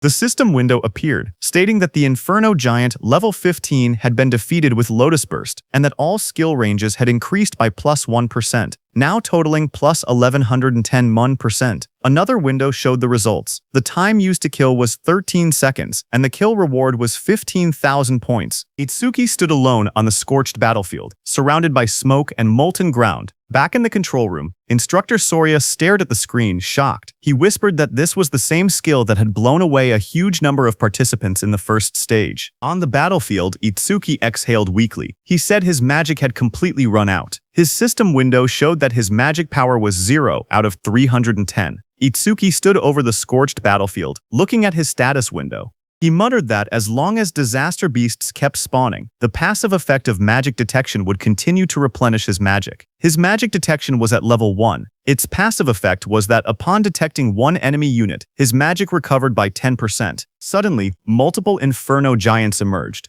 Another window displayed, Nightmare Class, Phase 4 starts with 4 level 15 Inferno Giants. Kill points were 20,000 points this time. As the 4 monsters' presence registered, Itsuki's magic recovered up to 124. For every monster, his magic power recovered by 31 points. As 4 enemy units were detected, Itsuki's magic recovered by 40%. Back in the control room, the instructors watched the screen. Instructor Sorya stated that Phase 4 had begun, and if Itsuki passed it, he would surpass Instructor Heaton's past record. Instructor Heaton replied with a simple yay and added that aside from humanity's strongest, Teiwa, no one had ever cleared Phase 4. He said it would be interesting to see how far Itsuki could go. On the battlefield, Itsuki flashed forward, electricity trailing behind him as a giant lunged. He noted that every time the clear orb's flight speed increased, its accuracy also improved. He realized that if he raised the flight speed a few more times, he wouldn't need to get close to point-blank range anymore. Another giant swung through the storm, purple lightning on Itsuki's hand as he stared ahead and reminded himself that his magic was limited. He couldn't afford to waste even a single clear orb. Itsuki rushed forward through swirling purple energy. Dark lightning wrapped around his arm as he threw his hand out, aiming the spinning orb in his palm. But before he could shoot, one inferno beast with red glowing eyes lunged toward him, its metal-like jaws wide open. Chains rattled around its body as it shot forward and grabbed Itsuki's hand. Another similar monster crawled beside it, both of them towering over him. Itsuki's eyes widened in shock when he noticed the iron chains, as he had completely forgotten about them. The inferno beast snapped its head upward, the chains pulling tight across its armored mouth as it roared. Itsuki was dragged by the chains, but as he dashed past the inferno beast at high speed, he struck it with the purple energy clear orb. The monster moved slightly and dodged his attack. The inferno beast swung back violently, punching with full force where Itsuki had been standing. The inferno beast's massive armored hand pinned Itsuki down. He struggled beneath it, his body crushed against the cracked ground. Then the giant tightened its grip, dragging him upward as dust and debris scattered everywhere. Its claws clamped around his torso, squeezing harder. Itsuki was in very bad shape, as he couldn't put any strength into that position. A sickening crack echoed as the giant's grip twisted violently. A skeletal image of Itsuki flashed, showing all the bones in his body snapping under pressure. The giant then slammed him brutally into the ground. The impact split the earth, sending shards of stone flying. His body lay inside the crater, blood covering his clothes as smoke rose around him. Both his arms and legs were completely broken. Back in the control room, Instructor Soria panicked and shouted for Instructor Heighten to go help quickly. Instructor Heighten watched the screen with worry. Sweat slid down his face as he stared forward. He murmured that this must be Itsuki's limit. A memory flashed before his eyes. Just like Itsuki, he himself had once collapsed at the same point. Determined, Instructor Heighten turned away from the monitor. He said he was going to help right now, but before he could move, someone called out for him to wait. It was Commander Nento, who looked at the large screen. He said that Itsuki hadn't given up yet. Hearing that, Instructor Soria stepped forward urgently. He told Mr. Izumi that this wasn't the time to talk about such things. Choa agreed, saying that if they didn't act quickly, Itsuki would die. Instructor Hiten beside him also said that Itsuki's situation was desperate, but Commander Nento kept his eyes on the screen. He spoke with certainty, saying he could tell Tenma still had a trump card left. Instructor Soria looked surprised and asked how Commander Nento knew about a trump card. Commander Nento answered quietly, saying it was because of his eyes. The scene shifted to Itsuki's face. His eyes glowed fiercely. Commander Nento said these were not the eyes of someone who had accepted death. Itsuki stood battered and bloody, remembering the looming blue phantom Linga behind him. He thought about how he had exhausted every method to grow strong enough to kill that Linga who had killed his parents. Just then, a system window appeared, showing Overmimesis activated, resuming the analysis. This happened because during the battle with Kinoshita, Overmimesis had activated from Kinoshida's skill, B-rank skill Lightning Cannon, but Itsuki had chosen to stop the analysis at the very last moment. At that time, the system displayed analysis progress at 99% when Itsuki paused it. Now, when the analysis resumed, the progress reached 100%. Blue energy wrapped around Itsuki's body as he rose upward. He stated that he had prepared exactly for a situation like this. A system window appeared, showing B-rank skill, Lightning Cannon analysis complete. Thunderbreaker Level 2 acquired. Shoha suddenly pointed at the screen with excitement. She said that the usual blue lotus had appeared again. Beside her, Instructor Soria stared in shock and asked if that blue lotus was also one of Itsuki's skills. But he wondered aloud what use it could possibly have in Itsuki's current condition. Instructor Hiten looked toward Shoha. He noticed how happy she seemed and wondered whether she knew something they didn't. A system window appeared, explaining Tenma's new power. It showed the details of Thunderbreaker Level 2. Active effect. He could absorb B-rank and lower lightning attacks into his body. When releasing the absorbed lightning energy, his agility would increase by 100%. Absorption count 0/5. Passive effect. Each time a B-rank lightning attack was absorbed, his agility increased by 10%, currently increased by 15%. Blue energy swirled around Itsuki's body. His legs lit up first, then his hands slowly clenched as the power surged. Another window appeared, showing that Thunderbreaker Level 2 had been acquired. all stats plus 20, all debuffs removed, and injuries fully healed. Just then, the Inferno Beasts attacked the Blue Energy Lotus as lightning burst outward, but Itsuki pushed himself up from the shattered ground, covered in swirling energy, and blocked their attacks. He declared that his warm-up was over. From that moment on, he said he would be going all out. A status screen appeared beneath him, showing that his attack, agility, defense, and magic had increased from 310 to 330 points each. The total rose from 1,240 to 1,320 points. Instructor Soria stared in shock. He said that Itsuki had been brutally beaten, yet had recovered completely in just a few seconds. He shouted that the healing was stronger than what a dedicated healer could do. He continued, saying that along with that absurd area attack, he couldn't understand how many abnormal skills Itsuki actually had. On the battlefield, Itsuki moved with lightning speed and attacked the Inferno Beasts with his clear orb before they could even react. A notification appeared. It showed that an Inferno Giant, level 15, had been defeated, and the clear orb's flight speed had increased by 200%. More flashes filled the scene as another giant fell. Again, the display said Inferno Giant, level 15, defeated, and the clear orb flight speed increased by 200%. As all the Inferno Beasts fell, another pop-up appeared above the arena. It said that Nightmare Class Phase 4 had been cleared successfully. The time used was 31 seconds, and 20,000 points were earned. Itsuki stood confidently as two large Inferno Giants fell down. He shouted that the current him would not lose, no matter how many Inferno Giants attacked. As time passed, another giant was pierced by Itsuki's purple beam of clear orb.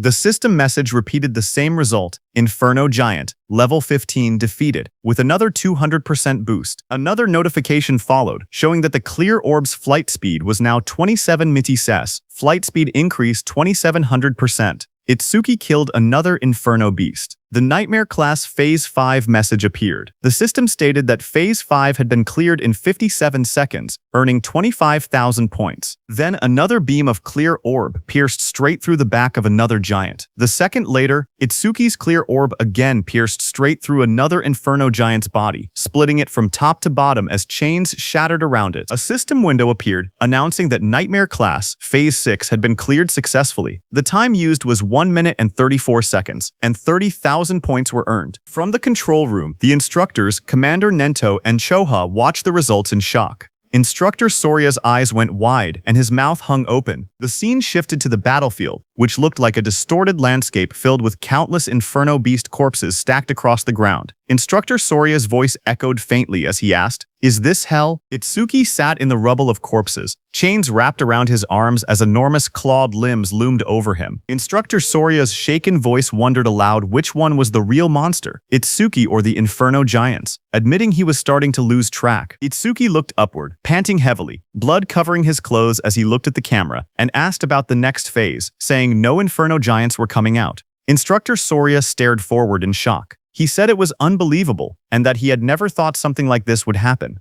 Sweat ran down his face as he looked at the scene before him. He slowly reached out his hand and pressed a glowing red button on the platform. With a heavy voice, he spoke into the microphone. He told Itsuki that it was over. On the battlefield, a loud announcement echoed. Instructor Soria told Itsuki that all the Inferno Giants they had prepared had already been defeated. As the huge pile of fallen Inferno Giants lay scattered across the ground, Instructor Soria told Itsuki that he had defeated every Inferno Giant they had prepared. Hearing that, Itsuki took off the chains around his body, exhausted and covered in wounds. He asked if he had really beaten them all, reminding Instructor Soria that he had said the difficulty had no upper limit. He stood up slowly, trying to recall how many enemies he had taken down. He wondered how many points he had ended up getting. He thought to himself that if he had hit the ceiling, then the gap between him and Taewajin couldn't be that big. As he walked forward, he noted that he had achieved his other goal too, increasing the clear orb's flight speed. He considered it not a bad haul at all. A glowing panel appeared, showing the results. It listed that he had defeated 11 level 15 Inferno Giants, and the clear orb's flight speed had increased by 1100%. Another notification appeared, showing the orb now moved at 38 meters per second, faster than an average car. But just as he was about to exit the training ground, a bright blue energy swirled behind him. Itsuki froze in place, staring ahead as the light rose around his body. A sharp glow flashed in Itsuki's eye as he turned his head, his expression tense and alert.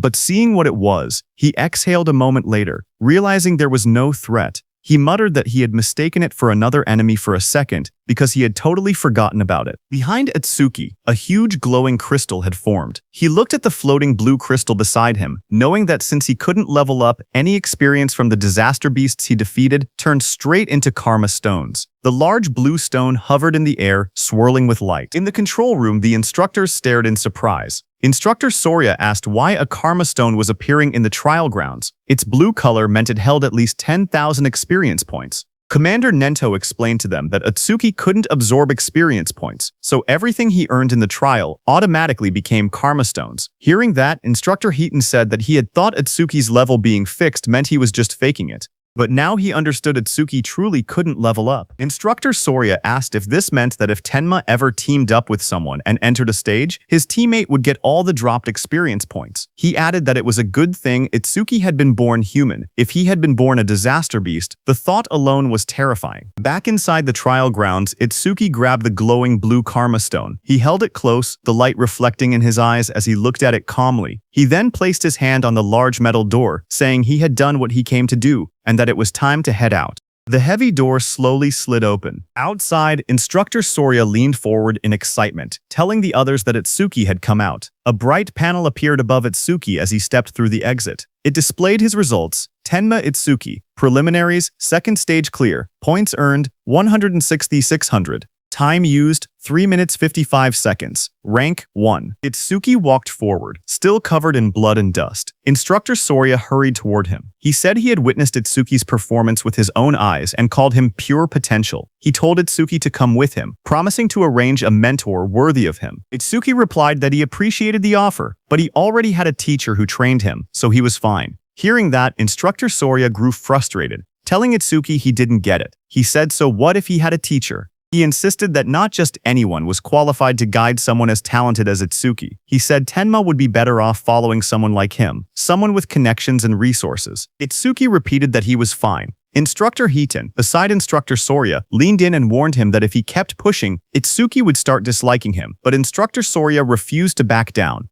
He shouted that he couldn't give up so easily and told Instructor Heaton to talk some sense into Itsuki. He asked if he was really okay letting someone waste Itsuki's talent. When Itsuki looked toward Instructor Heaton, he recognized him as the one who had handled Kinoshida's lackeys before. Instructor Heaton waved it off, saying he had only judged someone who broke the rules. He added that there was something else. He then smiled and told Instructor Soria that Itsuki was the disciple of Izumi, so there was no way he wouldn't help him. Hearing that, Instructor Soria froze in shock. He asked Instructor Heaton what he had said, whose disciple was Itsuki. Itsuki thanked Instructor Piton for what he had done in the past. On the other hand, Instructor Soria stiffened as he repeated the words, Itsuki was Commander Izumi Nento's disciple. Commander Nento, standing behind, confirmed it with a confident smile. Hearing that, Instructor Soria muttered that an out-of-spec youngster had appeared, and of course he had turned out to be Izumi's pupil. Itsuki looked at Commander Nento and called him Sensei. Commander Nento stepped forward and praised Itsuki, saying he had watched his performance closely. He asked if he was hurt anywhere, and said he could have Choha heal him if needed.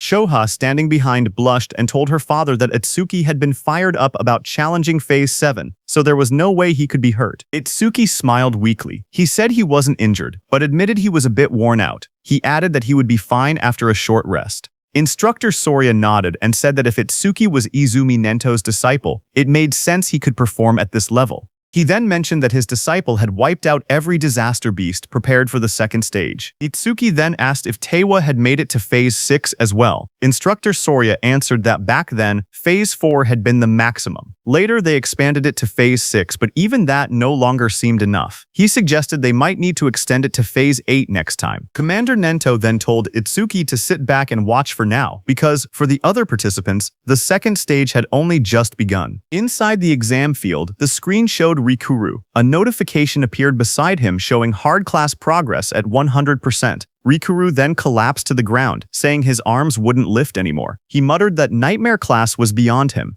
The screen displayed his result. Horino Rikuru, second stage challenge over. Time used 17 minutes 17 seconds. Points earned 1600. The screen then showed Saya, whose hard class progress was also at 100%. Saya held a massive water sphere overhead, with a beast trapped inside. She said she didn't have any high firepower skills, so she was trying to suffocate the beast by trapping it in water. She admitted it was taking too long, and she was about to run out of magic. She whispered that the next difficulty might be impossible. A notification appeared beside her showing her result. Kisaragi Saya. Second stage challenge over. Time used 19 minutes 01 second. Points earned 1600. From the control room, Itsuki watched their results. He said Rikuru and Saya had both capped out at hard class. He thought they would get a bit further. Instructor Heaton told him not to assume everyone was as strong as him. He said most participants couldn't even clear normal class. With how fast Rikuru and Saya defeated the Aleki Rhino, he said both of them were guaranteed to be in the top 10. Itsuki then asked why they hadn't been removed from the field if their runs had already ended. Instructor Soria explained that unless someone was seriously injured or a special circumstance occurred, participants weren't allowed to leave the trial grounds.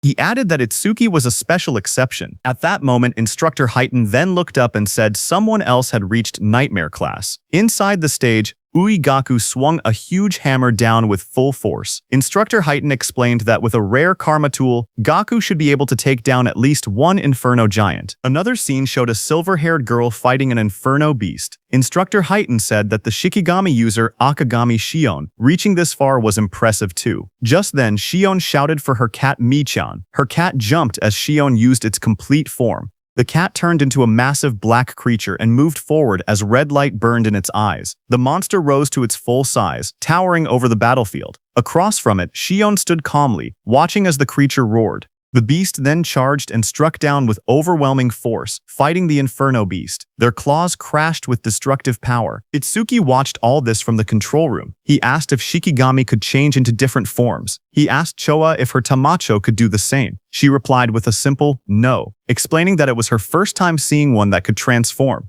She said Shikigami came in many types, and their abilities were still full of mysteries. She warned him to be extra careful if he encountered Shikigami users from now on. Itsuki looked at the scene and said Shikigami were unexpectedly strong. He thought about the black dog he had taken from Charles and said he had been leaving it alone until now, but from this point on, he would give all dropped experience to it.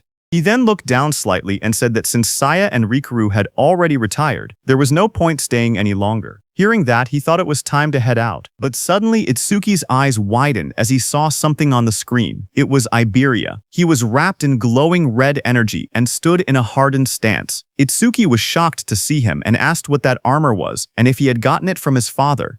Iberia's whole body became covered by that armor as he looked at the monster in front of him. It was the strongest epic karma tool his dad had made for him. His body then transformed into a fully armored form with sharp red scales and glowing eyes. A screen displayed the item's stats. Dragon Gear Epic. It increased attack and agility by 100. Its epic effect was that for every 1 minute equipped, attack and agility increased by 20. The maximum time was 15 minutes. Iberia knew that his tool had a will of its own and chose its master. He said it took a lot of effort before he finally obtained it. He ran toward the Inferno Beast in front of him, thinking that his armor added 20 attack and agility every minute it was equipped. But if worn longer than 15 minutes, there would be a severe penalty. So he had to finish everything within 15 minutes. Another screen appeared showing current status increase. Attack and agility increased by 120. Iberia shot forward at high speed. He thought about the announcement stating the Nightmare class had been cleared, and he believed it was probably Itsuki.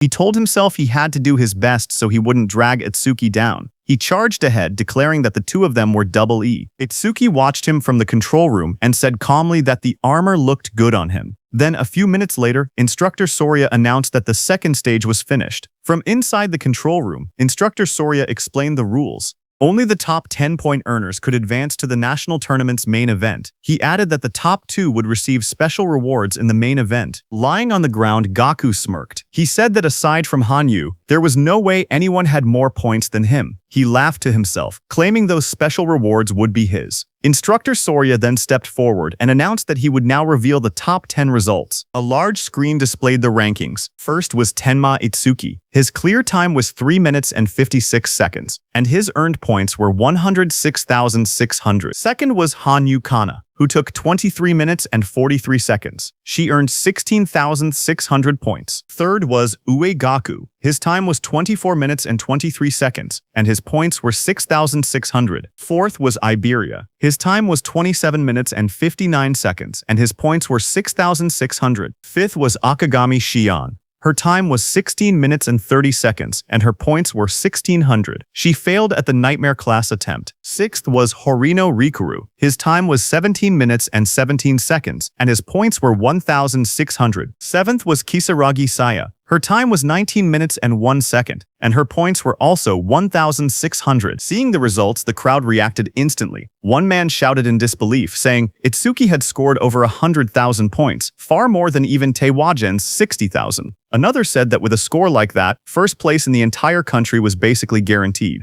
An injured man wondered aloud how many Inferno giants Itsuki must have killed, since each was only worth 5,000 points. Seeing this, Gaku suddenly sat up, shocked that he had fallen to third place. He asked who Tenma Itsuki even was, saying he had never heard of the name before. Haru looked at her weapon and said she wanted to cross swords with Tenma Itsuki. Saya lowered her gaze. She said she hadn't expected such a huge gap between herself and Itsuki. She wondered if a combat job had ever been right for her in the first place. Instructor Soria then reported that all continental trials had ended, and the national rankings were out. He revealed that Itsuki placed first in the entire nation, ahead of second place by a massive 65,000 points. Choha, watching her father, said that she couldn't see her father's face, but she could feel it. Her father was pleased. Commander Nento looked toward the sky and said humanity's new dawn was growing brighter. Meanwhile, on the battlefield, Iberia lay exhausted on the ground. He muttered that over 100,000 points was impressive, but if it was Itsuki, taking first place was expected. He added that he had also done enough not to shame the name of Double E. He was lying next to the defeated giant machine. Itsuki walked up to him and told him he did great, saying Iberia had surprised him. Iberia smiled weakly as he was still dizzy after using that karma tool. The instructors and Commander Nento stood on the platforms watching. Then Instructor Soria announced that the 21st Salvation League National Tournament preliminaries had come to an end. On the battlefield below, Itsuki carried Iberia on his back and walked forward. The view shifted to the South Continent, District 1. A bright city square lay under the sun, with buildings, pools, and statues arranged neatly. At the center, an old man with long white hair and a beard sat quietly, eyes closed. Nearby, soldiers in armor complained. One of them frowned, saying they had been called out at dawn just to watch an old man meditate. Another soldier warned him to watch his mouth. He explained that the old man was the South Continent Commander-in-Chief, someone who could see the future, a prophet. The old man remained still, his hands resting on his stomach. His name was Bulgar, South Continent Commander-in-Chief. One soldier then questioned why. If Bulgar could truly see the future, they always received warnings after the barrier had already been deployed. He said that if Bulgar really had foresight, he should be able to tell them the Stellae impact points ahead of time. Another soldier spoke calmly. He said it was true that Elder Balgar could only foresee a tiny sliver of the future. Even so, he explained that Balgar still stood on the same level as the North Continent Commander Izumi Nento and was considered a pillar of humanity. He said the reason he was called a pillar of humanity was because Balgar's prophecies were correct 10% of the time. At that moment, Elder Balgar suddenly lurched forward, shouting in shock. His attendants rushed toward him in panic. Balgar's voice trembled as he tried to speak. The attendants asked if he was all right, but he pushed himself up with urgency. He shouted again that the North Continent was in danger. His eyes widened, filled with terror. He cried out that a massive disaster beast assault would soon strike the North Continent. Among them, he warned, were disaster beasts with levels that exceeded 100. Then sometime later at night, the leaves rustled softly as the scene shifted to Itsuki standing under the trees. Blue system windows appeared beside him while he looked ahead calmly. He said that his total stats had finally exceeded 1500.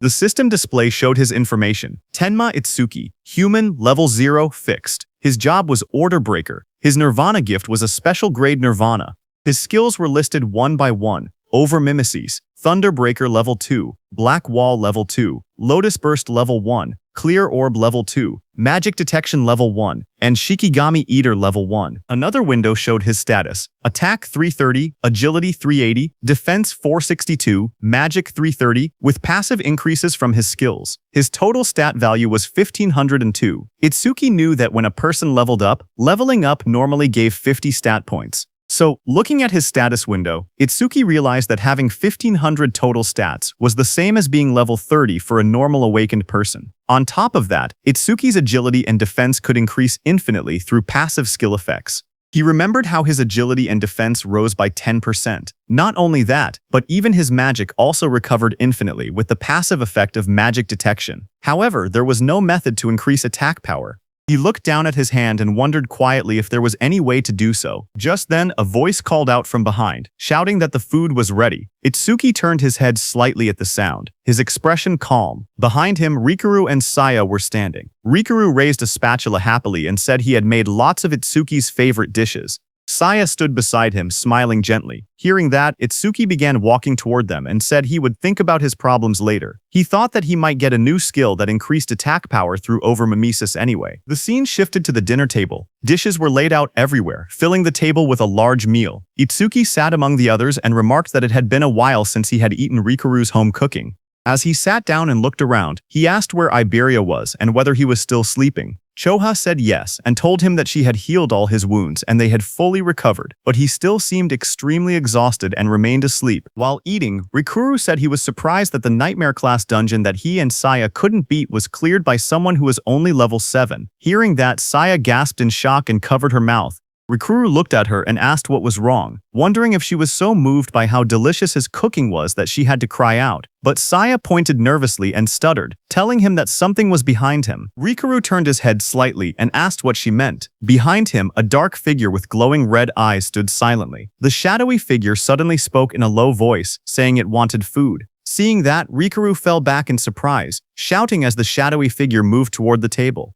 Immediately, the shadow figure started eating. It was none other than Iberia, who sat down and stuffed food into his mouth. Seeing that, Rikuru stood up and scolded him, saying that sneaking up quietly like that was bad for the heart. He also asked why Iberia was eating at someone else's seat without permission. Hearing that, Iberia slammed his bowl on the table, holding it tightly as he ate with extreme force. Seeing that, Rikuru backed up slightly, sweating as he asked what Iberia was getting angry for. Iberia suddenly lifted his head with sparkling eyes and food crumbs on his face. He smiled widely and said the food was delicious. Seeing him energetic, Rikuru laughed proudly and said that it was thanks to his cooking. Iberia laughed even louder in response. Iberia then pointed at the plate and asked if Rikuru had made the food.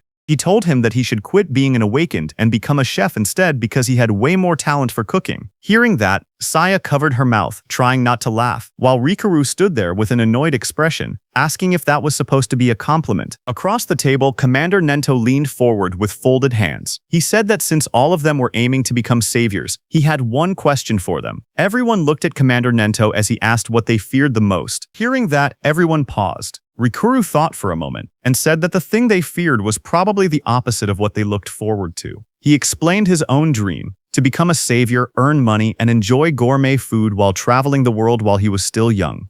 He then imagined the opposite of that dream. In his mind, he pictured himself as an old man with a cane. He said that aging would definitely be the opposite. When people get old, he explained, they lose the stamina to travel the world, and their sense of taste might deteriorate so much that they cannot even tell flavors apart. The thought made him shiver, and he said the idea alone gave him chills. Commander Nento then asked Saya how she felt. She looked down slightly and said she was born into a medical family and grew up in a hospital. She explained that ever since she was little, she had seen many people suffering from different illnesses. A memory flashed in her eyes of hospital staff rushing a patient on a stretcher past her.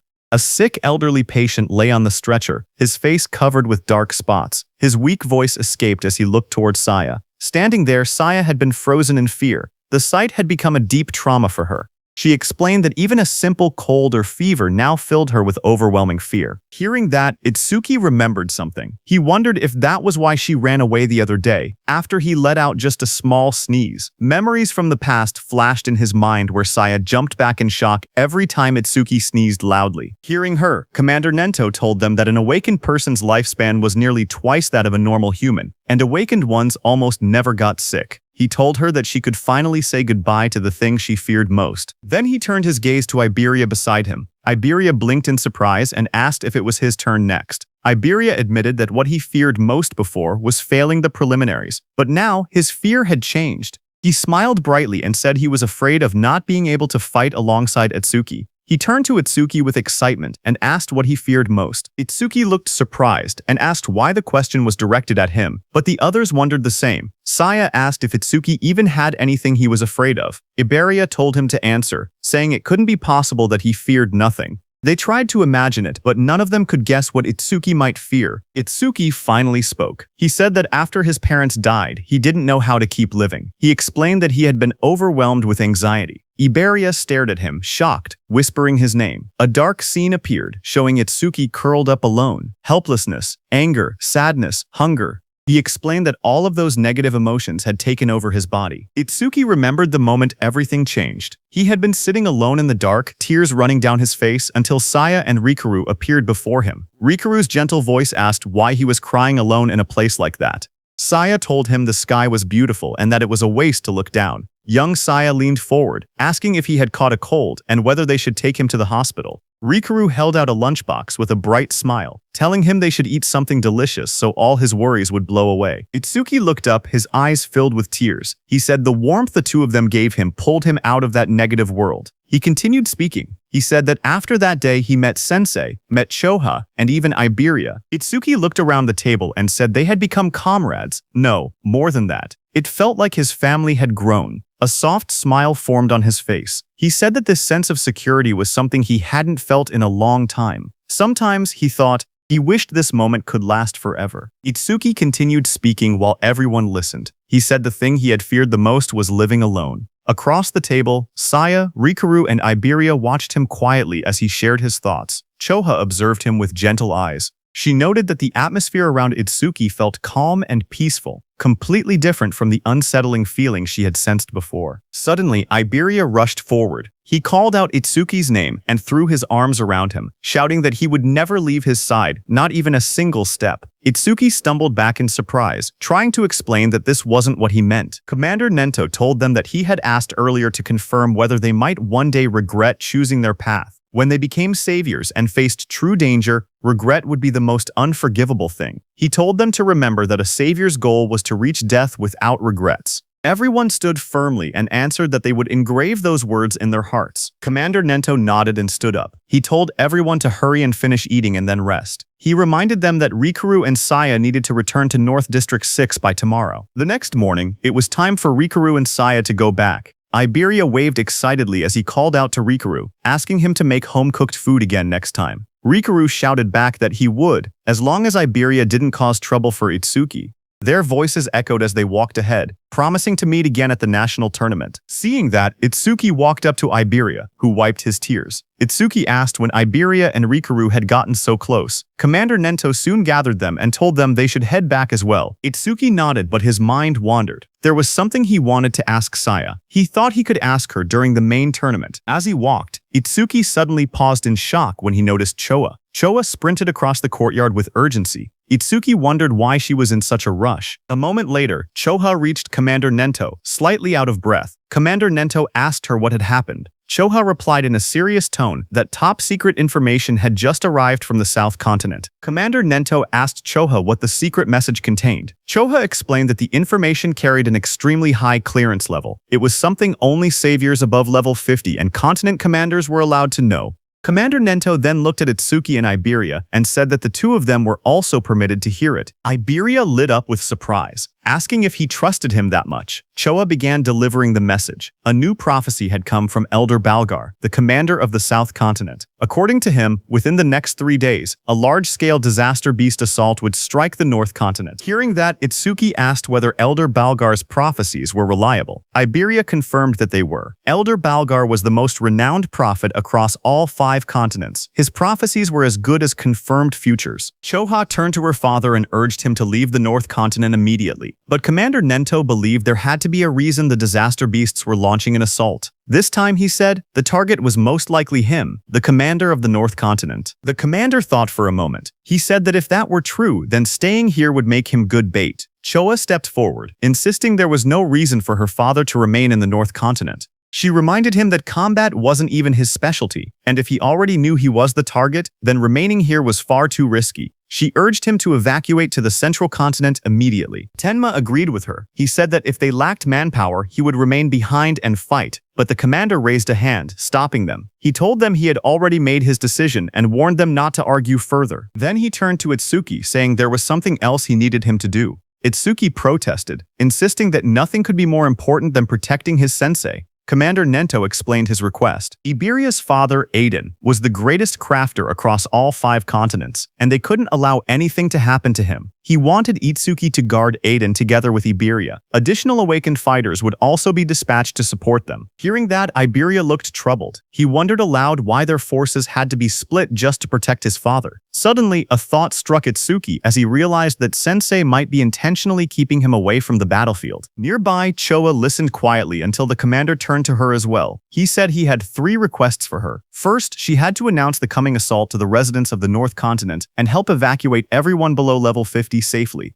Next, she needed to notify all awakened individuals level 50 and above to prepare for combat at any moment. Finally, she had to summon Haiten to this location. Since North District 1 had a low population, there would be no danger of civilian casualties. Commander Nento's eyes glowed fiercely as he declared that they would face the disaster beasts head-on right there. Choa returned to her father and reported that she had completed every arrangement he instructed. She told him Haiten would be arriving soon. Commander Nento thanked her for the trouble and told her she could rest for now. Choha hesitated, her expression softening as she looked at him in silence. Her father noticed her worry. He asked whether she was anxious about Itsuki, even though Aiden already had skilled guards accompanying him. He added that if that was the case, then as her father, he simply needed to defeat all the smaller threats and lure out the main enemy. Choa lowered her gaze, her cheeks slightly flushed. She admitted that, as expected of her father, he saw through everything. Commander Nento continued speaking. He said a prophecy had revealed that a disaster beast of level 100 or higher would appear this time. In a battle of that scale, someone would be forced to reveal all their trump cards. That was the real reason he sent Itsuki away. Hearing that, Choha nodded slowly as the meaning became clear to her. If Itsuki fought such a beast using his unusual methods, his abilities would be exposed, and the enemy would try to eliminate him at any cost. Commander Nento said yes, but added that there was another reason as well. Based on Itsuki's past battles, it seemed Itsuki lacked raw attack power. Rumors said that Aiden possessed an artifact capable of increasing attack power, and sending Itsuki there might allow him to obtain it. Commander Nento explained that if Itsuki obtained the rumored artifact, everything would change. Attack, defense, mana, agility. He could become a perfect awakener who possessed every attribute. The prophecy began to unfold soon after. On day 1 of the prophecy, at 8 p.m., the northern continent was struck. In every district, stone monuments began falling from the sky like rain, crashing into the ground and signaling the start of the disaster beast assault. In North District 2, the skies were dark as Itsuki and Iberia sprinted through the cold winds. Itsuki asked how much farther Iberia's home was. Iberia estimated another 100 kilometers. Hearing that, Itsuki narrowed his eyes, thinking that a disaster beast could appear at any moment.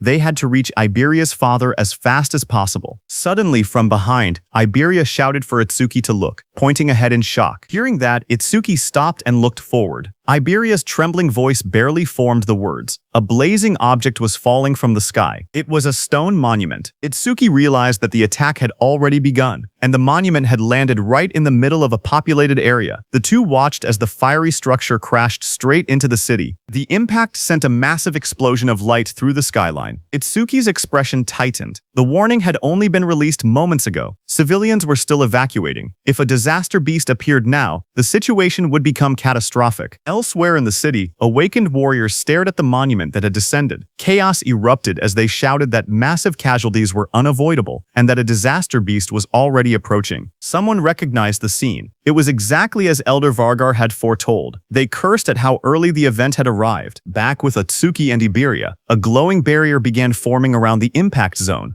Iberia panicked as he watched it rise. Itsuki was also panicking inside, thinking that if they left the citizens behind, many would die. But if they stepped in to help, their main mission would be delayed. Itsuki glanced at Iberia and thought quietly to himself. Iberia had traveled a long distance, yet he hadn't asked for a single break. He must have been that worried about his father. If he suggested stopping to save citizens now, Iberia would surely hate it. But before he could decide, Iberia suddenly pointed forward, shouting for them to go help. The barrier had trapped a disaster beast inside the city, and he insisted they couldn't ignore it. The creature inside was at least level 20. If no high-level awakeners were present, countless people could die. Hearing that, Itsuki's worries vanished. Then, with a firm voice, he agreed to change the plan. They would take care of the disaster beast in the city first. Just then, the ground shook violently as the stone monument split open. Flames burst out, and a massive creature emerged from within. It was a flame golem, level 21, its entire body wrapped in blazing fire. Nearby, the awakened fighters assessed the situation. They counted their strength, 3 level 15s and 1 level 16. It would be difficult, but against a level 20 disaster beast, they believed they still had a chance to win. A defender stepped forward and activated his C-rank skill, Rock Shield. Jagged stone shot up around his arms as he braced himself against the incoming flames. He shouted for the others not to break formation, promising to hold off the monster's attacks. The flame golem roared and hurled fire straight at him. Through the heat and sparks, the defender yelled for his teammates to find an opening and counterattack. But the creature's power was overwhelming. It struck with massive force, smashing the ground and scattering debris across the street.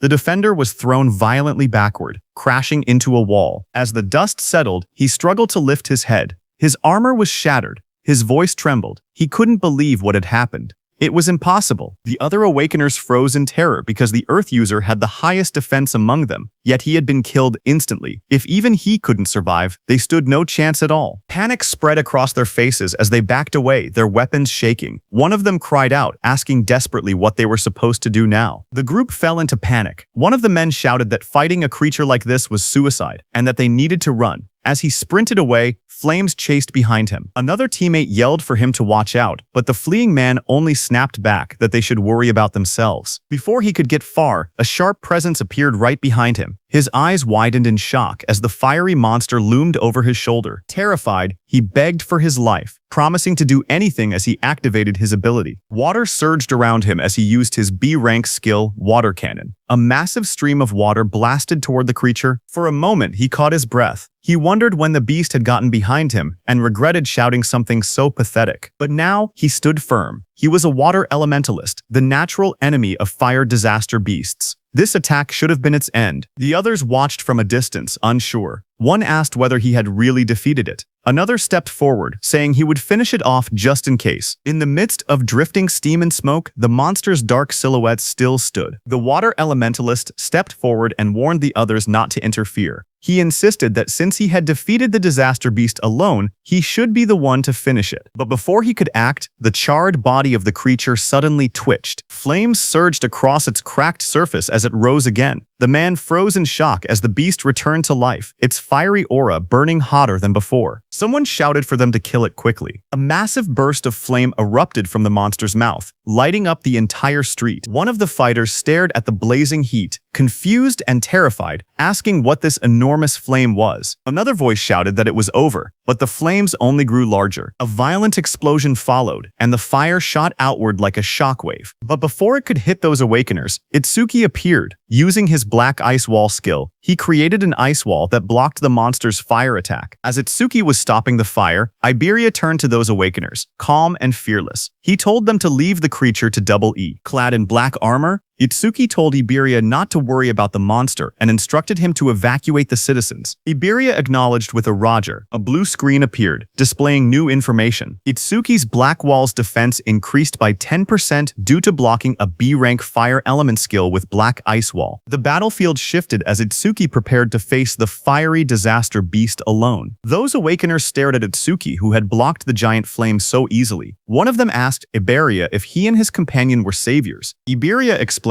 that they weren't saviors yet, but he declared that someday he would become one, stronger than Taewajin himself. Hearing that, the Awakeners were shocked, saying he talked big for a kid. Iberia walked over, annoyed, and asked what they were doing being saved by a child. One of the Awakeners immediately argued back, insisting that no one asked for help and that he was going to defeat the beast anyway. Someone else wondered aloud if a mere Awakener could really handle a disaster beast like that. Their eyes shifted to Itsuki. One man whispered whether the ice-like armor covering his body was some kind of artifact. On the other hand, Itsuki narrowed his eyes, remembering something his sensei told him before they left. His memory showed his sensei warning him about the black sphere he could release. Its power was immense, but it required chanting time, and its flight speed wasn't fast compared to strong disaster beasts. Missing the first attack would only put enemies on guard, making them harder to hit afterward. His sensei advised him to avoid using the black sphere unless absolutely necessary, keeping it as a trump card for critical moments. The memory ended with his teacher's voice telling him to listen carefully and only use that black sphere under the right circumstances. His teacher's words echoed in Itsuki's mind.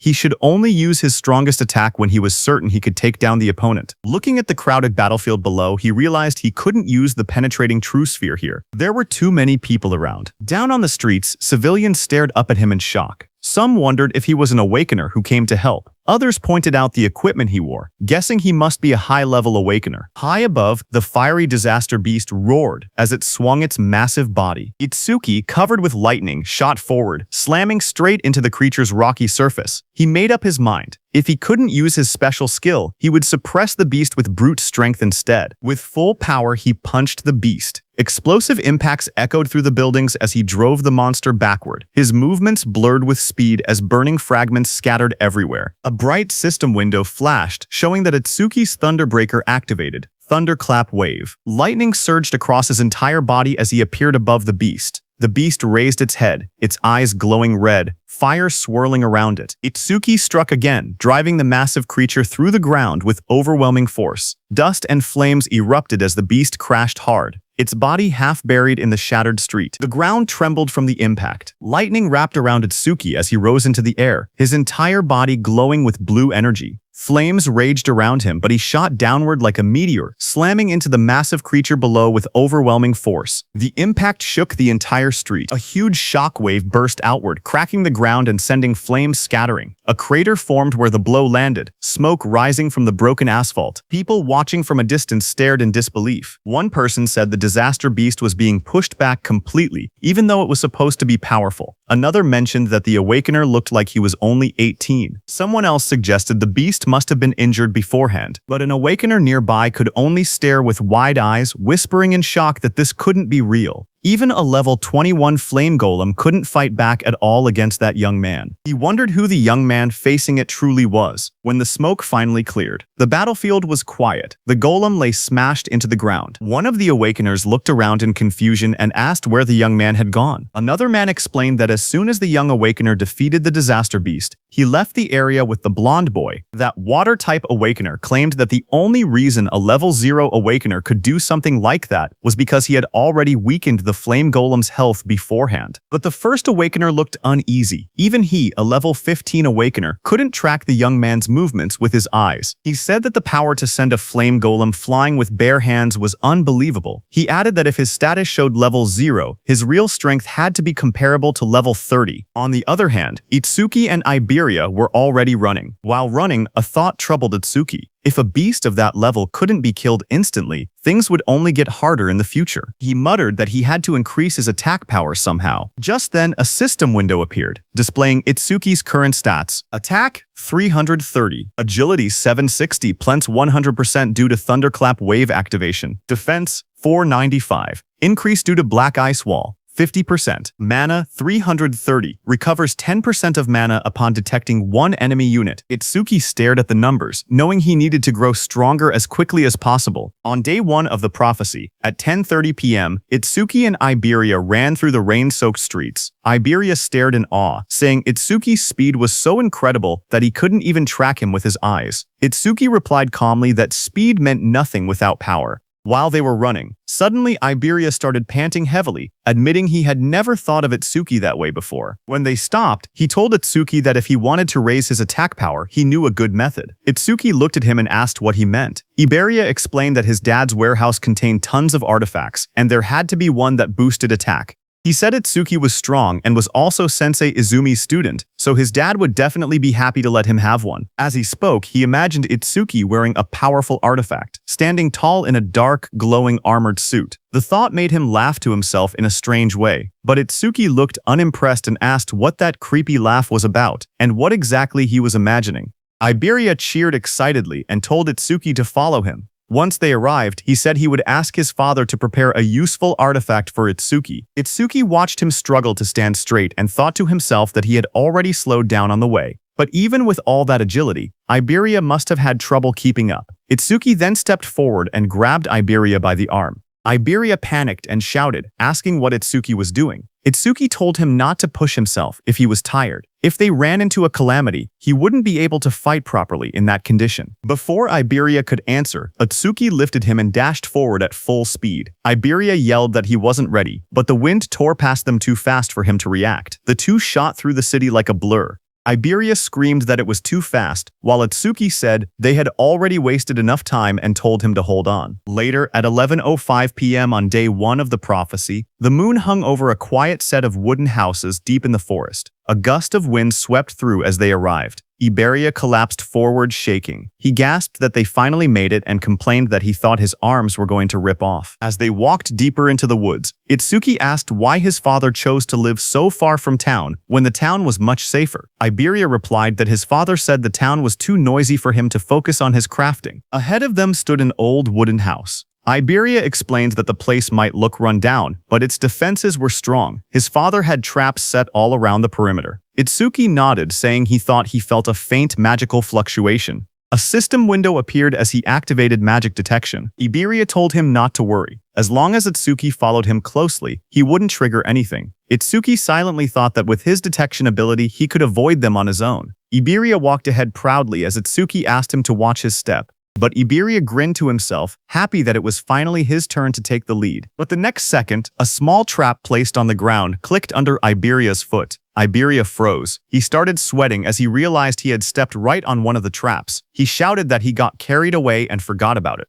Itsuki stared at him blankly and asked if he was sure this was really his own house. Iberia froze the moment the trap activated. He shouted that this was bad because he had stepped on the nastiest trap of all. Itsuki focused for a moment and noticed the magical fluctuation around them growing stronger. A loud mechanical roar echoed through the forest as the ground shook. From the dust rose a massive humanoid construct, an iron golem, glowing with red eyes and a core embedded in its chest. A system window appeared, listing its stats: Attack 500, Defense 500, Agility 300, Magic 200. Itsuki's eyes widened in surprise. He couldn't believe Iberia's father even owned humanoid artifacts. Before Iberia could react, the iron golem swung a giant arm toward him. The blow came crashing down with tremendous force. In the next instant, Itsuki dashed forward and pushed Iberia out of the attack's path. As the iron golem's punch came down, Itsuki also punched it with full power. Their attacks smashed into each other, creating a massive shockwave that cracked the earth and sent debris flying everywhere. Itsuki slid backward across the ground, shocked that even a mere artifact had higher attack power than he did. As he steadied himself, he realized another problem. Because the iron golem was created to protect Iberia's father, he couldn't simply destroy it with his piercing sphere.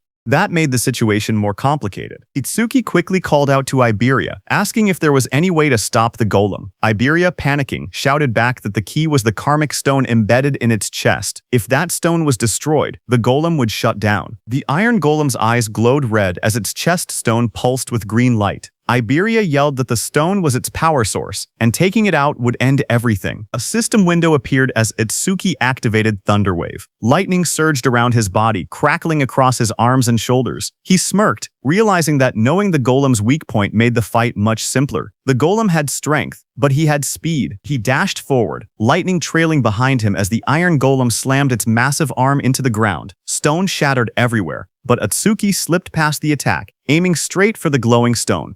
The golem swung again with both arms, trying to crush him, but Itsuki moved in a blur of thunder. Multiple afterimages flickered around the battlefield as he closed the distance, electricity lighting up the entire area. Lightning wrapped around Itsuki's body as he dashed straight toward the iron golem's chest. The golem swung a massive arm down at him, but he slipped underneath the attack, closing the distance in one quick burst. He reached out and grabbed the glowing green karmic stone embedded in the golem's chest. The moment his hand made contact, the stone cracked and came free from its socket. The iron golem's body froze, its red eyes dimmed, and its raised arm stopped mid-movement as all power left its frame. Itsuki stepped back, holding the fractured stone in his hand. Just then, a shadow loomed behind him, raising a sword to attack as Itsuki calmly asked if that was enough. Iberia rushed forward in panic, shouting for Josuke to stop. But before he could reach him, that figure suddenly blurred into motion. A fierce strike came swinging toward Itsuki from the side, his eyes glowing red at the moment of impact. But the blade stopped inches from his chest. Itsuki froze in shock. He wondered when his opponent had even moved. Josuke stood in front of him, lowering the heavy sword. He looked confused as he recognized Iberia behind the stranger. He admitted that he had thought the intruder was just a group of lost bandits. Smoke drifted from the sword as Josuke introduced himself. Itsuki stepped forward calmly, but confusion rose in his eyes. He questioned why he hadn't sensed any magic until the moment of the attack. Josuke's gaze moved between Iberia and the newcomer as he asked who this person was. Just then, Itsuki glanced down, startled to see that the massive sword in Josuke's hand had vanished without a trace. Iberia quickly jumped in, explaining that the stranger was his friend, Itsuki Tenma. He boasted that Itsuki was level 0 but incredibly strong. He added that they had formed a duo and were trying to decide on a team name. Before Iberia could continue, Itsuki told him to never mind that, and instead asked where Iberia's father was. Josuke told them that his master was in the back and warned Iberia to be careful. Just then, an older man with a white beard stepped out from the back of the forge. Iberia recognized that man as his dad. The old man stepped forward, his expression dark and heavy. Even Josuke quietly noted that he didn't seem to be in a good mood. Iberia ran up to him excitedly, waving his arms. He shouted that he had passed the qualifiers. The old man remained silent. Iberia proudly continued. He explained that he had ranked 4th in the region on Nightmare difficulty and demanded the reward he was promised, being allowed to choose any artifact he wanted. But before he could finish boasting, a sharp slap struck his cheek. Iberia's head snapped to the side, his eyes wide in shock. He touched his face with trembling fingers and asked why his father had hit him. The old man glared at him furiously, his voice rising as he demanded that Iberia hand over the dragon gear. He accused him of stealing it. Iberia staggered back, clutching his cheek. He shouted that he had only borrowed an epic artifact and complained that there was no need to hit him. His father pointed angrily at him from the ground. He warned that the dragon gear caused irreversible damage if worn for too long. He added that if Iberia ever took it without permission again, he would not be so lenient next time. Frustrated, Iberia turned and ran off into the forest, yelling that he would never use his father's crappy artifacts again. The dragon gear dropped from his shoulder and landed on the ground behind him. The old man then turned toward Itsuki and asked if he was Izumi's second student. Itsuki nodded politely. He introduced himself as Itsuki Tenma and explained that his sensei had sent him to protect Mr. Aiden because of a prophecy about a massive calamity approaching from the north. Mr. Aiden responded that he already knew. He studied Itsuki closely and muttered that Izumi was demanding and rarely accepted disciples. He wondered why a strict master would choose someone who looked as plain and ordinary as this kid. But then he suddenly froze, his eyes wide. He asked in shock if Itsuki's level was fixed. Itsuki said yes as a glowing status window appeared beside him, showing his information. Itsuki Tenma, Human Pati, Level 0, Fixed. Job E, Order Breaker. Gift, Undisclosed. Skill, Undisclosed. Status, Undisclosed. Itsuki stood calmly, the blue display shining around him. Mr. Aiden narrowed his eyes and stared at Itsuki carefully. With suspicion in his voice, he asked if Itsuki was using some kind of karma artifact to fake his stats. Itsuki calmly replied that he was not. Mr. Aiden looked at him again and finally seemed to understand something. He muttered that now it made sense why Nento Izumi had specifically requested that particular item. Walking slowly with his hands behind his back, Mr. Aiden explained that Itsuki's master was someone who carefully calculated gains and losses. According to him, Commander Nento always demanded something in return. Itsuki responded honestly. He said that his master had only asked him to guard Aiden and that he had not heard anything about a reward. Mr. Aiden then explained the truth. Commander Nento had contacted him and said that in exchange for allowing his disciple to protect him, he should give that disciple a certain karma artifact. Hearing this, Itsuki looked surprised. He wondered quietly if his master had really done that for him. Still calm, Itsuki said that it was fine. Even without an artifact, he would properly protect Aiden. Mr. Aiden shook his head and said that was unnecessary. He had plenty of artifacts, so he did not mind giving one away. However, he admitted that he had simply been curious about why Commander Nento had specifically chosen something he considered a failure. Itsuki looked confused and asked what he meant by a failure. A memory flashed as Mr. Aiden explained that the artifact was originally a masterpiece designed to draw out an awakened person's attack power to its absolute limit. He raised a glowing golden crystal in his hand as a system window appeared, revealing the artifact's information. Its name was Critical Crystal, Unique. Critical. Attack power is doubled during a critical hit. Critical rate 99%. Unique effect. The user's attacks generate critical hits. The golden crystal shined brightly in Mr. Aiden's hand. But as Mr. Aiden held the glowing crystal, something unexpected happened. A crack suddenly formed across its surface. His eyes widened in shock as the golden crystals split with a sharp sound. The artifact's power changed instantly. The rank of the artifact became unknown, and a mysterious broken effect appeared. A system window appeared, revealing the new information. Broken critical crystal, rank unknown. Effect: attack power is multiplied by 10 during a critical hit. Critical rate, 0%. It increases by 1% every time an enemy unit with higher attack power than the user is defeated. Broken effect: the critical rate resets whenever the user levels up. Mr. Aiden showed the cracked crystal to Itsuki and explained its problem. Because the critical rate reset every time someone leveled up, it was completely useless for a normal awakened person. Anyone who trained hard to increase their critical rate would lose it the moment they gained a level. He said that was exactly why he had been confused when Commander Nento specifically requested this artifact. But after seeing Itsuki's stats, he finally understood the reason. Itsuki carefully reached out and took the broken crystal into his hand. The red cracks inside the golden crystal glowed faintly as energy flowed through it. Mr. Aiden smiled slightly and said that Itsuki was quite special. He admitted he did not know how Itsuki became stronger, but since Itsuki would never level up, the artifact was perfect for him.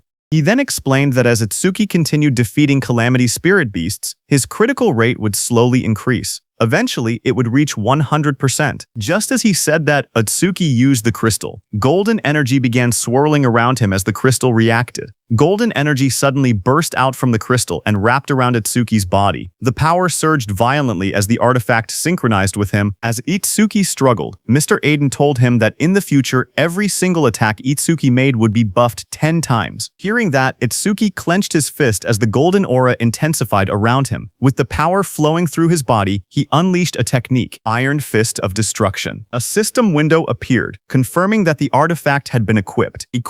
Broken critical crystal. Current critical rate 0.0%. Itsuki looked at the information and thought about the conditions of the artifact. His critical rate would only increase when he defeated enemies with higher attack power than him. He quietly admitted that the condition was a bit harsh. However, he decided not to worry about it for now. He would think about a counter strategy after they finished this raid. Just then, another system notification appeared, showing the crystal's information. Its effect was that it increased attack power 10 times on critical hits. Its current critical rate was 0%, but it would increase by 1% for every kill of a stronger enemy.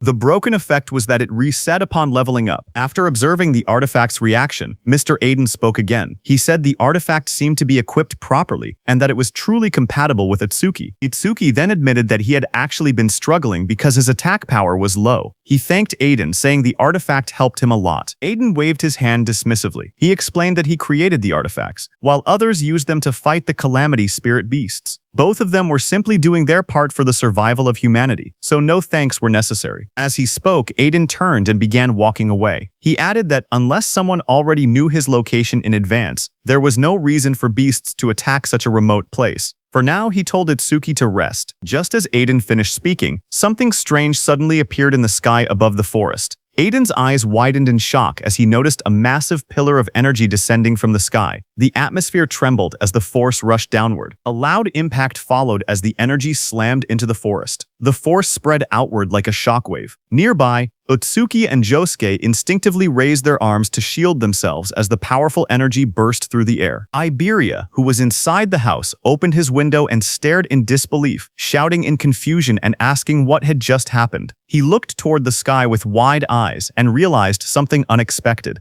A barrier had appeared. Looking up, they saw a massive green dome covering the entire area. The strange barrier surrounded the forest, glowing with an eerie green light. Seeing the enormous dome above them, Iberia shouted in shock, wondering why there was a green barrier there. Mr. Aiden looked toward the sky with a serious expression. In his mind, a troubling thought appeared. Only the commanders-in-chief of the 5 continents should know his location. He wondered if it was truly a coincidence that a stone monument had fallen here, or if something else was happening behind the scenes. Before he could think further, Josuke suddenly shouted loudly. He quickly warned everyone to get back. The Calamity Spirit Beasts were coming, and they were already heading straight toward them. Itsuki stood quietly and focused his senses. His eyes sharpened as he felt a powerful presence approaching. He calmly said that he could feel it. Something was moving toward them at an incredible speed. Moments later, the ground began shaking as multiple creatures rushed forward through the forest. At first, Itsuki counted 6 of them. Then they realized there were even more. The monsters burst out of the trees, charging straight toward them. One of the creatures revealed revealed itself clearly. A system window appeared, identifying it. One-horned demon from the Horned Demon tribe, level 14. Seeing the monster rush forward, Itsuki shouted that they were here. The demon lunged toward Itsuki with its massive arm raised, aiming a brutal strike at him. But Itsuki stopped its attack with his bare hands. The next second, Itsuki pierced the monster's body with his black ice wall. Blood burst out as the blade tore through its flesh. At the same moment, a system notification appeared, activating Black Ice Wall. More monsters rushed forward from different directions, opening their jaws wide as they attacked together. Electricity crackled around Itsuki's body as he moved calmly through the battlefield. Inside his mind, he thought that enemies at this level were not a problem. No matter how many came, he could finish them instantly with Lotus Explosion.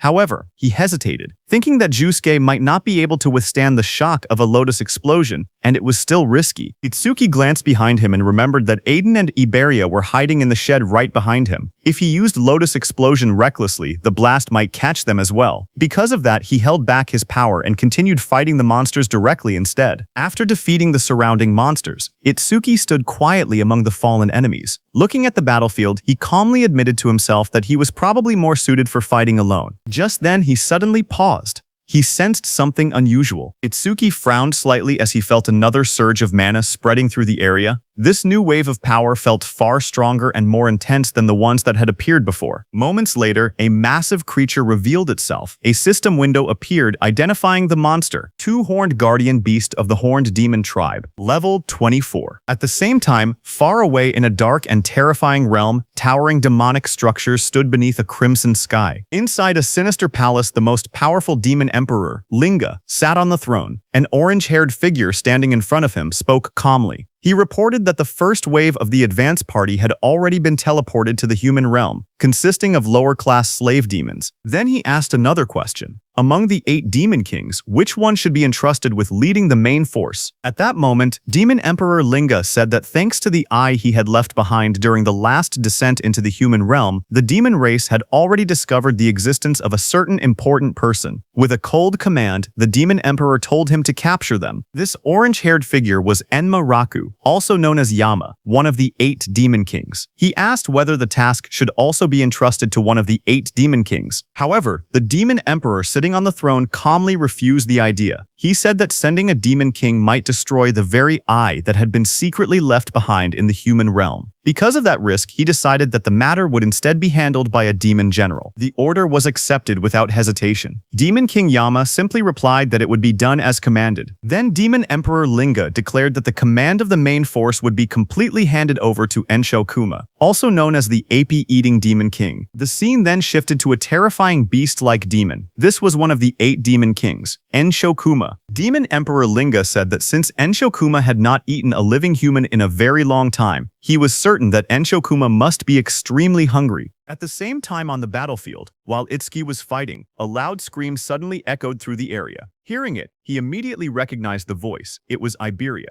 His expression changed as he realized something was wrong. He wondered if a disaster beast had broken into the room.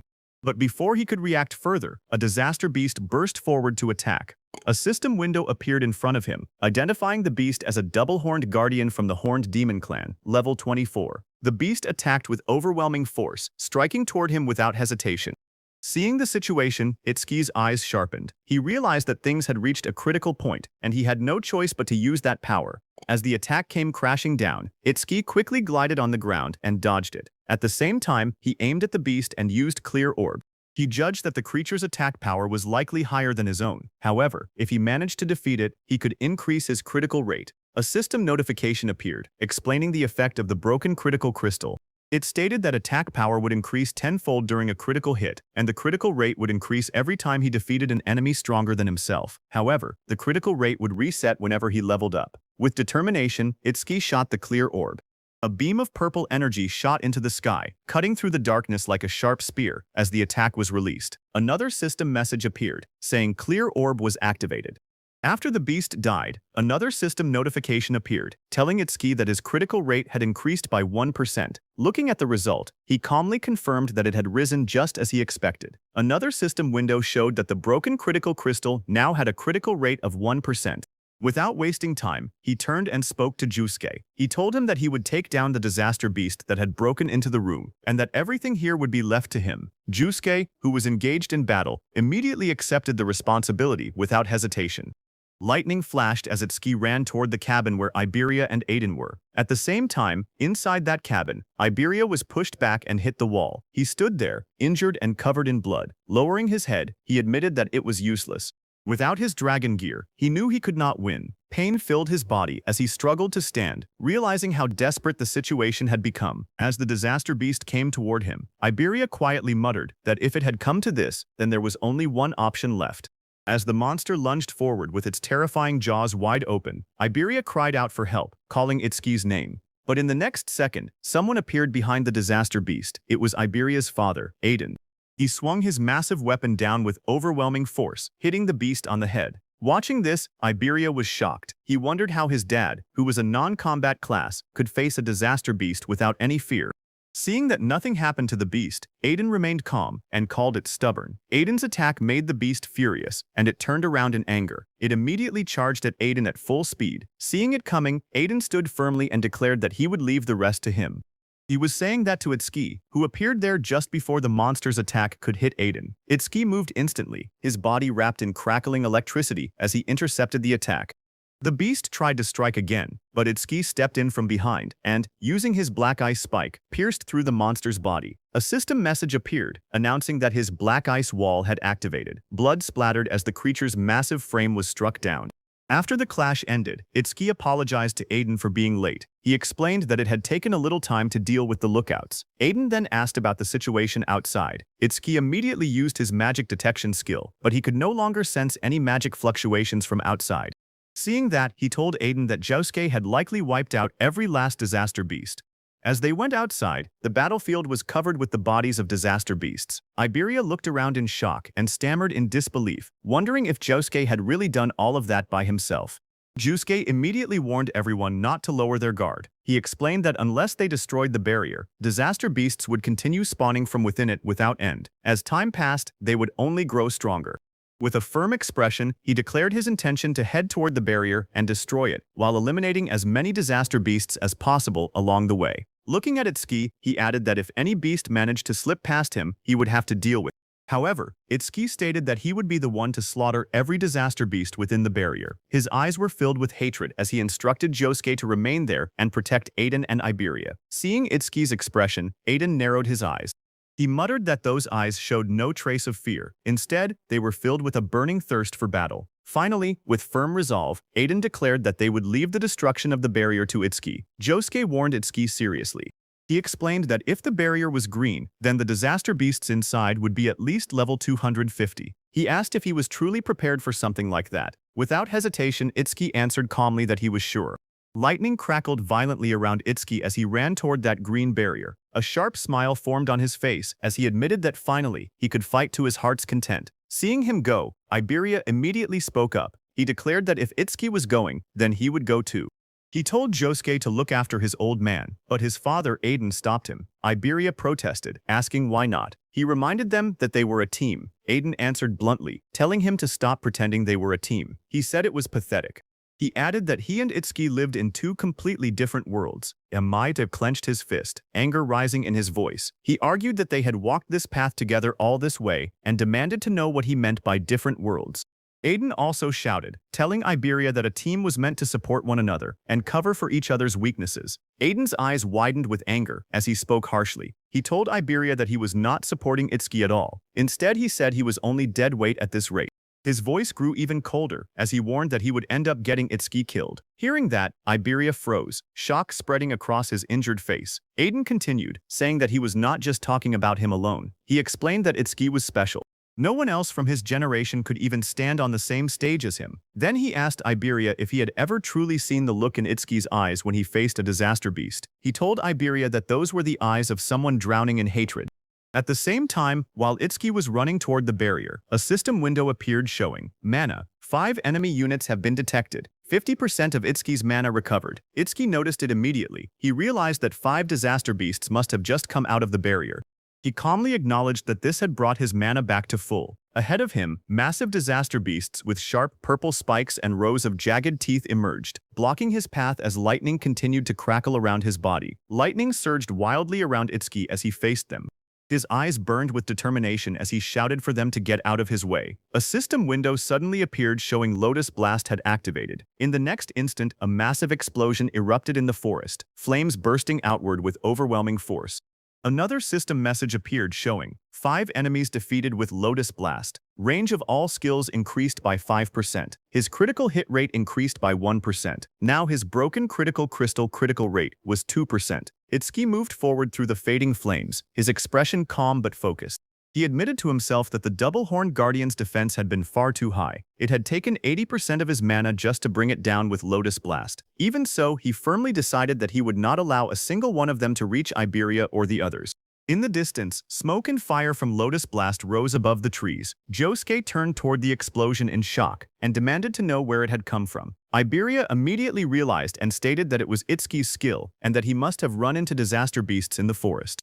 Josuke stared toward the forest, his expression serious. He thought that an explosion of that scale was not something a mere level 0 should be able to trigger. A troubling thought crossed his mind. He wondered if the reason Itsuki could not level up was because of a debuff from his gift. Meanwhile, Itsuki reached and stood before that glowing green barrier. He quietly acknowledged that this was the green barrier. He realized that the disaster beasts inside seemed to be on a completely different level from the ones he had faced so far. He immediately activated his mana detection. However, Itsuki was shocked to see that his mana detection could be blocked. Because of that, he could not judge the number or strength of the disaster beasts inside. Then he remembered something his teacher once said. The level of disaster beasts inside a barrier could be determined by its color. Gray barriers contained disaster beasts from level 1 to 25. Green barriers contained disaster beasts from level 26 to 50. Blue barriers held level 51 to 75. Purple barriers held level 76 to 100. Red barriers contained level 101 and above. Since this barrier was green, the disaster beasts inside were between level 26 and 50. Itsuki looked at his hand calmly and concluded that if he killed them all, they would drop a massive amount of experience. Itsuki then summoned his Shikigami, Death Hound. White petals of light swirled around him as a massive spectral hound formed at his side, its sharp teeth glowing in the darkness. Just as the Death Hound appeared, a system window displayed its information. Death Hound, B rank, level 16. Skill, Death Smell, C rank, detects all traces of mana within the area to locate and track the source. Respawn Design, Death's Craving, B rank, drastically reduces respawn time after the Shikigami dies. Its attack stat was 250, agility was 250, defense was 150, and mana was 150. The Death Hound's glowing eyes shone in the darkness as it stood beside Itsuki. Itsuki placed his hand on the hound's head and told it that it would receive all the experience that dropped later. However, he made one thing clear. Until he gave the order, it was not allowed to lay a single finger on them. The green barrier loomed in front of him as the hound crouched low, teeth bared and ready. Before entering the barrier, Itsuki's eyes sharpened.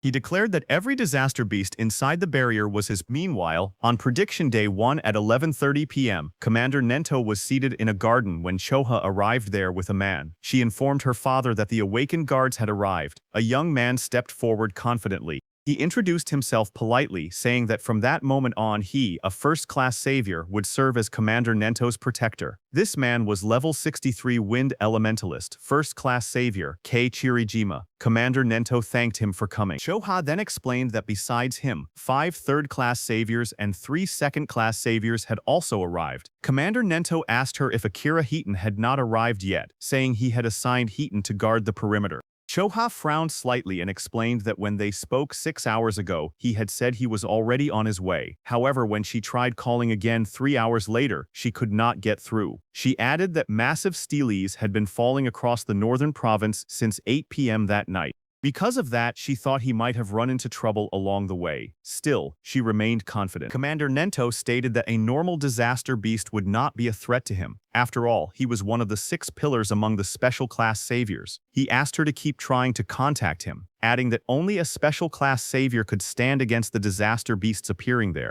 Choha quietly responded that she understood, but hearing all that, the Wind Elementalist spoke up, questioning whether they were overestimating the special class saviors a bit. He argued that no matter how strong Wajin Tae and Akira Heaton were, they were still only human. He continued confidently, saying he did not believe there was such a vast gap between the special class saviors and those in the first class. They might struggle a little, but there was no way they could not defeat a disaster beast that a special class savior could. Commander Nento told the Wind Elementalist that it was good to be confident, but thinking one could stand on the same level as a special class savior was another matter entirely. He added that such thinking likely came from never having fought a truly powerful disaster beast before. Just as he said that, suddenly there was a blast in the sky as a huge pillar fell down. Seeing that, the Wind Elementalist reacted instantly, saying a stele was approaching and a disaster beast was coming with it. He raised his sword as the air trembled around him.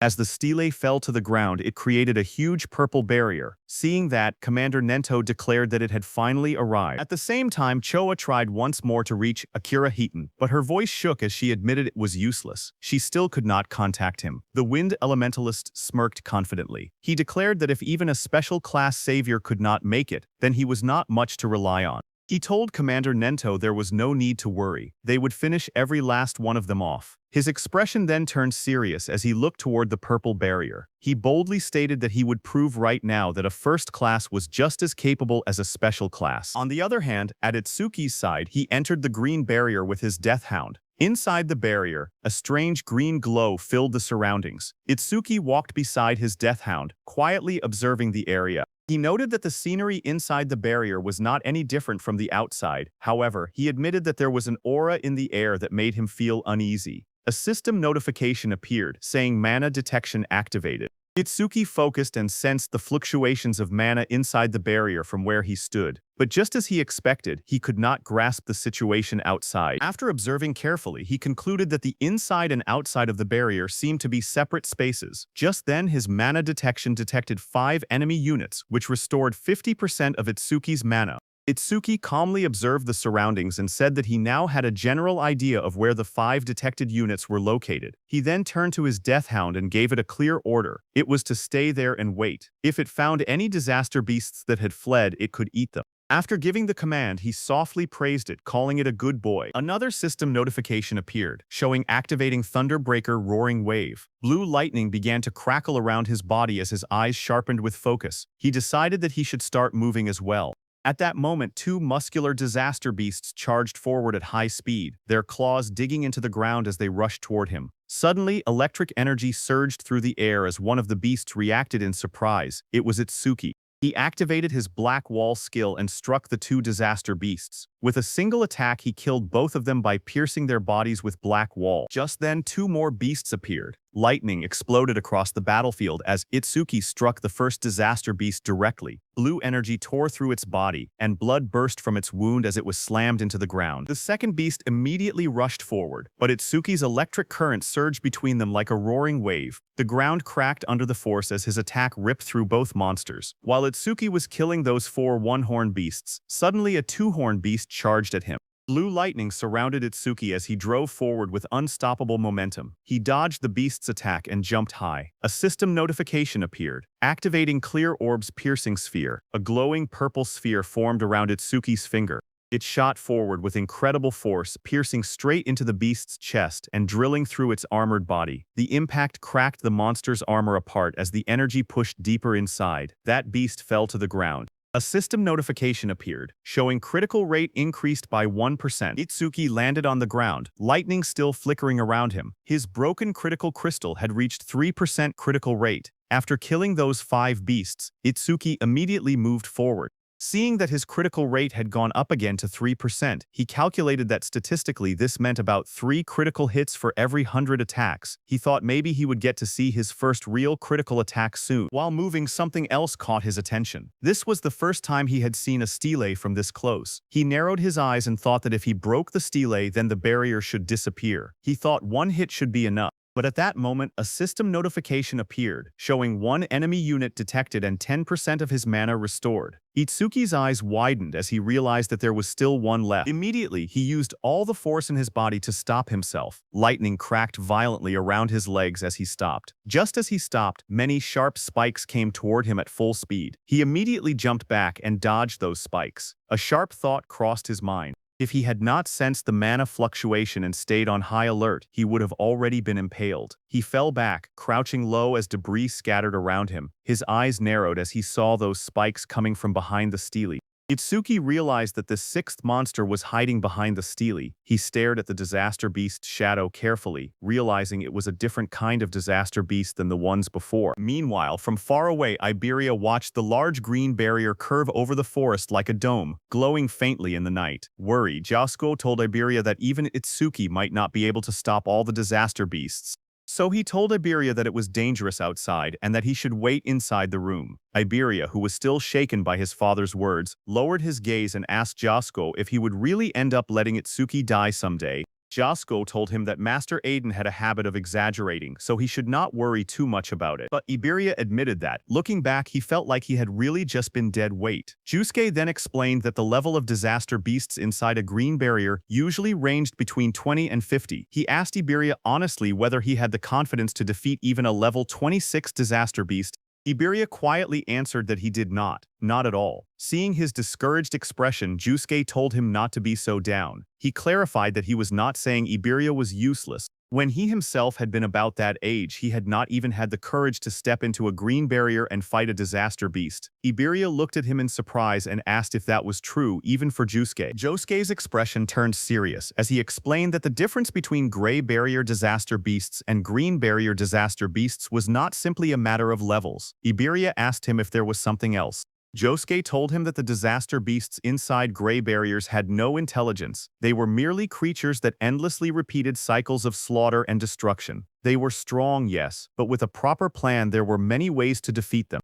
Then, with a serious tone, he explained that inside a green barrier, things were different. Inside a green barrier, just like humans, there could be disaster beasts with intelligence. At the same time, on Itsuki's side, from behind the green stele, a towering armored beast surrounded by crackling blue lightning appeared. This was a level 34 square general beast. The beast wondered if it had made a mistake, as it realized that Itsuki possessed a detection-type skill. Seeing that square general beast, Itsuki's face darkened. He said that, as expected, the disaster beasts inside this barrier were different from any he had encountered before. At that moment, Josuke told Iberia that among the youth of the same generation as Itsuki, only a few could stand against a disaster beast of that level. And the reason Iberia seemed like a burden to Itsuki was not because of immaturity, it was simply because Itsuki was too strong. On the other hand, when Itsuki saw that the creature had seen through his skill within seconds, and on top of that, it could even speak the human tongue, a smile formed on his face. He said that he had finally met the intelligent disaster beasts he had only heard rumors about. The beast looked down at Itsuki and asked what he was muttering about. Was he begging for his life? The beast sneered, saying it had thought Itsuki was strong, but he was only level 0. To it, Itsuki was nothing more than a coward who could not stop trembling just from looking at it. Hearing that, Itsuki smiled faintly and admitted that he was simply excited. He revealed that he had wanted to ask their kind something for a long time, and since the creature could speak, he asked it to give him an answer. The disaster beast looked down at him and agreed. It declared that if this was his final wish, it would grant it. Flames suddenly flared around Itsuki as his expression changed. His eyes glowed red, and a dangerous smile spread across his face. Then, with burning intensity in his gaze, he asked the creature a single question: "Do they feel pain?" Hearing this, the disaster beast sneered at him and mocked him. It declared that a mere human thinking he could make it feel pain was ridiculous. It warned him not to get cocky. With arrogance in its voice, it proclaimed that inflicting pain was their exclusive privilege. In the next moment, the disaster beast launched itself into the air. Its blue spikes came toward Itsuki with overwhelming force. The attack crashed down violently, sending shockwaves through the ground, but Itsuki vanished from his place. Lightning cracked around his body as he rushed straight toward the monster. In an instant, he closed the distance and drove his fist into the creature's chest. The impact echoed loudly as his strike connected, sending the beast flying. It hit the ground, sending dust and debris flying everywhere. Itsuki watched with wide eyes, wondering if he had gotten him. But then realization struck him. The beast's magic was swelling even more. From the smoke, the beast attacked again with its spikes. Itsuki jumped and dodged, but noticed that even the beast's antennae had grown faster. Still, he remained confident because, when it came to speed, he believed he still had the edge. Itsuki used his black ice skill, creating a blade on his hand. But when he struck the beast with it, frustration crept into his thoughts. He cursed under his breath, realizing his power was too low. He could not even cut off the monster's head, and his attacks barely did any damage. The disaster beast stared at him in disbelief. At that level, it said, he should not be able to move that fast. It demanded to know his real level. Then it dismissed the thought entirely, saying that no matter how fast Itsuki was, he was still nothing more than an insect. The beast lashed out again, its massive tendrils slicing through the air and crashing down repeatedly. It roared arrogantly that even if Itsuki struck it 100 times with that weak power, it would not hurt or even make it itch. But it warned him that if he took even one of its hits, it would be over. As the beast said that, its massive tendrils slammed down with terrifying force.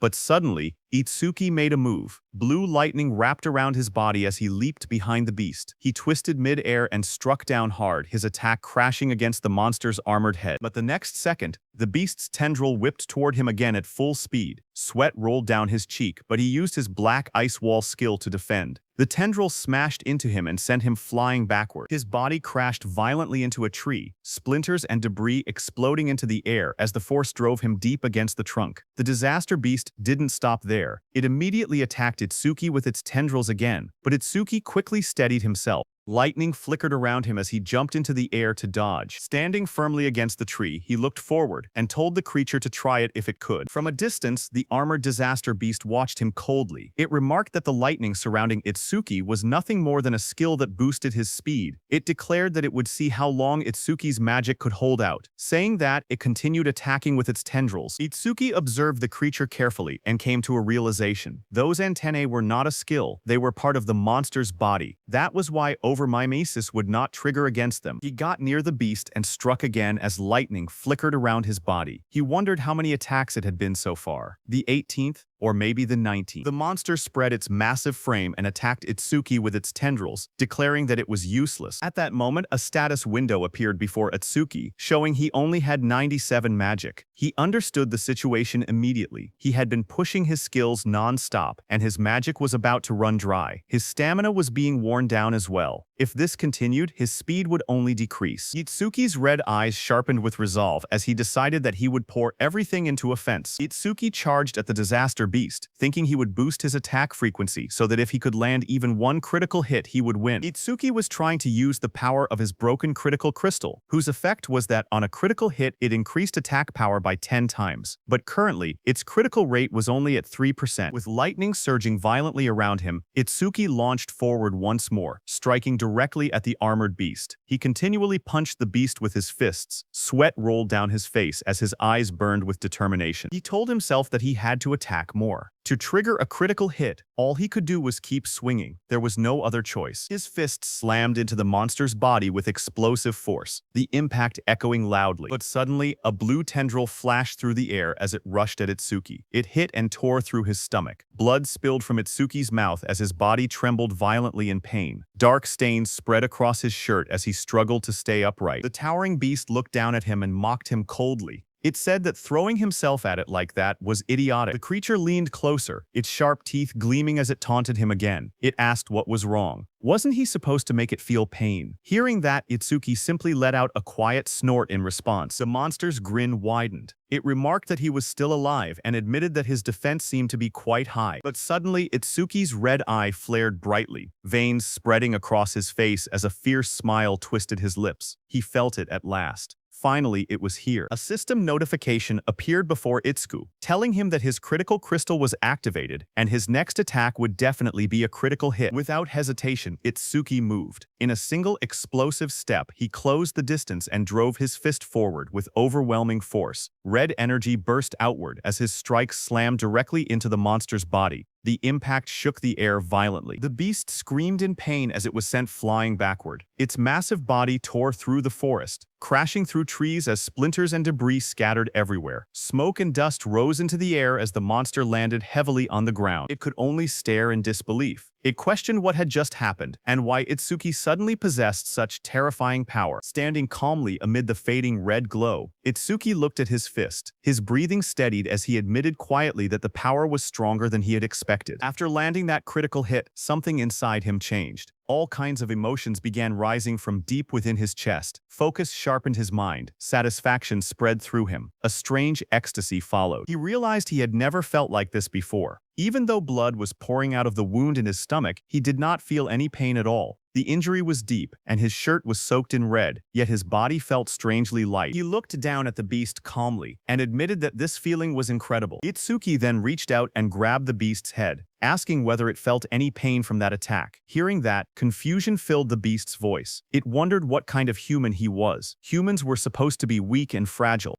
It even accused him of clearly being over level 40, saying that showing fake stats was cheating. But as Itsuki grabbed the beast's head, it panicked and shouted, asking what he was about to do. Itsuki told the beast that until now, all the disaster beasts he had faced lacked intelligence. Even when they died, they barely screamed. But this one was different. He grabbed the creature firmly and squeezed. The beast let out a loud, terrified scream. A wide grin spread across Itsuki's face as his red eyes glowed fiercely in the darkness. He admitted that a scream from a disaster beast capable of feeling pain was truly pleasant to hear. The creature trembled in terror. It stuttered in disbelief, asking if he was really going to crush its head. Panic consumed it as it declared that he was no human. He was a demon. Ignoring its fear, Itsuki tightened his grip. In the next instant, a violent sound echoed through the forest as he crushed the beast's head without hesitation. Blood splattered across the tree behind them. A system notification appeared, showing his crit rate increased by 1%.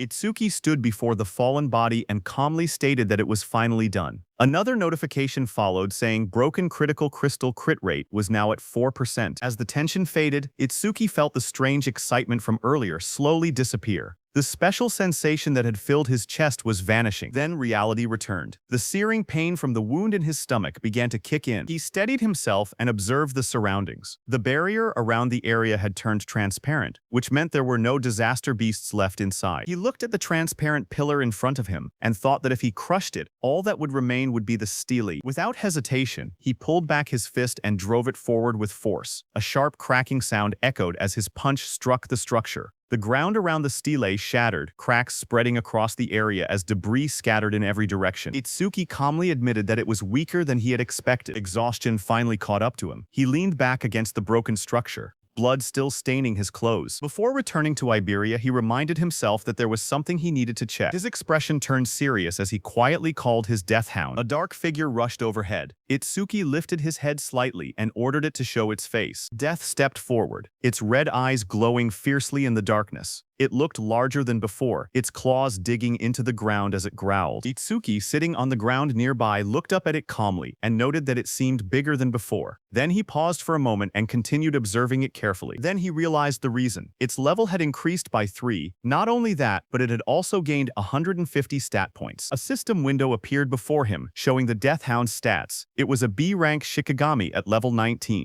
Its skills were Death Smell, a C-rank skill that detected all magic traces in the area and located and tracked their source, and Respawn Desire, a B-rank skill that greatly shortened respawn time after a Shikigami's death. It had 250 attack points, 250 agility, 150 defense, and 150 magic. It also had 150 unassigned stat points. After reading the information, Itsuki understood that as its level increased, its body also grew larger. He realized that it had not been his imagination. This meant that if it gained dozens more levels, it would grow even bigger. He imagined an enormous beast towering over him and calmly admitted that he could not wait to see how large it would become. It was 11:35 p.m. on Prophecy Day 1 when Itsuki destroyed that stellar. Just as he destroyed it, from above the forest, the dark green barrier vanished, leaving the crescent moon shining clearly in the night sky. Iberia and Jusuke stood among the trees, staring upward in shock. Iberia pointed toward the sky and shouted that the barrier had disappeared. He declared that Itsuki had done it.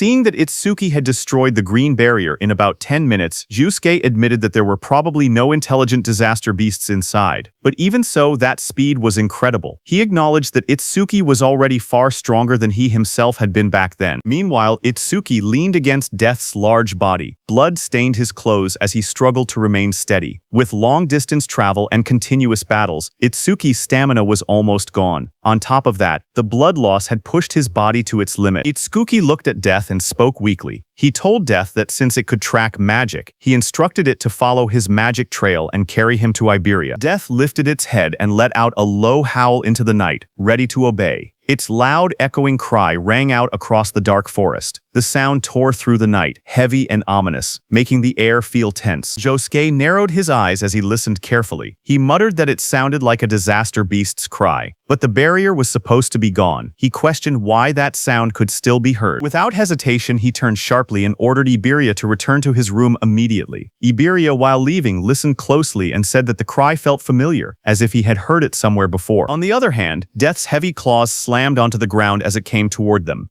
Josuke instantly drew his sword and took a defensive stance. His expression turned serious as he sensed the presence moving closer. He shouted that it was getting closer and closer. Then, with firm resolve, he declared that wherever it had come from, if it truly was a disaster beast, the next second the massive Death came out of the forest with its jaws wide open, sharp teeth glinting under the moonlight. Josuke gripped his sword tightly and swung it with full force. With firm determination, he declared that he would cut it down. Before the blade could land, Iberia's eyes widened in shock. He suddenly realized what he was looking at. He exclaimed that it was the mad dog Shikigami that Itsuki had tamed before. Panic flashed across his face as he shouted for Josuke to stop, telling him that the creature belonged to Itsuki. Death abruptly tilted its head, stopping right in front of them. Josuke, who had heard Iberia's words, also stopped his heavy sword right before hitting it. Itsuki, who was lying on Death's back, fell onto the ground. Standing there, Josuke stared at Death in disbelief and questioned whether it was Itsuki's Shikigami. He remembered that only Shikigami users were supposed to be able to command Shikigami.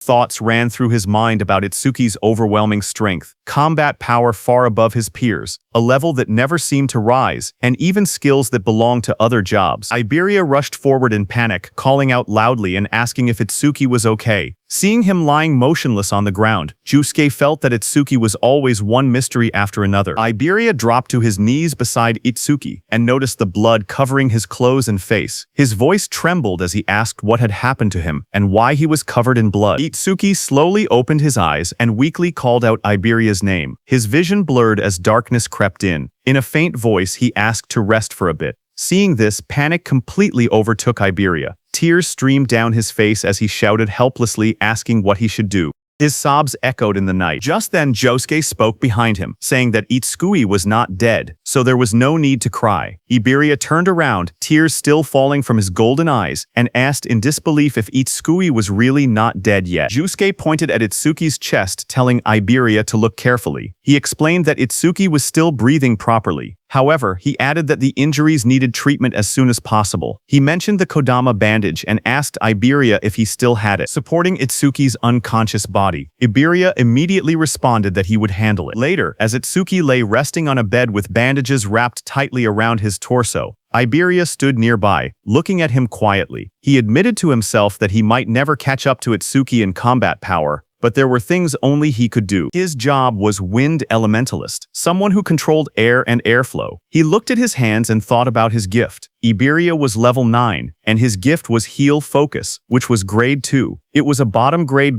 2 gift that could only heal himself and allies. He had hated it before, so much that he had never used his skill even once. But for Double E and for Itsuki, he resolved that he would use it as many times as it took. A system message appeared before Iberia as he used his C-rank skill Heal Wind. Green wind energy began to gather around his body, swirling like soft flames as he activated the skill. Standing beside the bed, he stretched out his hand toward Itsuki. Bright green light wrapped around Itsuki's body, floating gently in the air along with glowing symbols of healing. Iberia quietly urged him to get better soon for the sake of their duo. Sweat rolled down Itsuki's face as the healing wind surrounded him. Iberia called out his name anxiously. At the same time, on Commander Nento's side, at 11:35 p.m. on Prophecy Day 1, something changed. From the stele that had fallen near Commander Nento's estate, a massive purple barrier unfolded and spread outward. The ground trembled as someone came flying and struck against a tree, sending debris flying. It was the level 63 Wind Elementalist, first-class savior Ki Chirijima, who fell beside Commander Nento. Choha was shocked to see the Wind Elementalist come flying. She quickly used her healing powers, telling him to stay with her. She said she would treat him immediately and asked what it was like outside that barrier. That injured Wind Elementalist struggled to speak. With fading strength, he told them to run. Breathing heavily, the Wind Elementalist explained that the creature's build, defense, power, and speed were all off the charts. He said that not even special-grade saviors could stand against it. He concluded grimly that humanity could never possibly defeat a monster like that. Just then, that powerful beast descended through the smoke. A system window appeared, showing that it was a level 81 Minotaur warrior of the Bull tribe. The injured Wind Elementalist told Commander Nento that he must flee. The enormous Minotaur stared down at Commander Nento and remarked on his strange outfit. It asked if he was Izumi Nento. The monster grinned and swung its massive fist toward Commander Nento, saying it was lucky to run into the target so quickly. There was no need to trouble Lord Saru Shokuma over this. Hearing that, Commander Nento realized that he was really their target. He said that in that case it was one less thing to worry about. Its massive fist slammed down, bursting outward in a blinding shockwave that shook the surroundings. Choa cried out desperately, calling for her father as violent wind and debris swept past her. Behind her, the Wind Elementalist stared ahead with wide, trembling eyes. With despair in his voice, he declared that this was the end of everything. But in the swirling smoke, Commander Nento stood firm, telling someone that he was late. From within the rising dust and red aura, Heighten stepped forward. His eyes glowed crimson as blood streaked across his face. He had blocked the Minotaur's attack with just one hand, red energy flaring around him. With determination in his voice, Heighten apologized and told Commander Nento to leave this one to him. Hearing that, the massive Minotaur let out a mocking laugh. It admitted that it had no idea where he had appeared from, but sneered that he certainly talked big. Saying that, the Minotaur raised its second hand to punch. From the side, the Wind Elementalist, battered and covered in blood, shouted a warning. He told Heighten to be careful, stressing that the monster was strong. Ignoring the warning, Heighten moved. With red energy swirling around his body, he drove his fist forward and struck the towering creature with explosive force. The impact landed squarely against the Minotaur's massive body and created a hole. Dark blood splattered outward as the Minotaur's enormous body trembled under the blow. Watching from behind, the Wind Elementalist's eyes widened in shock. Sweat rolled down his face as he stared at the unbelievable scene unfolding before him. Looking at the red aura surrounding Heighten, he wondered if this was the power of a special-grade savior. He admitted that he had thought special-grade saviors were still human in the end. But now, looking at Heighten standing before the Minotaur, he realized the truth. Heighten was no longer human. He was a monster with strength beyond common sense. Nearby, Choha gasped in relief and excitement. She exclaimed that they had done it, and wondered if that meant the crisis was finally over. But Heighten's expression remained cold as he declared that the real show was only just beginning. At 11:40 p.m. on Prophecy Day 1, the barrier near Izumi Nento's estate changed from purple to red. Inside the red barrier, a voice wondered how Lord Saru Shokuma would torment humanity. The one who said that was the level 37 Red Flame Demon King. He said he would love to watch it from there. Behind him, another massive being appeared. It was the White Ogre, level 49. The Red Flame Demon King glanced forward and remarked that White Ogre had been thinking the same thing. But then a third voice spoke calmly, warning the others not to do anything unnecessary. Their mission was clear: to capture that person. He added that if they failed, they already knew what would happen. This third figure was a level 87 Demon General, Curse of Frost, the King of Resentment. The Red Flame Demon King asked the Demon General why they had not been sent directly to the target's location, but instead into the same barrier as Lord Saru Shokuma. The Demon General explained that if all three of them were inside the same barrier, it would glow purple and stand out too much. At the same time, one of the 8 Demon Lords, Saru Shokuma, roared as crimson energy surged violently around him. The Demon General explained that the red barrier created by Lord Saru Shokuma would instead attract nearby strong humans. With humans distracted by the red barrier, they would be be able to carry out Lord Ringa's mission without interference. The demon general continued, stating that while Lord Saru Shukuma drew their attention, they would head toward their true destination. The Red Flame Demon King then asked him if he knew where that destination was. The demon general's eyes glowed beneath his hood as he reassured them not to worry, saying Lord Ringa would guide them through the demon eye left in the human world. That eye had the ability to see coordinates and even the scenery it witnessed. Just as he said that, Itsuki lay on the bed, drenched in sweat as if trapped in a nightmare. Suddenly, his eyes snapped open. One eye remained normal, but the other glowed an ominous red. The demon general's voice rang out as he told the Red Flame Demon King that right now, the demon eye was in the same place as their target. On Prophecy Day 1, at 11:35 p.m., Itsuki lay asleep on his bed after Iberia healed him. In his dream, he found himself standing in a vast, pale space that felt like a dream. Small Itsuki ran toward his mom and shouted excitedly.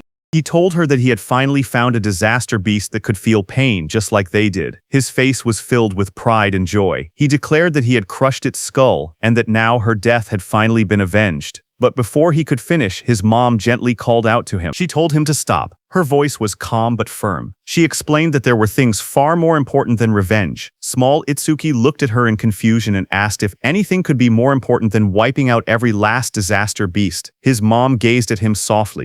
She told him that he should not use his power for vengeance. Instead, he must use it to protect the ones he loved. Hearing that, small Itsuki's eyes widened in disbelief as he shouted that it was impossible. His body trembled with rage. With his fist clenched tightly, he declared that he would never forgive the disaster beasts that had killed her and his father.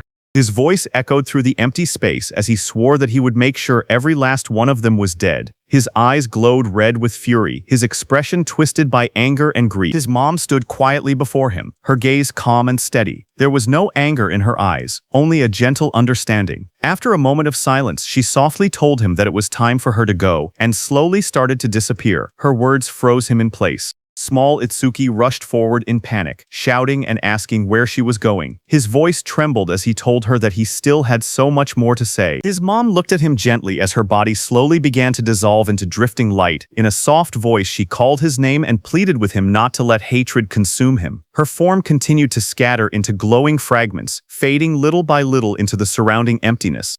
Small Itsuki reached toward her desperately, his hand stretching out as if he could still hold on to her. His voice broke as he cried out for his mother. Their fingertips nearly touched, but the light swallowed her hand before he could reach it. Tears welled up in his wide eyes as he stared helplessly at the space where she had been. Moments later, he stood alone. A tear slid down his cheek as he looked upward, his expression lost and hollow. Behind him, a dark presence emerged. A cold voice mocked him, saying that shedding tears for the dead was typical of a lowly creature. Hearing that, Itsuki's jaw tightened. He returned to his adult form.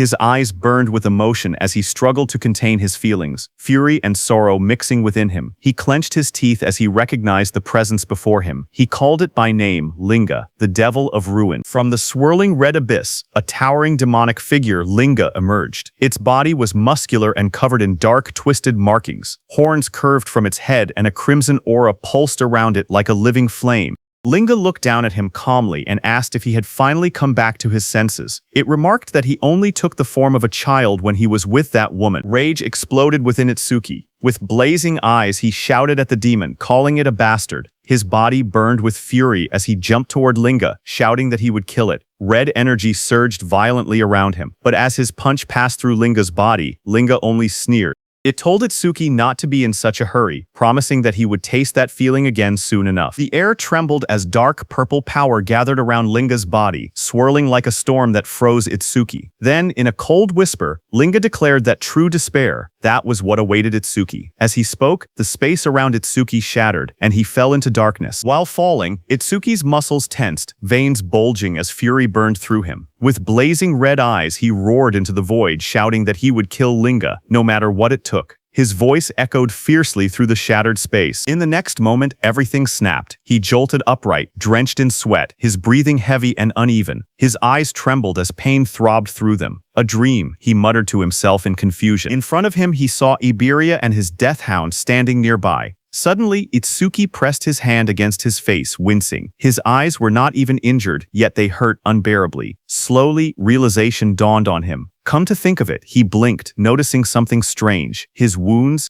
They had healed. Just moments ago, he had been in critical condition. He wondered if Iberia had used the Kodama bandages to fix him up. He slowly shifted his gaze toward the side of the bed. Iberia was asleep, leaning against the mattress peacefully. Seeing that, he wondered why Iberia was sleeping in a place like this. Then he remembered that Iberia had said he was going to take a break. He reminded himself that he had to make sure Death did not bark, or it would wake him. In the corner of the room, Death stood silently. Its glowing red eye stared forward. When Death saw that Itsuki had awakened, it barked in excitement. The thing Itsuki was trying to dodge eventually happened at the bed. The next second, Iberia's eyes snapped open. Without hesitation, he thrust his hand forward, releasing a burst of swirling energy toward Itsuki, shouting that it was a disaster beast and that he had to protect Itsuki. The wind spiraled through the room, wrapping around Itsuki as he sat on the bed, but he remained calm. He glanced at the rushing force and told Iberia that a light breeze like that would not even make a disaster beast flinch. Iberia's face lit up with relief when he saw Itsuki open his eyes. With a wide smile, he exclaimed that Itsuki was finally awake. He let out a breath of relief and happily said that his treatment had actually worked. Without hesitation, he threw himself forward and hugged Itsuki tightly. Itsuki, still sitting shirtless on the bed, looked slightly stunned. In his mind, he noted that Iberia still had the habit of hugging people whenever he got excited. After a moment, Itsuki calmly asked how long he had been unconscious. Iberia replied that it had been about 3 hours, though it did not feel that long to him. Itsuki calculated quietly. 3 hours meant it was around 3 a.m. on the second day of the prophecy. He then asked if Josuke and Aiden were safe. Iberia smiled confidently and assured him that they were fine. Not a single disaster beast had appeared since then. Even so, Itsuki's expression turned serious. The memory of the dream lingered in his mind. Linga had said that he should not be in such a hurry, promising that he would taste it again soon enough. Itsuki told himself it had only been a dream, yet the words continued to bother him.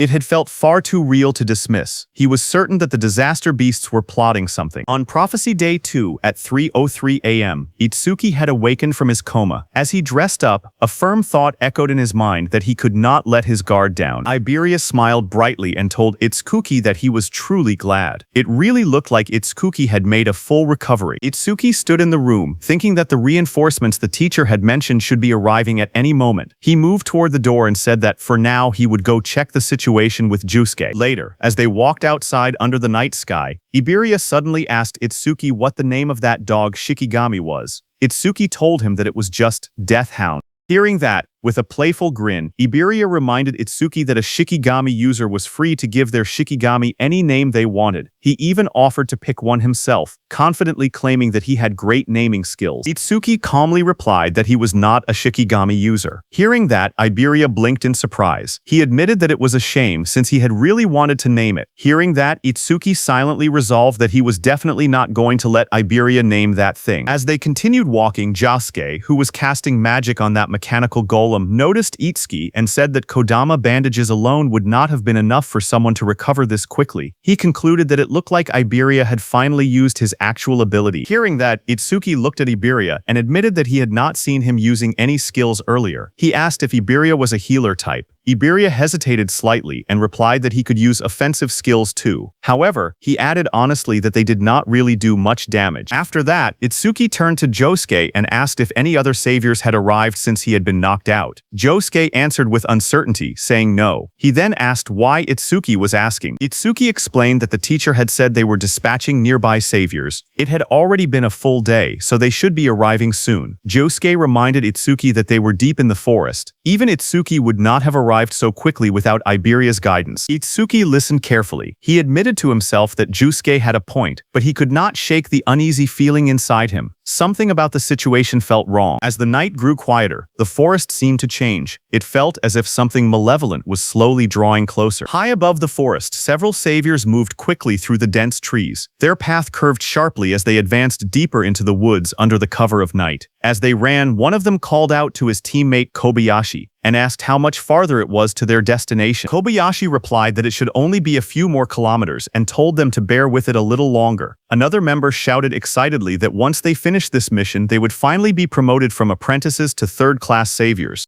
Even so, he could not help but comment that the place was far too remote. It was hard to believe that the greatest crafter in the northern province lived this deep in the woods. Suddenly, a sharp voice cut through the air as a woman ordered everyone to stop. The group reacted instantly, skidding to a halt on the forest path. One of them quickly asked what was wrong and whether she had picked up a strange vibe. The woman answered that something was approaching from the front. From the darkness ahead, a deep voice spoke calmly, asking if they had noticed him. Hearing that, one of the saviors shouted in alarm. He recognized it immediately and yelled that it was a disaster beast. He ordered everyone to take their battle stations. The group quickly drew their weapons, readying themselves for combat. Out of the shadows stepped the Red Flame Demon King. Behind him stood the White Oni. The air around them felt heavy and threatening. The Red Flame Demon King looked at the group with a faint smile and asked where they were all going in such a rush. His red eyes glowed brightly in the darkness as he asked if they were headed to the same destination as him. Fight broke out, and one of the saviors was engulfed in roaring flames, radiating intense heat and destruction. The one who killed him was the Red Flame Demon King. He stood calmly in a long robe, observing the aftermath of the devastation. He remarked with cold indifference that it was astonishing how a single fireball could cause such destruction, concluding that humans were truly fragile creatures. Turning his attention to his companion, he called out and asked White Oni if he had finished on his side. At that moment, White Oni completed his attack and struck another savior with overwhelming strength. He slammed his fist down, crushing his target into the ground with a violent impact.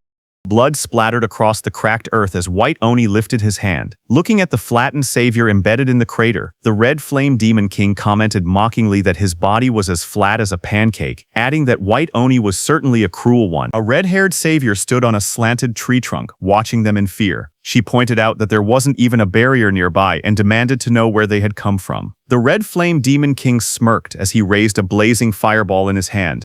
With a confident and casual tone, he remarked that they had traveled quite a long distance to get there. Seeing the fireball in his hand, the red-haired woman became terrified, tears streaming down her face as she closed her eyes and accepted her death. At that moment, a demon general appeared in the distance. His presence was overwhelming as he told the Red Flame Demon King that he must not kill them.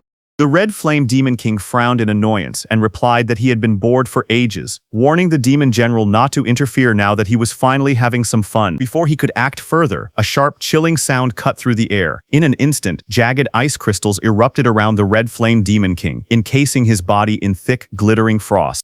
The demon general advanced steadily, asserting his authority and warning that if the order was ignored again, the consequences would not be so light. Frozen and struggling within the ice, the Red Flame Demon King's expression shifted from arrogance to alarm. Realizing the danger, he hurriedly admitted that he understood and pleaded for the spell to be released, fearing that his body would not be able to withstand the freezing power any longer.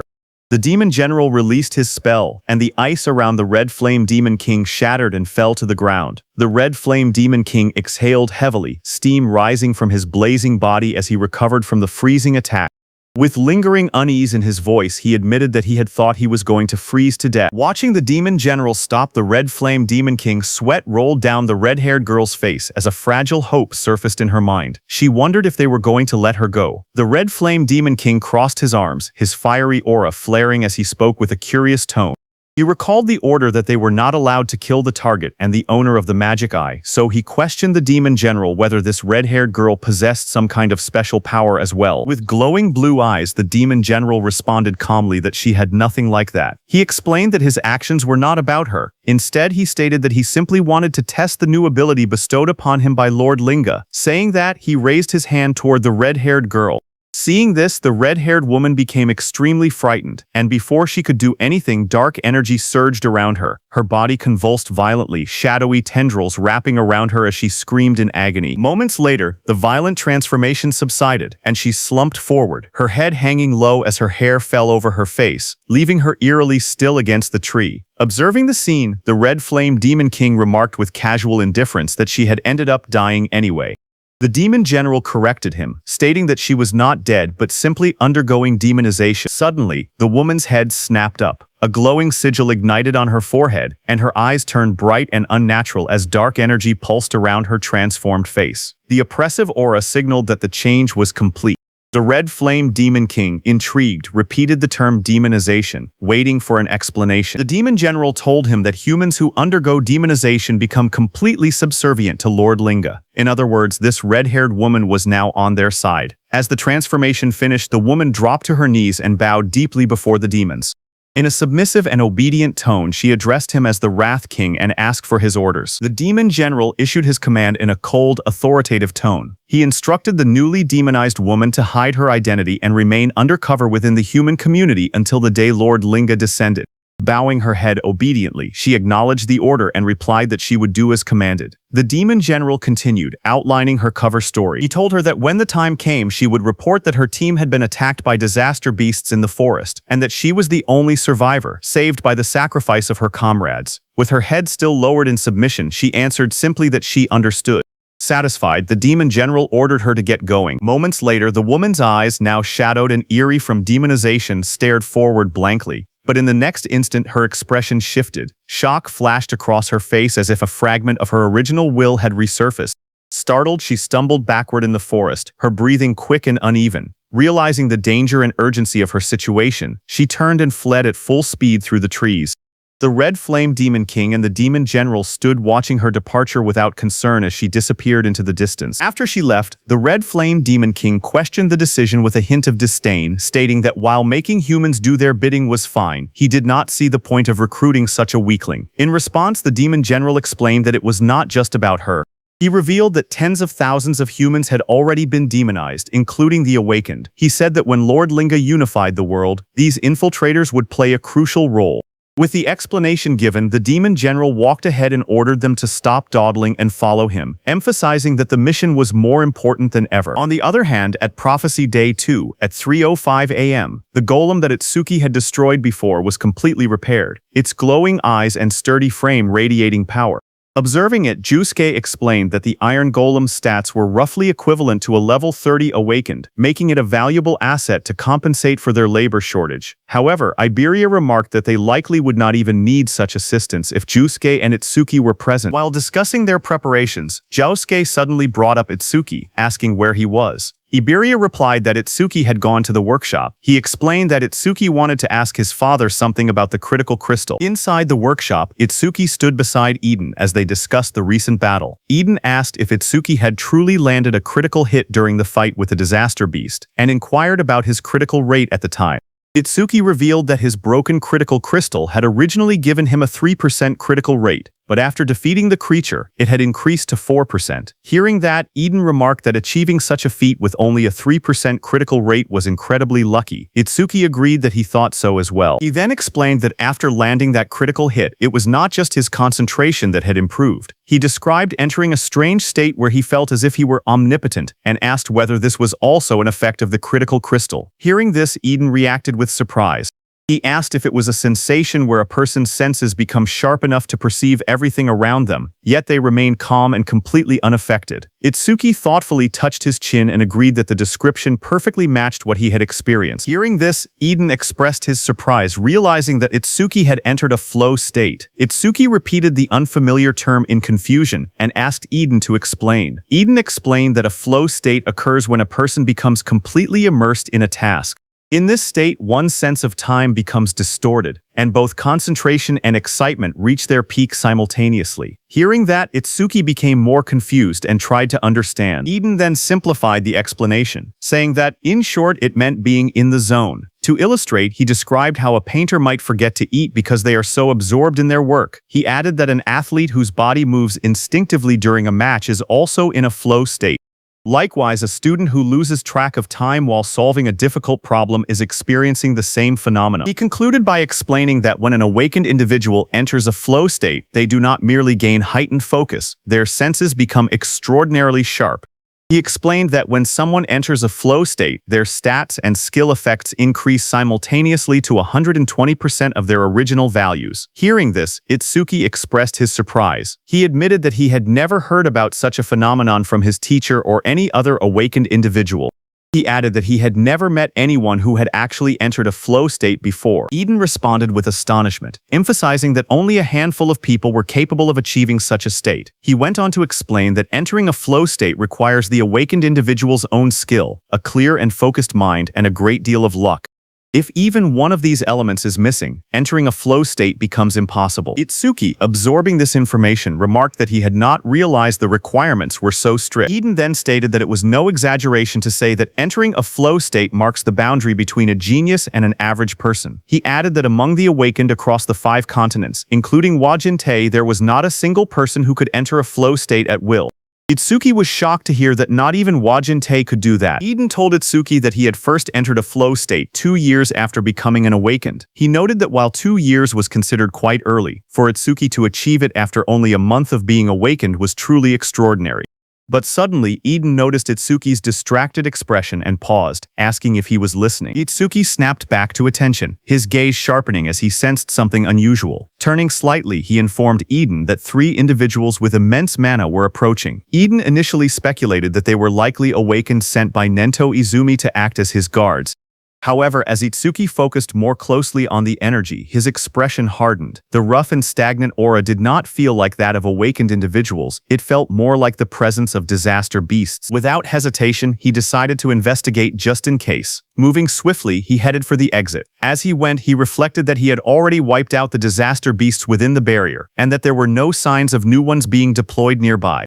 Even so, an uneasy feeling lingered, and he hoped it was merely his imagination. In the next moment, he slid open the door and stepped outside. As Itsuki stepped outside, Iberia greeted him with a bright expression, saying that Itsuki was finally out. Noticing Itsuki's tense demeanor, Josuke beside him asked what was wrong and why he seemed so on edge.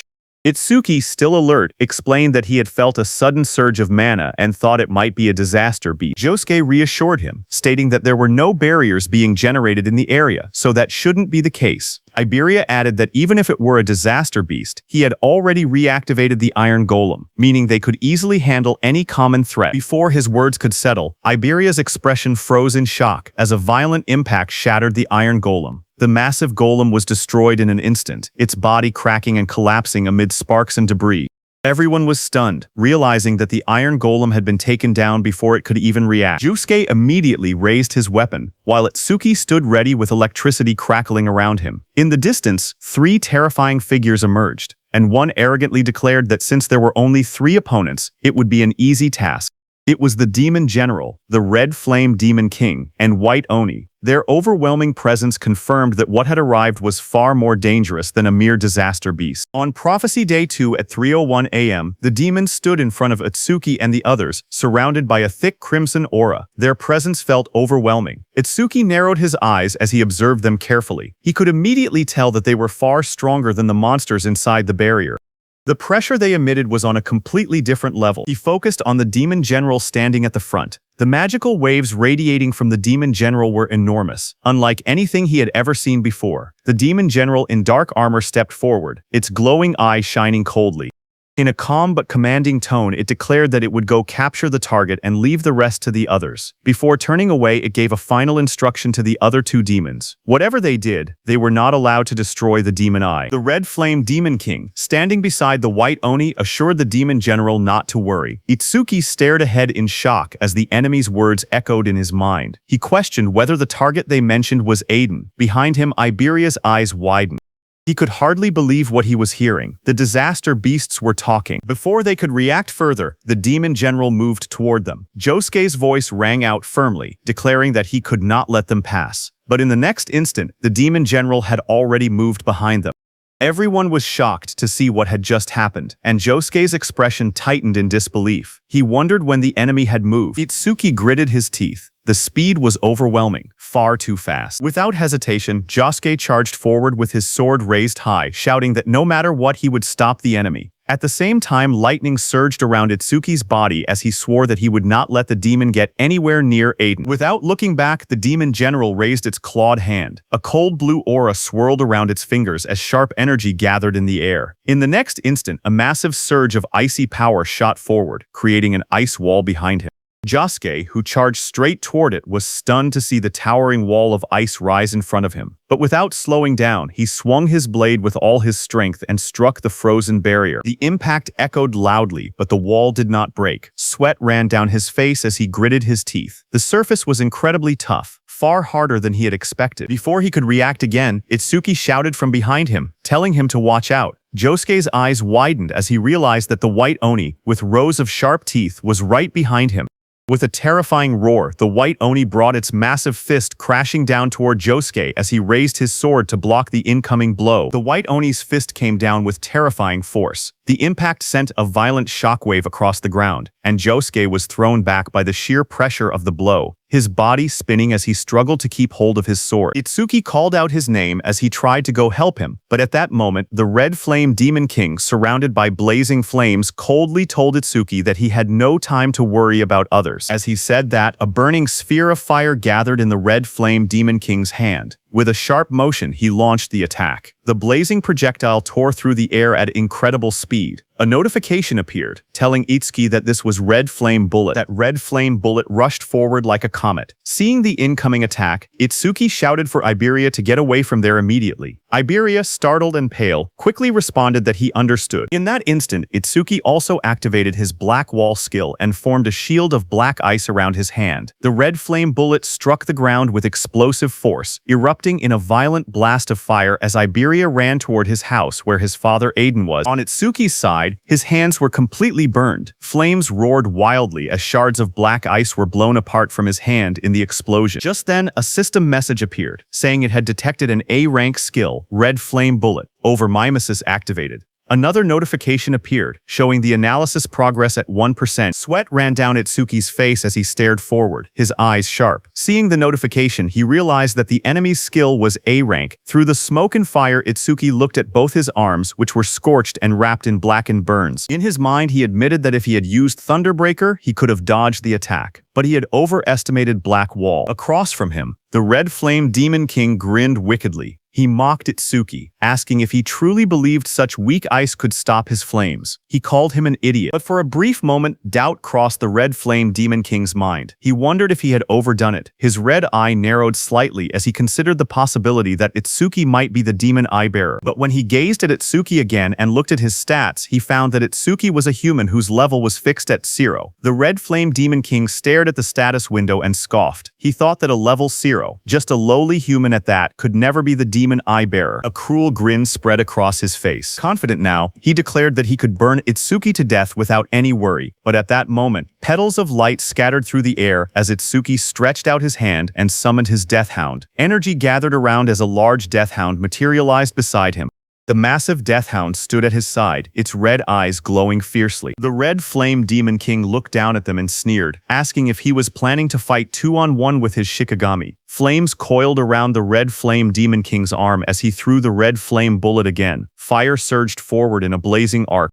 He mocked Itsuki, saying that even if he summoned 10 more Shikigami, he still would not be able to beat him. Standing beside the Death Hound, Itsuki remained calm. Without panic, he told Death that he was counting on him. The Red Flame Bullet crashed down violently, exploding against the ground in a storm of fire and smoke. For a brief moment, the battlefield was swallowed by the blast. But then the Red Flame Demon King saw a shadow and realized that Itsuki had dodged his attack. The Red Flame Demon King's eyes narrowed as he looked for Itsuki's Shikigami. He saw the Death Hound running in the opposite direction from Itsuki.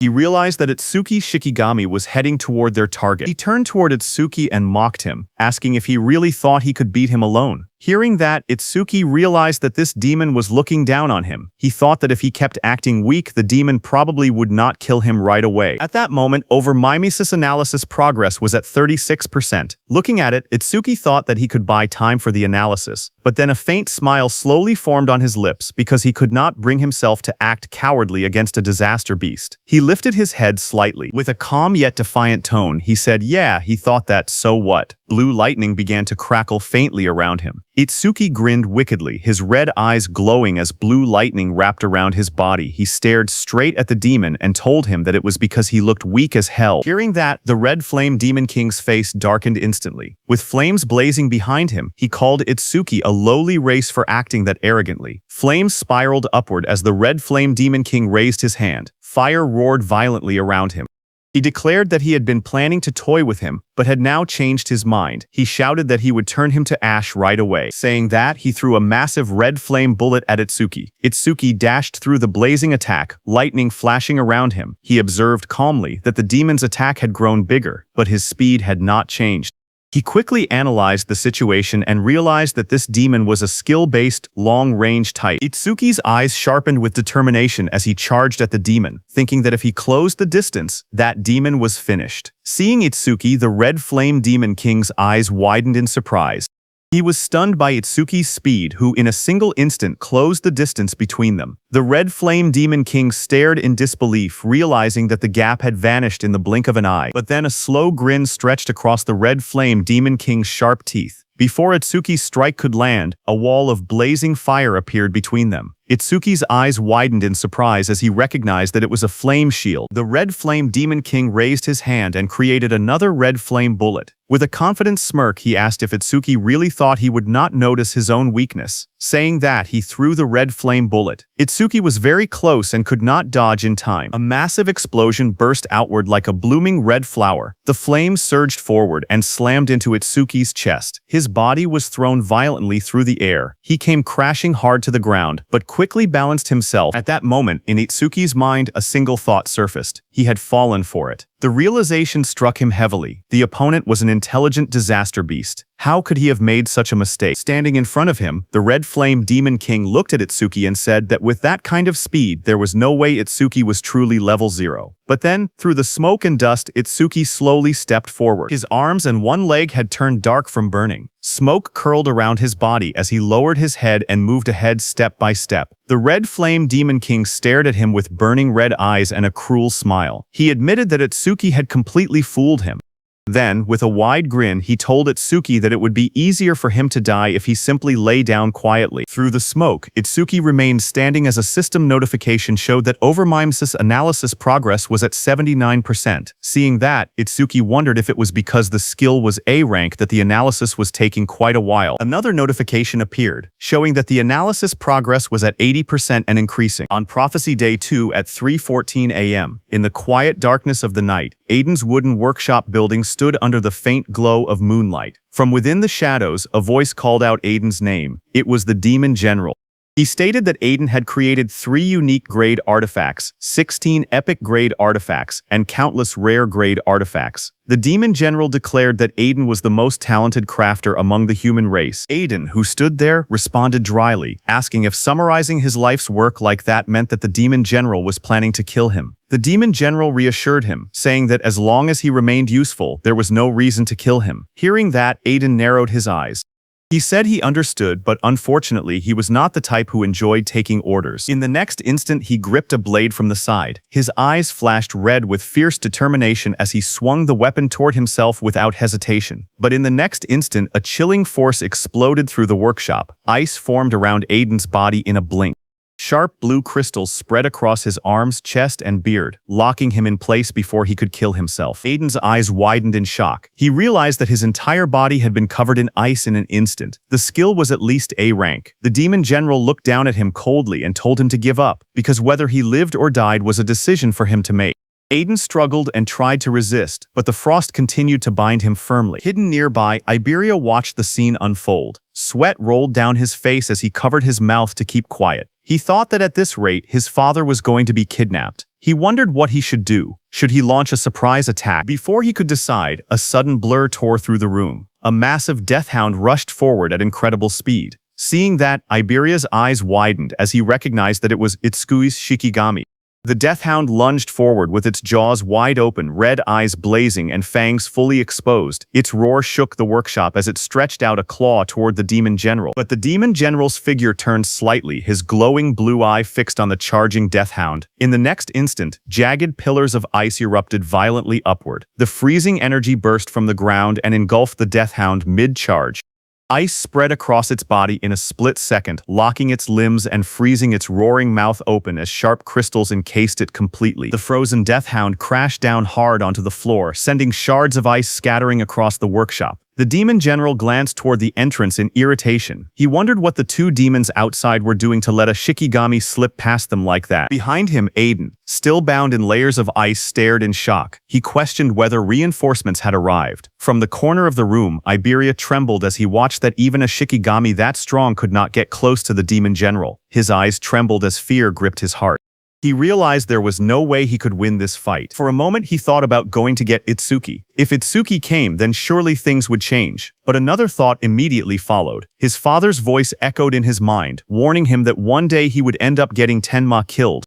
Iberia then remembered that Itsuki had already been seriously injured before arriving here. If Itsuki still had any strength left, he would have come himself instead of sending a Shikigami. The truth hit him hard. If he went to get Itsuki now, it might only put him in even more danger. His head lowered slightly, shadows covering his face as doubt and guilt swirled inside him. Then his expression slowly hardened. He could not let that happen.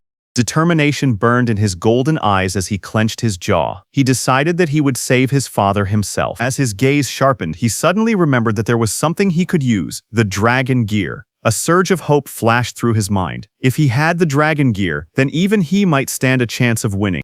Without hesitation, he rushed out of the workshop, remembering that it should be under his father's bed. Sweat ran down his cheek as he clenched his teeth. He told his father to hang on, promising that he was coming to save him. Back in the workshop, the demon general let out a cold scoff. He remarked that someone had been hiding nearby but ran away instead of helping, calling them a pathetic coward. Hearing that, Aiden realized that it was Iberia. He said that was fine because the demon general was an opponent even Tenma and Josuke might not be able to defeat together. No matter what he did, Iberia must not come back. In the next moment, the demon general declared that he was taking Aiden to their destination now. He added that the cleanup would be left to the other two demons outside. At the same time outside, flames burst violently into the sky as the Red Flame Demon King unleashed a blazing attack, shouting the name of his technique, Red Flame Bullet. At that instant, Itsuki activated his black ice wall. He forced himself to move despite the pain. His leg had been badly burned, but he decided to use black ice wall to cover it. The thick black ice formed around his injured leg, reinforcing it. With that support, he believed he could at least move a little. The next second, the Red Flame Demon King shot a violent wave of flames toward him. A system message flashed as Itsuki activated his roaring wave. Lightning crackled around Itsuki as he backed away and dodged the Red Flame bullet. The Red Flame Demon King watched him with a burning red gaze. He remarked that even with a body torn to shreds, Itsuki was still managing to dodge. He called him stubborn, but he had noticed that Itsuki's speed had dropped significantly. Flames coiled wildly around the demon's massive frame as he spread his arms, fire erupting behind him like a blazing crown. He questioned how much longer Itsuki could keep dodging. He unleashed another red flame bullet. A massive sphere of fire shot forward, tearing through the air. Itsuki twisted his body mid-movement, lightning flickering around him as he barely avoided the blast. His eyes sharpened when he noticed that the Red Flame Demon King was using both hands this time. The Red Flame Demon King's voice boomed again as he used rapid fire. In the next instant, multiple red flame bullets rained down like meteors. Itsuki's eyes widened in shock as sweat rolled down his cheek. Red flame bullets surrounded Itsuki from every direction, closing in like a cage of flames. In the next instant, explosions erupted around him. The flame bullets struck the ground one after another, tearing through the battlefield. Itsuki twisted his body desperately, barely slipping past several of them. But as more came crashing down, he realized the truth. There were too many bullets to track. Sweat ran down his face as he clenched his teeth. Under normal conditions, he would have been able to dodge them without much trouble. But in his current state, his battered body could no longer keep up. Just then, a massive red flame bullet hit his already injured leg. Because of that, Itsuki lost his balance, and in the next second, multiple red flame bullets came down on him. At that moment, a system message appeared, showing his analysis progress was at 90%. One after another, all those red flame bullets hit Itsuki from every direction. His analysis progress increased to 92%. Flames continued to crash into Itsuki's body as he endured the burning storm. His analysis progress rose to 94%. The fire swallowed him whole, exploding against his chest and shoulders. His body was thrown backward by another violent blast. His analysis progress reached 96%. The flames intensified, roaring like a raging sea. A massive explosion struck him head-on, slamming him down as fire spread across the ground. His analysis progress was still at 98%. His body lay engulfed in flames, smoke rising from the battlefield. Fire wrapped around him from every direction. Through the blazing heat, a thought crossed his mind. More flames, just like that time. His mother's last moment flashed before his eyes, where she was burning in blue fire, but she wore a faint smile as she looked at Itsuki. Back on the battlefield, the red flame demon king grinned viciously. Flames spiraled in his hands, condensing into a blazing vortex. He thrust his hands forward, and a massive spear-like projectile of red fire shot downward with terrifying speed. This was Red Flame Bullet. Penetrate. The blazing red flame bullet tore through the air, descending toward Itsuki with overwhelming force. But suddenly, a faint blue light flickered around Itsuki's body. A translucent sphere of energy wrapped around him at the last possible second. Seeing that, he wondered if he had made it in time. Just then, a system window flashed before his eyes, showing that analysis progress had reached 100%.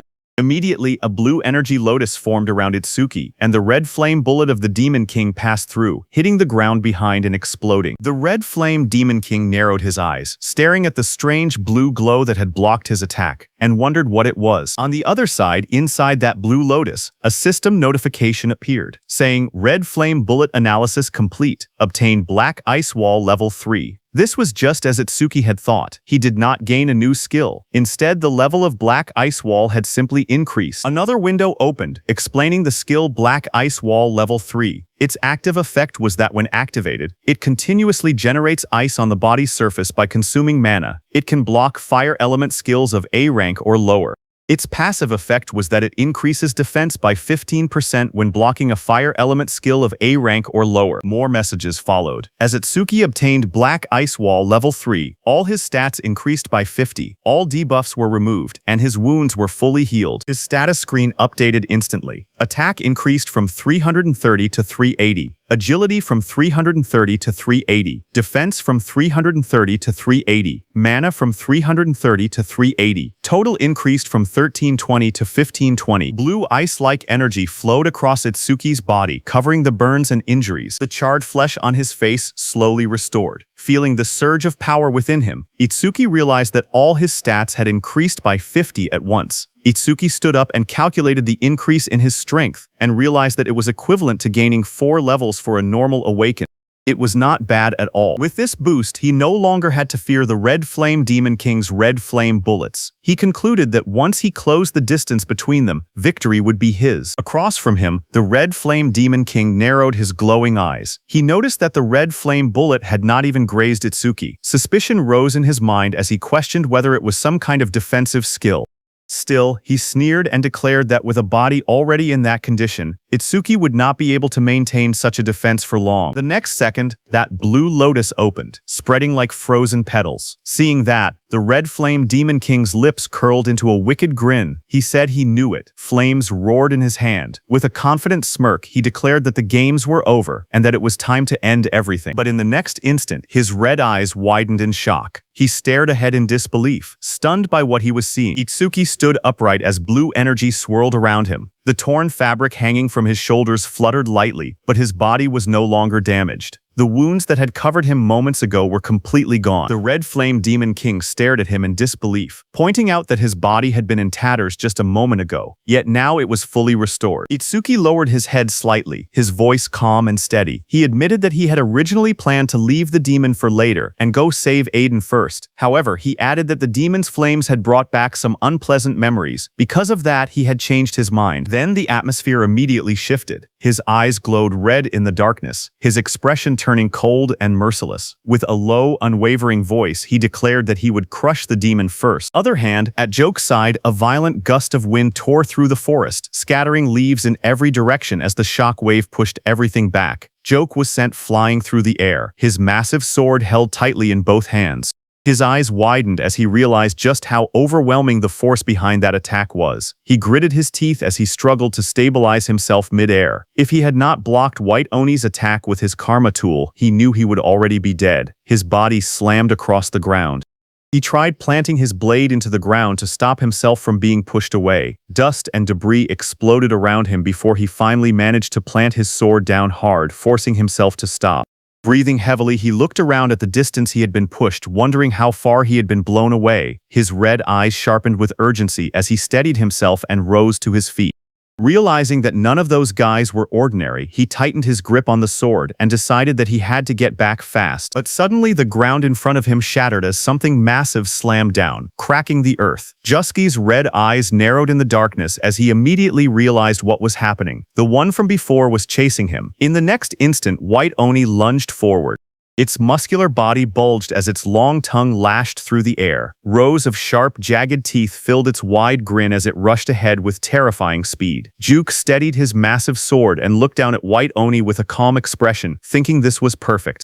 This would take a lot of pressure off Itsuki. He knew that Itsuki could escape if he truly needed to. The real problem was Master Aiden and Iberia. Blue energy began to crackle around Joke's blade as he raised the sword. Lightning sparks danced along the steel, illuminating half of his face. He made his decision. He would take this one down as fast as possible and return to back them up.